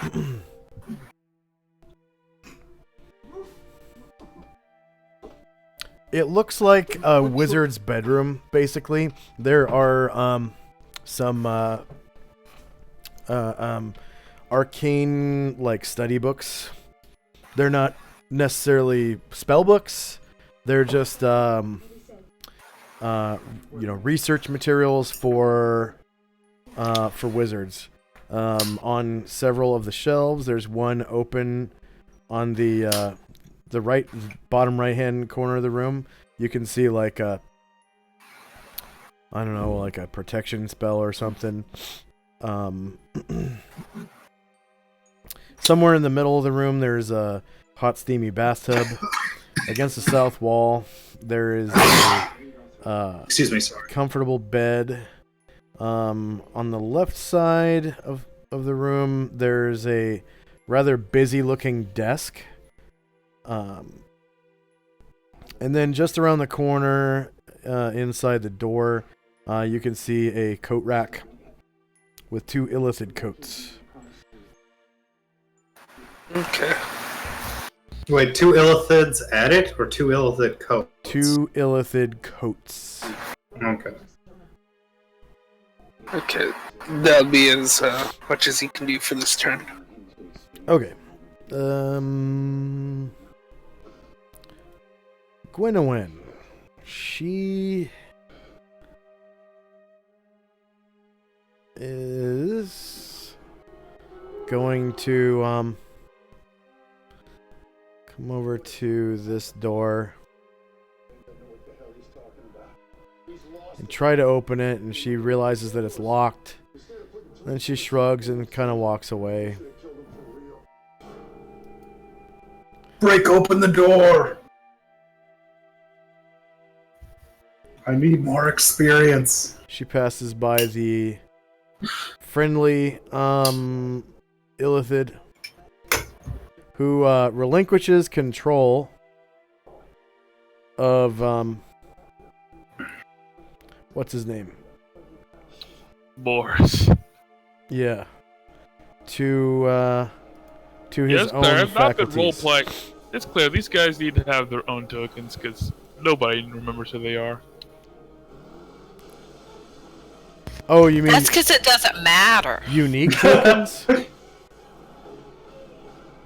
Yeah, I figure that we have like a bunch of Usher tokens. I want to separate them out and give them a bit more on personality. Not now, Well, but maybe later. You should then just get some Pog tokens that represent your non-main character. So Calamar saw Gwynwyn when she walked and tried the door and left, right? He saw her. Yeah. So there's like a song. It goes, "Can't you be the most beautiful girl in the world?" And he's like enamored, and just his eyes are like, ah. And so he's gonna be following her for a while. He's gonna find out about that.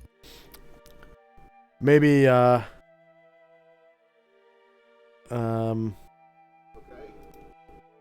what are their names?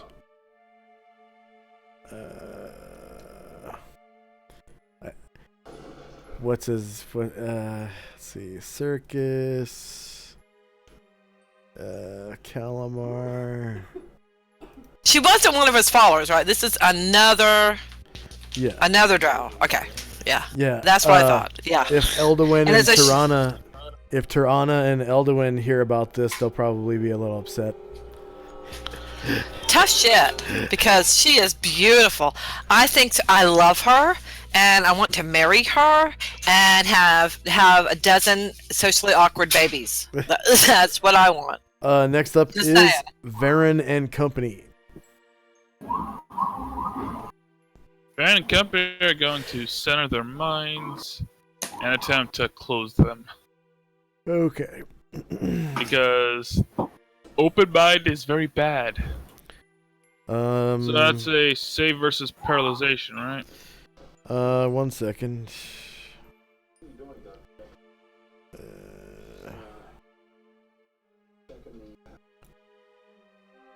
There's one for psionicis and one for non-psionicis. And I can never remember which is which. Okay. Creature psionicis, no. In fairness, this is probably the last time since Sarya was around that you used like psionic rules. I might start. No, my next character might be a psionicist. Oh, you don't remember that? You don't remember those times with the Kieran where he had psionic combat with like yellow molds and shit like that? Oh, I forgot about Azra's psionic abilities. I remember him more as you know, a giant ectoplasm horse, dragon horse that could like chuck demi shadow magic everywhere. Okay, so yeah, for non-psionic minds, you have to roll a saving throw with a -4. A saving throw versus paralyzation with let's see. Oh yeah. Saving throw versus paralyzation. So you can do that once per round, and it takes a conscious effort. So you can only make like a half move while you're doing it. Okay, Varen has failed to close his mind. Raymond is going to make an attempt.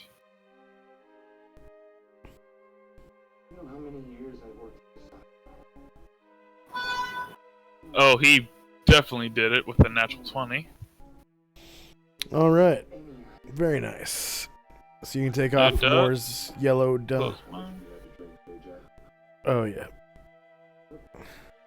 Okay, does his wisdom bonus help us for the paralyzation save or no? No. And you can also do it with Moors as well, if you want. Yeah.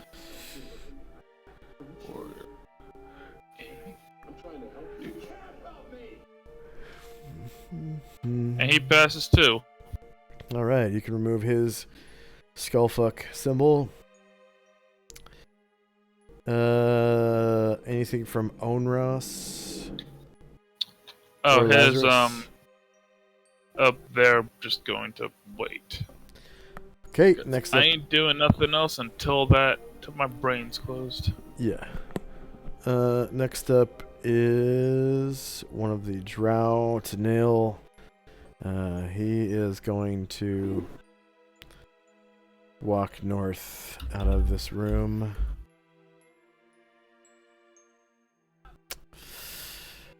And he will stop at the foot of the stairs to the, what's it called? Dace. Oh, come on. There we go.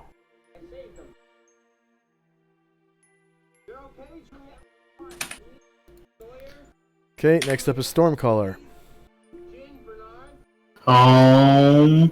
Did I accidentally move? No, that was someone else.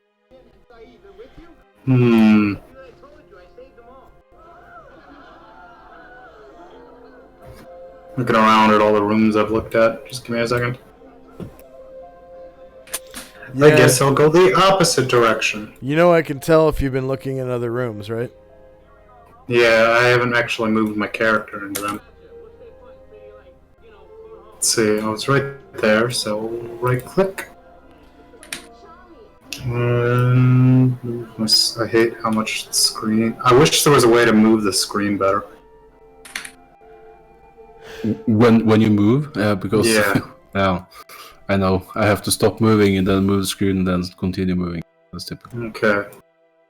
So right click. Come on. There we go. Would this be one of those times where it'd be better just to take off? I feel like it would. You mean take flight? Yeah, how much is my movement while I'm flying? 27? 28? I can't remember. Doesn't matter. It's in the movement notes on your character sheet. You're like 9. I mean, it does matter. Like when you fly way faster. Like if I could clear this entire room by flying, I'd do it. Let me just check my movement.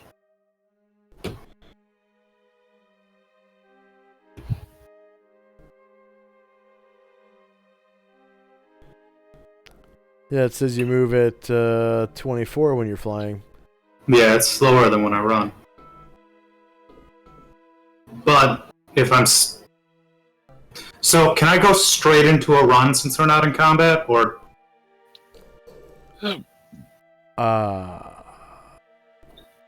No, Like- you'd have to jog first. Okay, so I can't just go straight to that speed. Okay, then I'm just taking off and... We're not in combat right now, so everything is doubled. So you would be able to fly 48 squares. Oh, well, then I'm just going to clear the room. And then go to the other door. Yeah, and then you have there's up to 90 degrees of turning anywhere in those 48 squares. He's just going to fly across the room. And look at the other door. Start examining it. And then if you were to jog, it would be 36. Come on, move. There we go. He's over there now. And I don't think I have any more movement or options to do anything because I spent all of it moving across the room.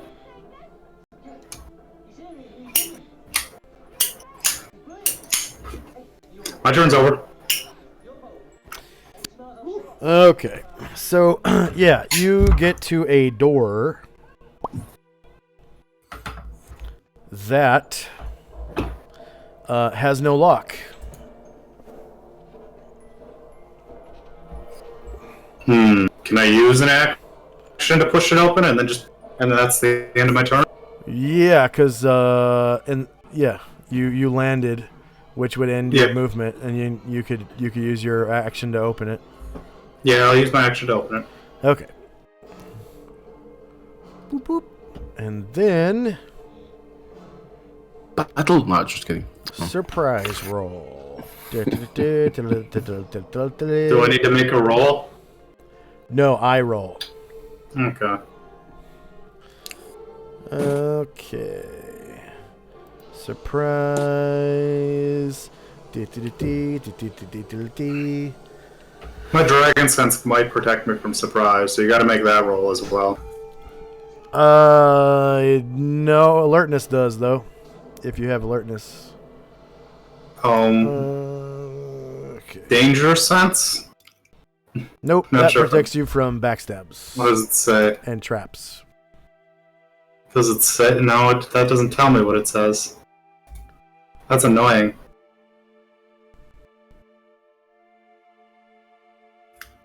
And dragon sense does what exactly? I don't remember it. Lets you see invisible shit. Lets me see heat. Detect all invisible objects and creatures within a radius equal to 10 feet times their age category. The chance of detecting hidden things is 35% plus 5%. So things can't surprise me if they fail that check. If I understand it right. You're misunderstanding it. It doesn't say anything about surprise. Okay. So, like I said, the only thing that increases your chance against surprise is alertness. And I think you chose not to take that. Yeah, because I wanted to get the observation instead. So I could get dragon sense better. Make dragon sense better. Because dragon sense is ridiculous. I think there was something else that you took.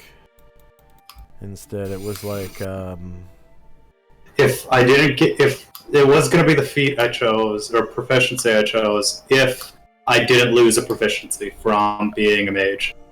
Okay, so pretty much the entire party is surprised by this because the surprise roll came out to be a -2.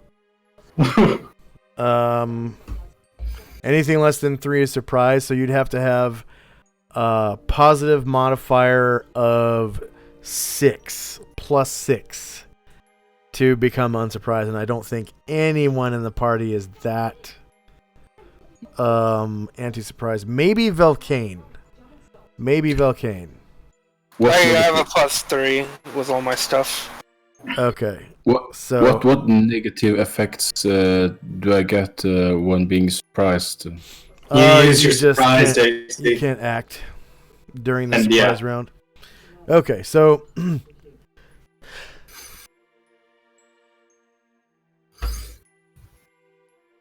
so you open the door.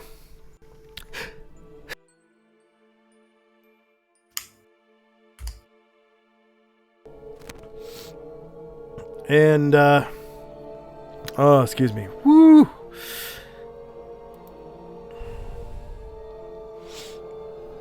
Oh my. You open the door and you basically get stabbed twice by this drow asshole that was guarding the door from the other side. Let's see. Wait. I feel like I would have figured out he was there as I was opening the door. Your feelings are wrong because you got surprised. Well, I did figure out he was there after he stabbed me. Yeah. Sneak attack. Well, he has to hit the actual attack. Yeah. My AC is 3. Yeah, but it is your surprised AC, which is the same as my normal AC. And your level is quite low. This might be pretty bad. Let's see, drow. There we go. Anyway, I'm gonna roll my initiative for when that comes up again, just so you have it.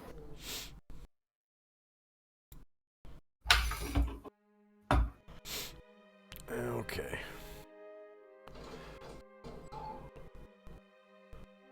Come on, drow asshole. Oh, that's gonna be an awful initiative. There we go. Oh well.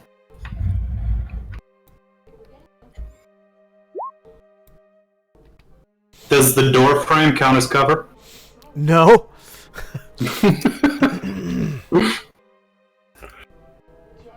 Okay. Look, can we be friends? If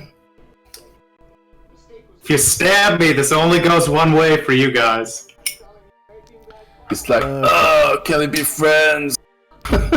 So, short sword. I could turn you to a pair of leather boots, says the drow. Look, I'll agree to be your pet. I'll be your slave for eternity. No, I just as long as it takes for you guys to come get me out of this. Okay. Anyway, you could promise anything and kill him for you, and you fulfill the promise. So you can just say anything, you know. Wow, that hit. Yep, only 5 damage, luckily. Because you're a small creature still. And then the dagger.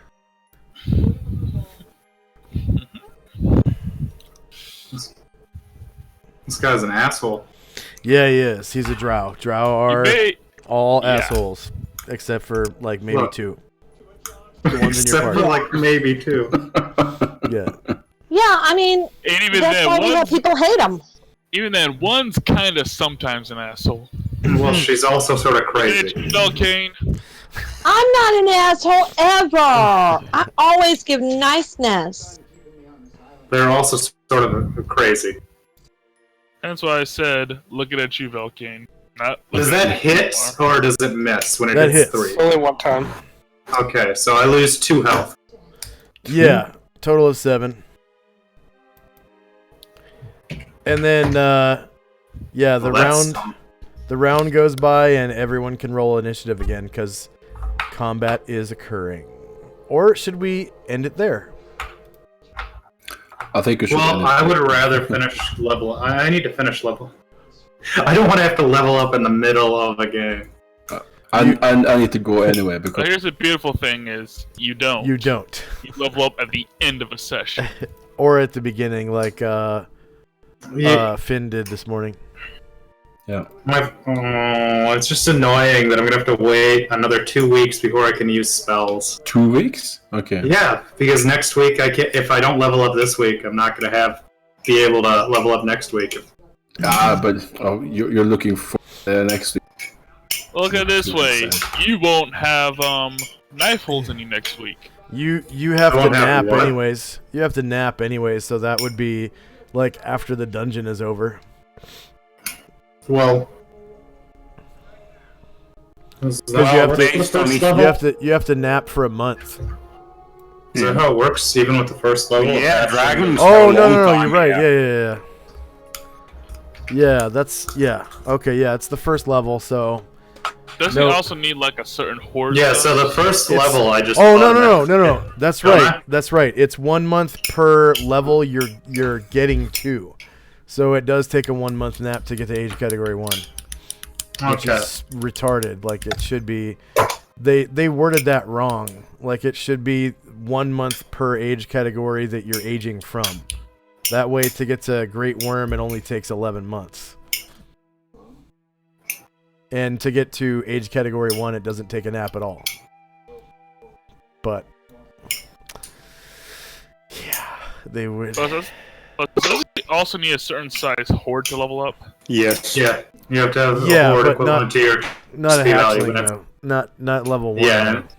Yeah, the only I have a special requirement where I'm gonna have to have that mace in my horde, but beyond that, as long as I have that, I can level up, no problem. Actually, when I think about it, the money requirement is more restricted than the experience requirement, personally, at least. Yep, because that goes going through a lot of hands before you see any of it. But the room that Stormcrow was in, there was supposed that if you take it to combat now, it will take at least half an hour or something. So, a little bit too much. I just need a castle where I can stick stuff in. Okay. Yo, that is crazy though. So when next Brian week- Druid or Stormcaller goes up in age category, the rest of the group is going to adventure for a month or more while they're not. They're necessarily. gonna adventure You if don't they have to adventure adventure. over a year normal You playtime. could, yeah, you could use it, treat it as downtime, and do like downtime stuff during that month. Yeah, if you wanted to. In fact, it's going to be one of those times where you however, is that to get to there, at least in my case, we are not looking at anything that happens on 2020. Like, I'm gonna hopefully keep playing the dragon until he gets too big that it becomes inconvenient. But the Yeah, what level would you be on 500,000 experience? at 500,000, I'd probably be around. I know how big I'd be. I'd be the size of a semi. Yep. I gotta go open the book to check how big, like, which age category I'd be in. How do you travel with a group when you're like as big as a house? You polymorph yourself. You polymorph yourself. And because I'm the mage, I can do it now, but I don't want to do it. See, okay. the difference between me and Brian Druid is, because I'm a mage, when I get the polymorph spell, it's going to be the actual spell, the polymorph self spell, versus his polymorph, which is a shitty version of polymorph self that uses normal polymorph's rules. Unless you're a silver dragon, who just get polymorph self. Well, anyway, people, I just want to say thanks for a fun session. I think it was really fun. Yeah, it was fun. All right. No, it's not raining anymore outside. Time to go for a long walk. Yeah. I'll be back when it gets dark.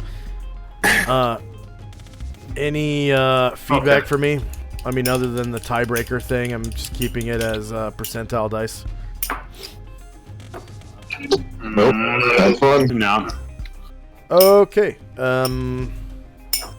For our viewers, thanks for watching. Please like, share, and subscribe. If you're watching us live on Twitch, hit that follow button at the top. It really helps us out. It's that heart-shaped button, and it'll ask you for permission to receive mobile notifications on your smartphone or whatever. You'll be able to receive notifications whenever we go live. I play AD&D 2nd Edition in the Mystara campaign setting on Friday nights, and I DM the Orb of Solynod Hex, my homebrew campaign setting, every Saturday at 10 a.m. Pacific, 1 p.m. Eastern, which is this game here. And then I also do world building streams throughout the week, most weeks, sometimes once or twice. And then if you're watching us on YouTube, please hit that subscribe button and click the notification bell to receive notifications anytime we upload another video. I archive sessions of the Mystara AC 1000 and also some of the world building streams and all of the Orb of Solynod Hex sessions on my YouTube channel. If you want to help us out in any way, shape, or form, I urge you to explore our links to Patreon and PayPal.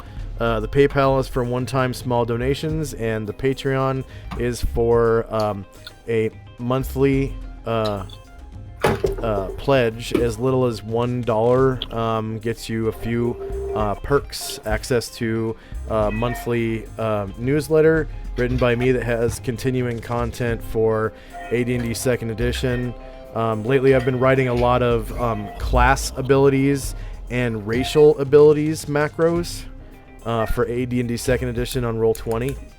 And then each newsletter contains an unlisted video created by me. Usually it's an unlisted video.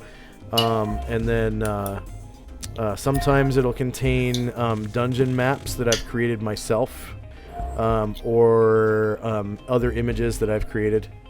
And also at the $1 level, you get access to a special Discord server channel where you can talk to me during world building streams, which, like I said, usually happens once or twice a week.